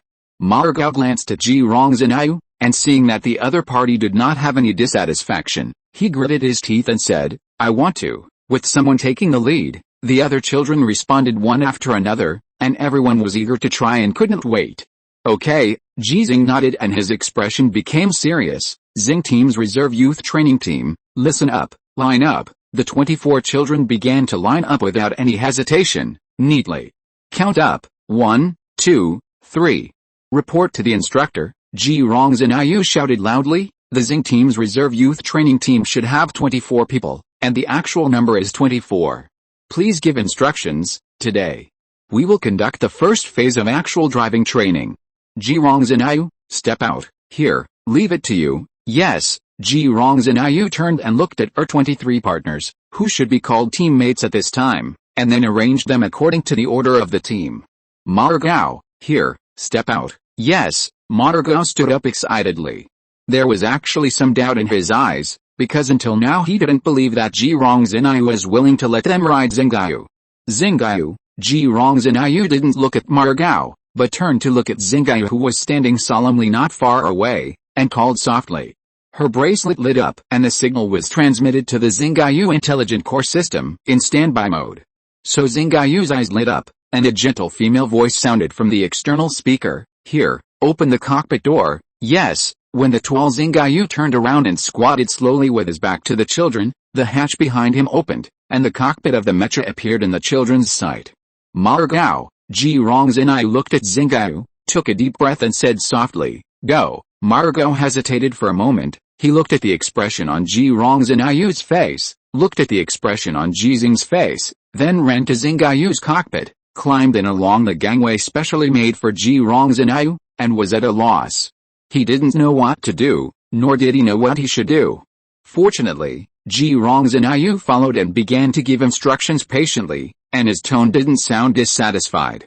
So Margao sat in Ji Xinghe's special seat, buckled the safety device, put on the holographic glasses, and saw Xinghe's perspective shared from the main operating perspective. The hatch closed, Xinghe stood up, and Ji Xinghe, who was standing beside her, looked at her Xinghe and took a deep breath again. Xinghe, Standard Tactical Action 1, yes, Xinghe, without a real driver, began to make maneuvers. Its intelligent core allowed it to complete these simple maneuvers and allowed it to run automatically. Except for the inability to fight, it looked not much different from a mecha with a driver. If there was anything, it was that its body was too bloated, and there were too many gold stars on it so they shone under the lights. Time is up, Xinghe, open the hatch. Yes, Margao. Come down. Yes, Margao was reluctant, but he knew it was an order, and he knew that Xinghe was Ji Xinghe's knight. Lin Shu, step out. Yes, Ji Xinghe did not continue to watch from the side. Xinghe would not have any problems in this situation, and Ji Xinghe, who had been with Xinghe for a long time, would not make any operational errors, so he started his mechanical repair work with peace of mind. The children were very happy playing with Xinghe, but Ji Xinghe was not happy, because this was not training or playing at all, but a birthday present. Today is Ji Xinghe's 6th birthday, and she is only 6 years old today. A few days ago, Ji Xinghe asked Ji Xinghe what birthday present she wanted. After thinking for a few days, Ji Xinghe finally told Ji Xinghe the answer earlier today. I want them to drive Xinghe. Why? Because they all want to drive Xinghe, because they are pitiful as I was before. Okay, no one knows how uncomfortable Ji Xinghe felt when he agreed. Just like no one knows that Ji Xinghe hid in the corner last night and used her bracelet to contact Xinghe in the machine repair area, and seriously asked Xinghe if she was willing. Of course Xinghe would say yes, because this was an order from Ji Xinghe, and it unconditionally obeyed all of Ji Xinghe's orders, which was one of the meanings of its existence. Everything went smoothly, and Ji Xinghe, who directed the children to take turns to experience driving the mecha, did not seem to be unhappy at all. But, is this really Ji Xinghe's birthday present? Is she really happy? Ji Xinghe, who was doing mechanical repair work, did not let these thoughts disrupt his work rhythm. His hands were very stable, his work efficiency was still very high, and he also made a decision. Time passed little by little, and the children finally took turns to experience the feeling of driving the mecha, which made them extremely excited. Ji Xinghe looked at Ji Xinghe's work progress and made another decision. She asked the children to take turns driving the mecha again. Disband. After taking turns twice, it was already dinner time. The children reluctantly went to the cafeteria to eat, but Ji Xinghe did not go. She wanted to wait for her grandfather to eat together. Ji Xinghe stopped the work at hand and walked to Ji Xinghe, who was standing next to Xinghe. Want to go up and try? No need, Grandpa. I can drive Xinghe every day. Go to work. After work, let's go eat together. When I say go up, I mean go up there. Ji Xinghe was stunned. She knew that the living base was underground, so going up there meant. Want to go? Yes. Ji Xinghe smiled happily and followed Ji Xinghe into the cockpit of Xinghe and sat in her exclusive seat. This is still her exclusive seat, because only when she sits here does Xinghe have a real driver. Ji Xinghe, the designer and builder of Xinghe, is only a temporary driver, a driver. When Xinghe left the base with a grandfather and grandson and appeared on the surface of the alien planet, Shen Mu, Suhi and others who had prepared birthday cakes in the cafeteria of base number 5 did not know about it. Suhi, aren't you with Lao Ji every day? Tell me, what are Lao Ji and Xinxin doing? Why haven't they come to eat yet? You asked me to come and help you prepare for the birthday party.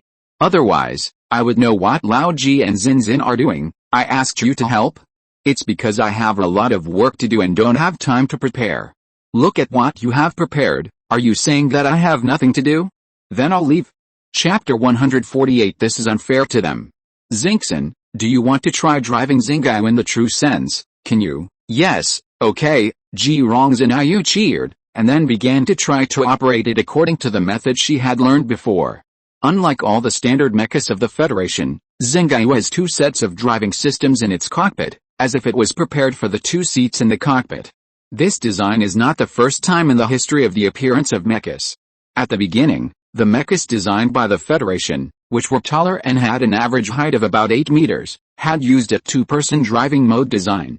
One driver is responsible for controlling the movement of the mecha, and the other driver is responsible for controlling the firepower system of the mecha. In a sense, this mecha is more like a war weapon such as a tank or an armored vehicle. However, after many experiments, it was found that this design is not desirable. When the height of the mecha reaches about 8 meters, the weight will increase. In addition, in order to ensure that the firepower system is sufficient, the ammunition boxes that must be carried extra, etc., will greatly reduce the movement speed and flexibility of the mecha under the action of the core engine of the same power. Instead of building mechas in this way, it is better to build tanks or armored vehicles directly.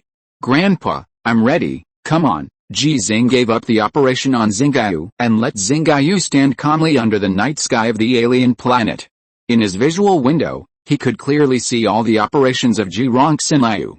If there was a problem, Xinghe would refuse to perform the operation. If it was an operation that Xinghe's intelligence system could not distinguish, Ji Xinghe could also stop it at any time. Ji Xinghe was very cautious. The picture displayed by the holographic glasses she wore was almost exactly the same as what Ji Xinghe could see. Without a joystick and a pedal, she had only two ways to operate Xinghe: voice interaction and brain wave sensing. The former, as the name suggests, tells Xinghe what needs to be done. If the relevant instructions exist in Xinghe's database, Xinghe can do it. The latter is actually similar to playing games.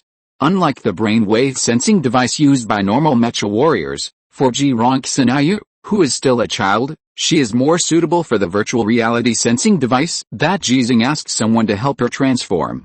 Ji Xinghe, who was allowed, began to use the voice interaction system very cautiously.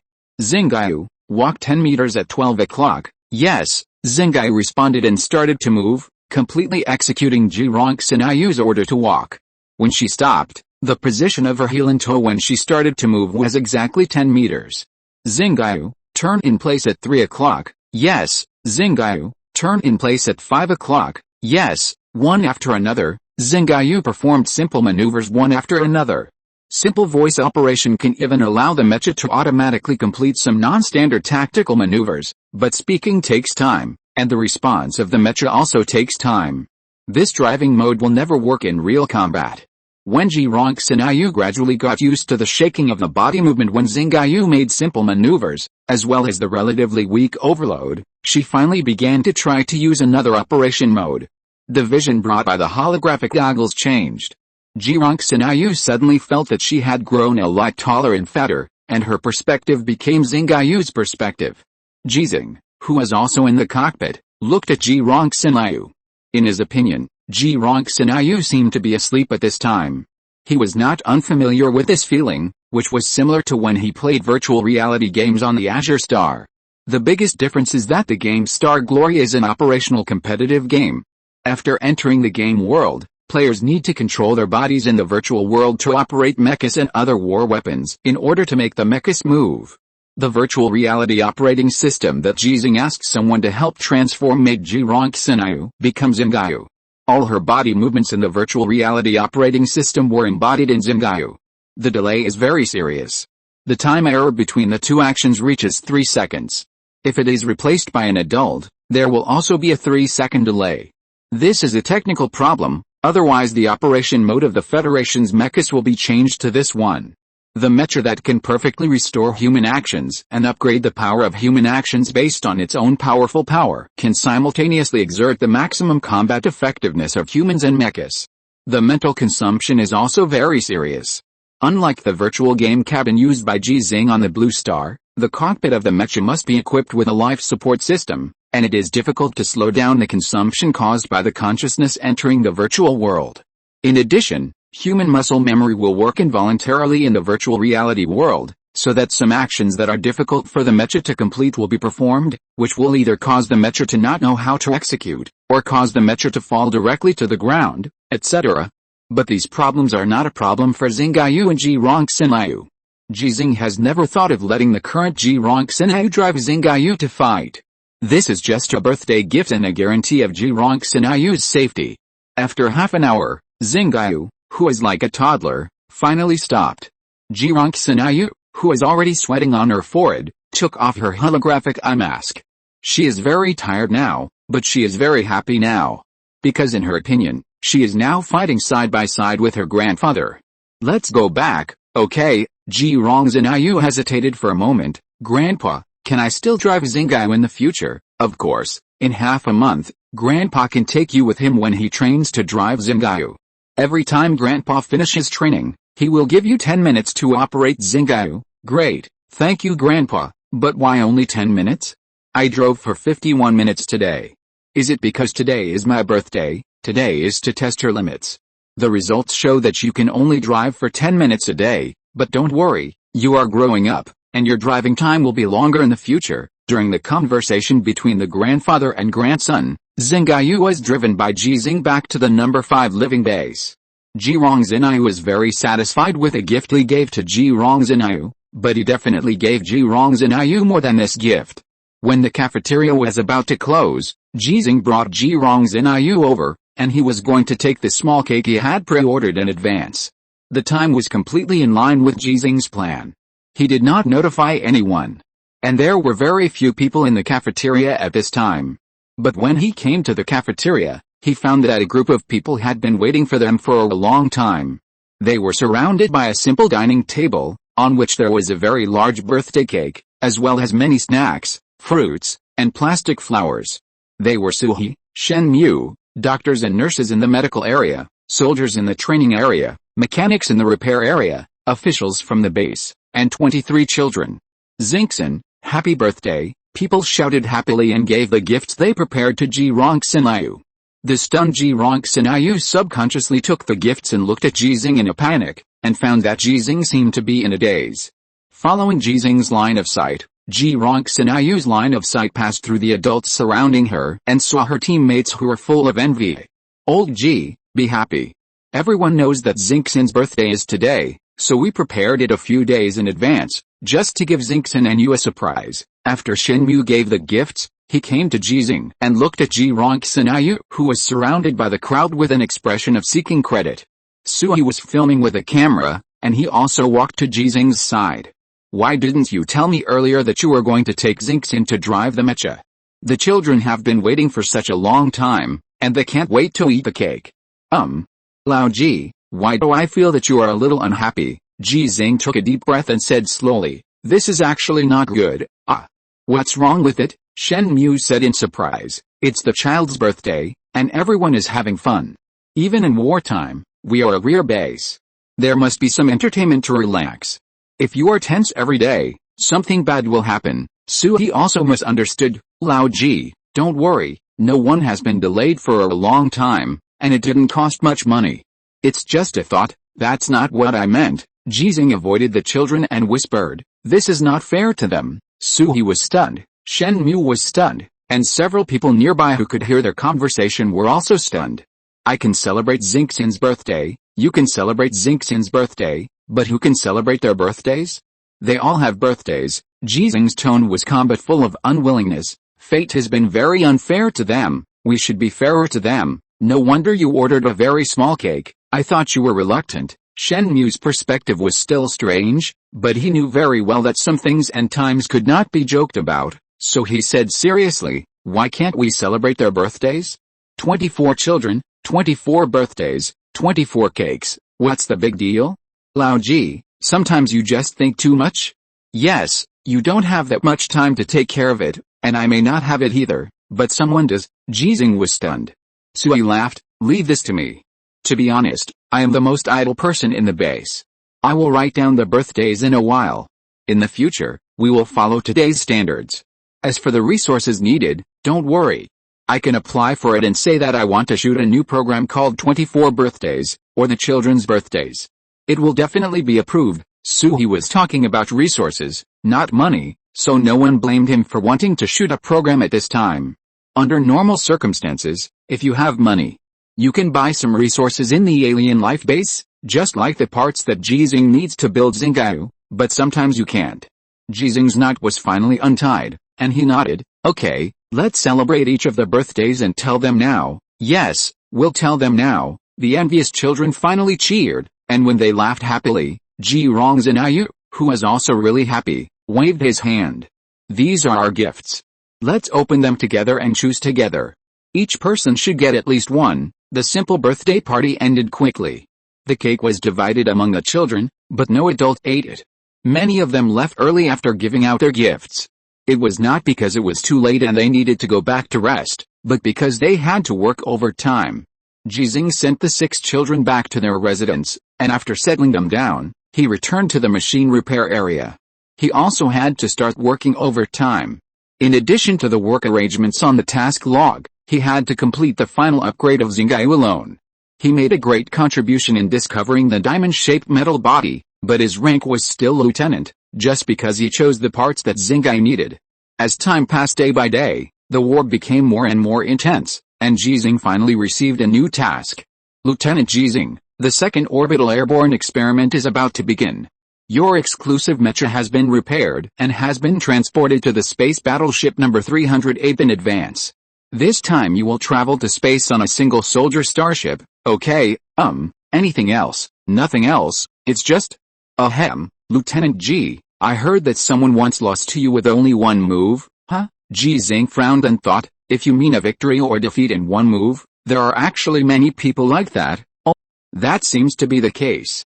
A victory or defeat in one move can be considered a loss of only one move. Damn, I was fooled. I thought he was really a master. Who is it? It's the driver of the single soldier starship you're taking this time, a new recruit. Chapter 149 Imperial Earl. In the hangar of base number 5, next to a single soldier starship ready to go, stood a somewhat nervous recruit. It was just because he was wearing a protective suit and a helmet, so no one could see his nervous expression. "Wang Shizhen, I spent a lot of effort to get you this mission. If you embarrass me, I will kill you when I come back." The voice that sounded in his ears made Wang Shizhen's nervousness dissipate a little. "Boss, don't worry, I will definitely not embarrass you. Besides, you asked me to come to carry out this mission, isn't it because my training results are the best? If I embarrass you, then no one under you can save face for you. Call me instructor." "Yes, instructor boss." There was no new voice in his ears. Wang Shizhen chuckled twice and his expression became serious again, because his passenger this time had appeared in the hangar and was recognized by him at a glance. Unlike the last time he took a ride on the spaceship, Ji Xinghe did not wear a spacesuit this time, but a protective suit for mecha warriors. He did not wear a helmet on his head. The induction protective helmets for mechas are usually placed in the cockpit of the mecha. When he walked out of the metal door with a tall stature, he naturally attracted some attention. His neat short hair and strong body made him look very energetic, which complemented his identity as a mecha warrior. It was the gray hair on his temples that made people a little surprised. Wang Shizhen became nervous the moment he saw Ji Xinghe, and when Ji Xinghe approached, he was stunned when he saw the 2 white hairs clearly. 9 months ago, he saw Ji Xinghe with a full head of black hair and a very thick hair volume, which made him, a young man, envious. He also doubted whether Ji Xinghe was 65 years old. But now, no, the New Year's Day of the federal calendar has passed. He is already 66 years old. If he is 1 year older, isn't it normal to have some white hair? Hello. Oh, that's not right. Wang Shizhen stood at attention and saluted. "Report to the commander, Wang Xinghe, the pilot of the single soldier starship of the Transport Aviation Brigade of the 1st Orbital Airborne Corps of the Federation Longzhou Space Fleet, is reporting, at ease." "Yes," Wang Shizhen said in a serious manner. "Commander, everything is ready, please give instructions, depart immediately." "Yes." Wang Shizhen turned around and skillfully pushed a gangway to the hatch of the single soldier starship. He climbed up and opened the hatch, but he was stunned when the hatch just opened, because he suddenly thought of a problem. The appearance of the single soldier starship looks like a cone with small wings. It is 8.8 meters long, but the wingspan is only 4.6 meters. The cockpit at the top is 3 meters above the ground. The driver needs the help of the gangway when loading in, but when Ji Xinghe stole the single-soldier starship, it was obvious that there would be no gangway, and the surface of the single-soldier starship was extremely smooth, and there was no leverage point at all. How did he climb up? Is there a problem? Ji Xinghe asked beside him. No. Wang Shizhen hurriedly climbed in, gave up the position of the gangway, and hurriedly turned back to see if the peerless master Ji Xinghe could jump up directly, and saw that Ji Xinghe had already climbed up the gangway. Somewhat disappointed, Wang Shizhen continued to drill in, sat in his driving seat and began to prepare for takeoff. After Ji Xinghe came in, he sat in a seat behind Wang Shizhen. This single-soldier starship looked like a training model with 2 driving seats. The relevant personnel of the hangar came over and moved the gangway away, and began to give orders. The hatch was closed, and during the communication between Wang Shizhen and the command center, tower, the single-soldier starship slowly moved. Ji Xinghe, who was sitting in the back, felt a little strange. This was not what he expected. The 13th young master of Xinfeng City, named Wang Zhengli, nicknamed Wang Shizhen, did not seem to have the intention to reminisce with him, and was very serious about the takeoff operation. But it was good this way. Ji Xinghe could use this time to practice. He closed his eyes and had no curiosity about Wang Shizhen's operation. He was very familiar with driving a single-soldier starship. He almost drove the single-soldier starship of the new Phoenix City Police Department to an alien planet before.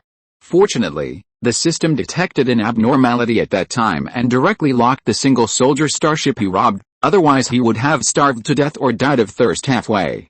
The energy and oxygen supply facilities of a conventional single-soldier starship are enough to support it from the Azure Star to the alien planet, because cruising in space does not require much energy. But under normal circumstances, a single-soldier starship will not prepare corresponding food, drinking water and other resources. While closing his eyes to rest, the single-soldier starship operated by Wang Shizhen drove away from the warehouse of base number 5.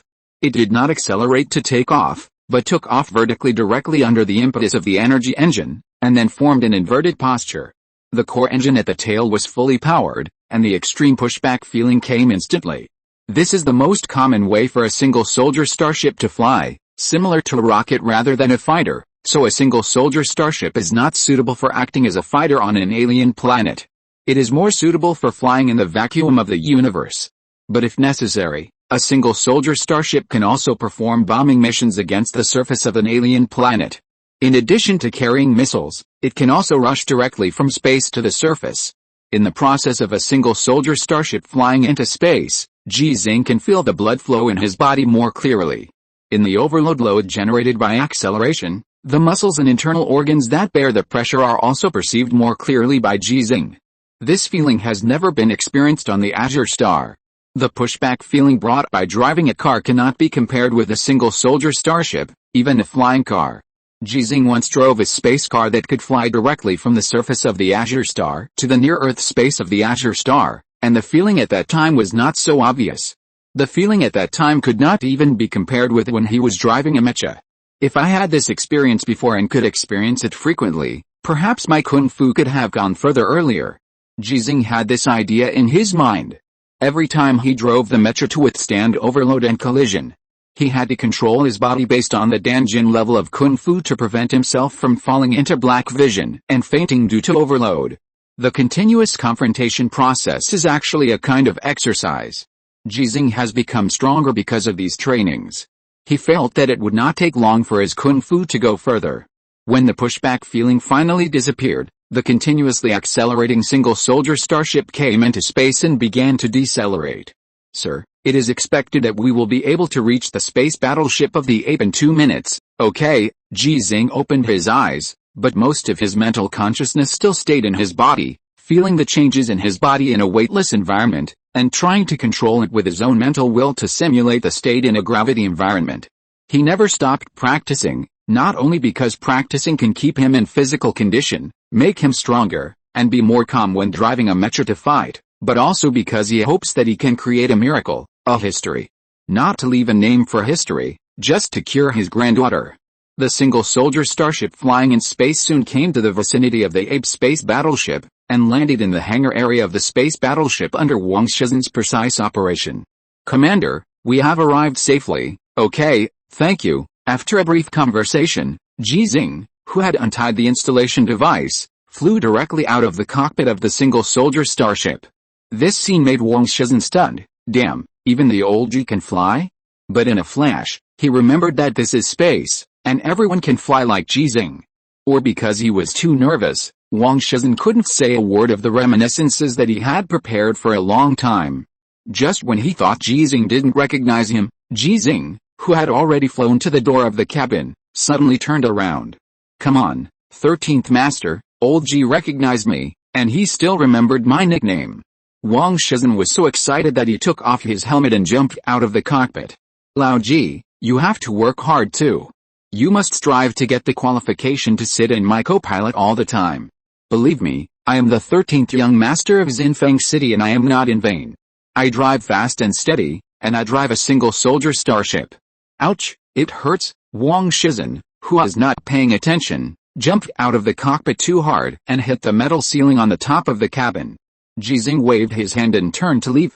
Wang Shizhen was a little annoyed. He felt that his performance today had been very good, except for the last scene of hitting his head. "Lao Ji will not want me in the future because of this, right? Then how can I join the Xing team?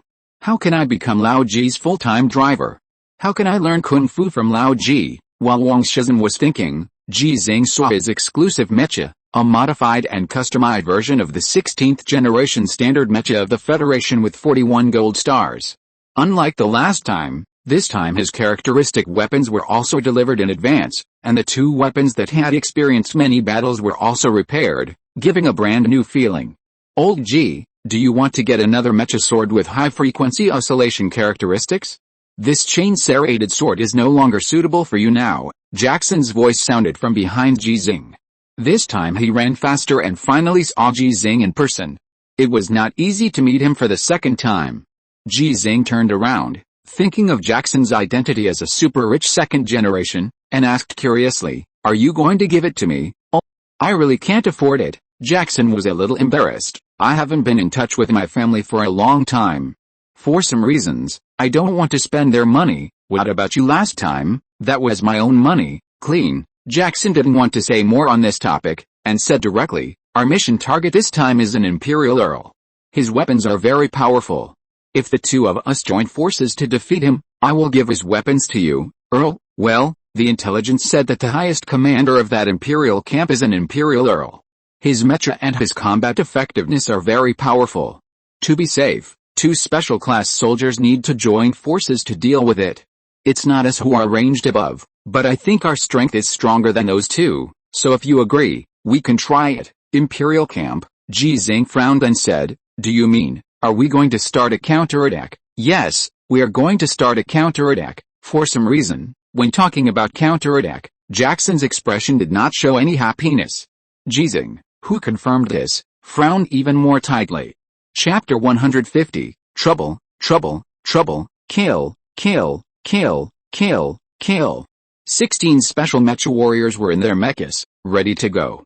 With only more than 300 special mecha warriors in the Federation, this local counterattack was a huge investment. Special mecha warriors almost all had their own squads. When they, as captains or vice-captains, temporarily joined the orbital airborne mecha corps, their squads would arrive at the corresponding ground war zone, launch an attack from the ground when they began to airborne, and start coordinated operations at their scheduled landing site. Combined with the number of mechas already in the ground force, the importance of this local counterattack is self-evident. "Old Ji, are you really not going to apply to kill that Imperial Earl with me?" When all the special mecha warriors were in place, Jackson's voice rang out in the communication channel. "No," Ji Xinghe said calmly. Jackson suddenly chuckled twice. "In fact, even if you agree to apply with me, I will refuse." "I am just kidding you, old Ji." The other special mecha warriors who heard this laughed. They all knew how difficult it was to defeat the Imperial Count. Special mecha warriors were not immortal. With a base of 300,000 mecha warriors in the Federation, there must be more than 300 mecha warriors who got 20 gold stars. There are only more than 300 active ones, which means that many special mecha warriors have died. The story of Ji Xinghe is well known in the circle of special mecha warriors. Everyone knows that he has a granddaughter and that his son has died for the Federation. Naturally, they will not agree to let Ji Xinghe perform more dangerous tasks. The Empire's mechas are divided into ordinary mechas and noble mechas. Lieutenant Ji Xinghe should be very familiar with ordinary mechas. As for the noble mechas, he should have seen some relevant intelligence information. But intelligence is always just intelligence. Only by really fighting with them can you feel their strength. A strange voice sounded in the communication channel, whispering, "Generally speaking, we divide them according to their noble levels. There are 6 levels of nobles in the Empire. After being translated into our words, they correspond to the 6 titles of King, Duke, Marquess, Earl, Viscount, and Baron. But in fact there should be 7, because there are 2 types of kings in the Empire. One is the royal family, and the other is the fiefdom king." Landers, Jackson interrupted. "Let me do it, okay?" The special mecha warrior named Landers responded. Jackson continued to introduce, "The strength of the Imperial noble mechas of the 2 titles of Viscount and Baron is actually average, and there is no essential difference from the normal first-level mecha warriors. The normal situation I am talking about is not counting people like Lao Ji, who can tie with me when they are still first-level mecha warriors." Cough. A few chuckles sounded. Everyone was very clear about Ji Xinghe's resume, so they knew that when Ji Xinghe tied with Jackson, a special-level mecha warrior, he was not a first-level mecha warrior, but a third-level mecha warrior. "What are you laughing at? If you don't agree, why don't you fight Lao Ji?" Jackson asked, and continued without waiting for anyone to respond. When the Imperial mechas reached the level of the Earl, their strength had a real qualitative change, whether it was their physical fitness, operating level, or the performance of the mechas and the performance of the weapons. They all reached the level of our special level. The special level I am talking about is a special level like us. The special level who were able to join the Federation Orbital Airborne Mecha Corps at the first time had at least 35 Venus, and the Venus they won after becoming special level were almost all from the Imperial Noble Mechas.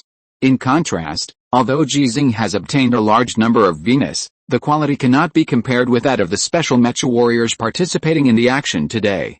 Of course, Ji Xinghe's battles are all defeated by the few enemies, so these special mecha warriors all recognize Ji Xinghe's strength. Under normal circumstances, we can only guarantee a complete victory if 2 special class soldiers fight against their Earl-level noble mecha. There is a chance of winning in a one-on-one duel, but the risk is very high. So this time, 2 people are assigned to deal with the Earl, and the task of the rest of us is to divide the battlefield and prevent the Imperial mecha from assisting the Earl, Jackson said and suddenly sighed. Fortunately, although there are many Earls in the Empire, the number who can participate in this war is extremely limited, otherwise, it would be really difficult for us to fight. It's not just difficult to fight, it's simply impossible to fight. Ji Xinghe has read relevant information. The Empire occupies a planet whose surface area is not smaller than that of the Blue Star. It is said that within the star system where its ancestral star is located, it also occupies several mining stars, similar to the relationship between alien stars and blue stars. In such a huge empire, the number of Earls is not as numerous as dogs, but there are always tens of thousands. If tens of thousands of Imperial Earls with special strength suddenly appear on the alien battlefield, the outcome of this war is likely to appear within 3 months. There are also marquises and dukes. The social system of the Empire is different from ours, and the race is different. Every guerrilla with a title has very strong strength. I once saw a Marquess-level Imperial noble mecha. At that time, I was just a first-level mecha warrior. My captain had 49 gold stars, but was defeated by the Imperial Marquess in 15 seconds. There was no sadness in Jackson's voice, and his tone became calm. "So, the strength of the Marquess and Dukes of the Empire is equivalent to our ace fighters. But you don't have to worry, Lao Ji, because they rarely appear on the battlefield." Ji Xinghe is not worried. Judging from the title, the wealth and glory of those powerful guerrillas is unimaginable. Even the rich and powerful on the Blue Star cannot compare with the dukes and marquises of the Empire, because the social system is completely different. In the Federation, people always have to take into account some face and public opinion, but in the Empire, due to different legal systems, they have the power of life and death over civilians and slaves. If they want them to give up their wealth and glory and come to the alien battlefield, perhaps there is no other possibility except for the order of the Emperor of the Empire himself. But if the Emperor of the Empire really issued such an order, what would these nobles with power and strength do? The method of distinguishing their titles is very simple. Lao Ji, you should have read the information. What I want to remind you is that if you have the opportunity to fight with the Earl of the Empire, you'd better turn around and run. We should never fight with it if we can beat it up. If you meet the Marquis or Duke of the Empire on the battlefield, you must turn around and run. It's not shameful, and we are the same." Jackson's words were recognized by other special class people, and they all echoed him, which made Ji Xinghe even more silent. It is said that everyone will run, and it is not shameful to do so, but when it really comes to that time, among these special class people present, will anyone really run except Ji Xinghe? Ji Xinghe will run, and Jackson will definitely not run. As they were talking, the superior's order finally sounded in the communication channel, telling them that the federal troops on the surface of the alien planet below had launched a charge on the target Imperial camp, and it was time for them to go out. "Prepare for airborne drop." The hatch under the mecha's feet suddenly opened, and the bracket that locked the mecha was recovered. 16 federal mechas fell from the space battleship of the ape in turn and began free fall. Jackson was the first to fall, and his speed was also the fastest. Holding a micro-engine alloy shield, he took the initiative to open the micro-engine device during the landing process, providing him with power other than free fall. It can be foreseen that he must be the first special class to land on the surface battlefield, and he will inevitably bear the most fierce firepower of the enemy. Ji Xinghe was the last to start airborne, which can be said to be everyone's care for him. As the protagonist of the documentary The Old Man and the Sea of Stars, no one would be willing to let him sacrifice in such a local counterattack. Some people understood what Li Anbang said in the meeting before, but pretended not to understand. They still did not give up the plan to make Ji Xinghe an ace mecha warrior. When Ji Xinghe did not refuse to participate in the battle, they hoped to use this method to help Ji Xinghe obtain Venus. Jackson's words to tease Ji Xinghe before, in addition to his sincerity, were also instructed by some people. Ji Xinghe, who was in an airborne state, did not consider these issues. The reason why he was willing to participate in the battle was not for Venus, nor to assume more responsibilities and obligations, but because he never gave up revenge.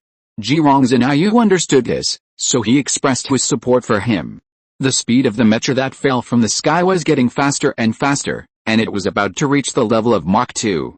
Ji Xinghe, staring at the visible window, saw the parachutes that Jackson and others had opened through the perspective of the mecha, as well as the firepower attack from the ground Imperial forces on those parachutes.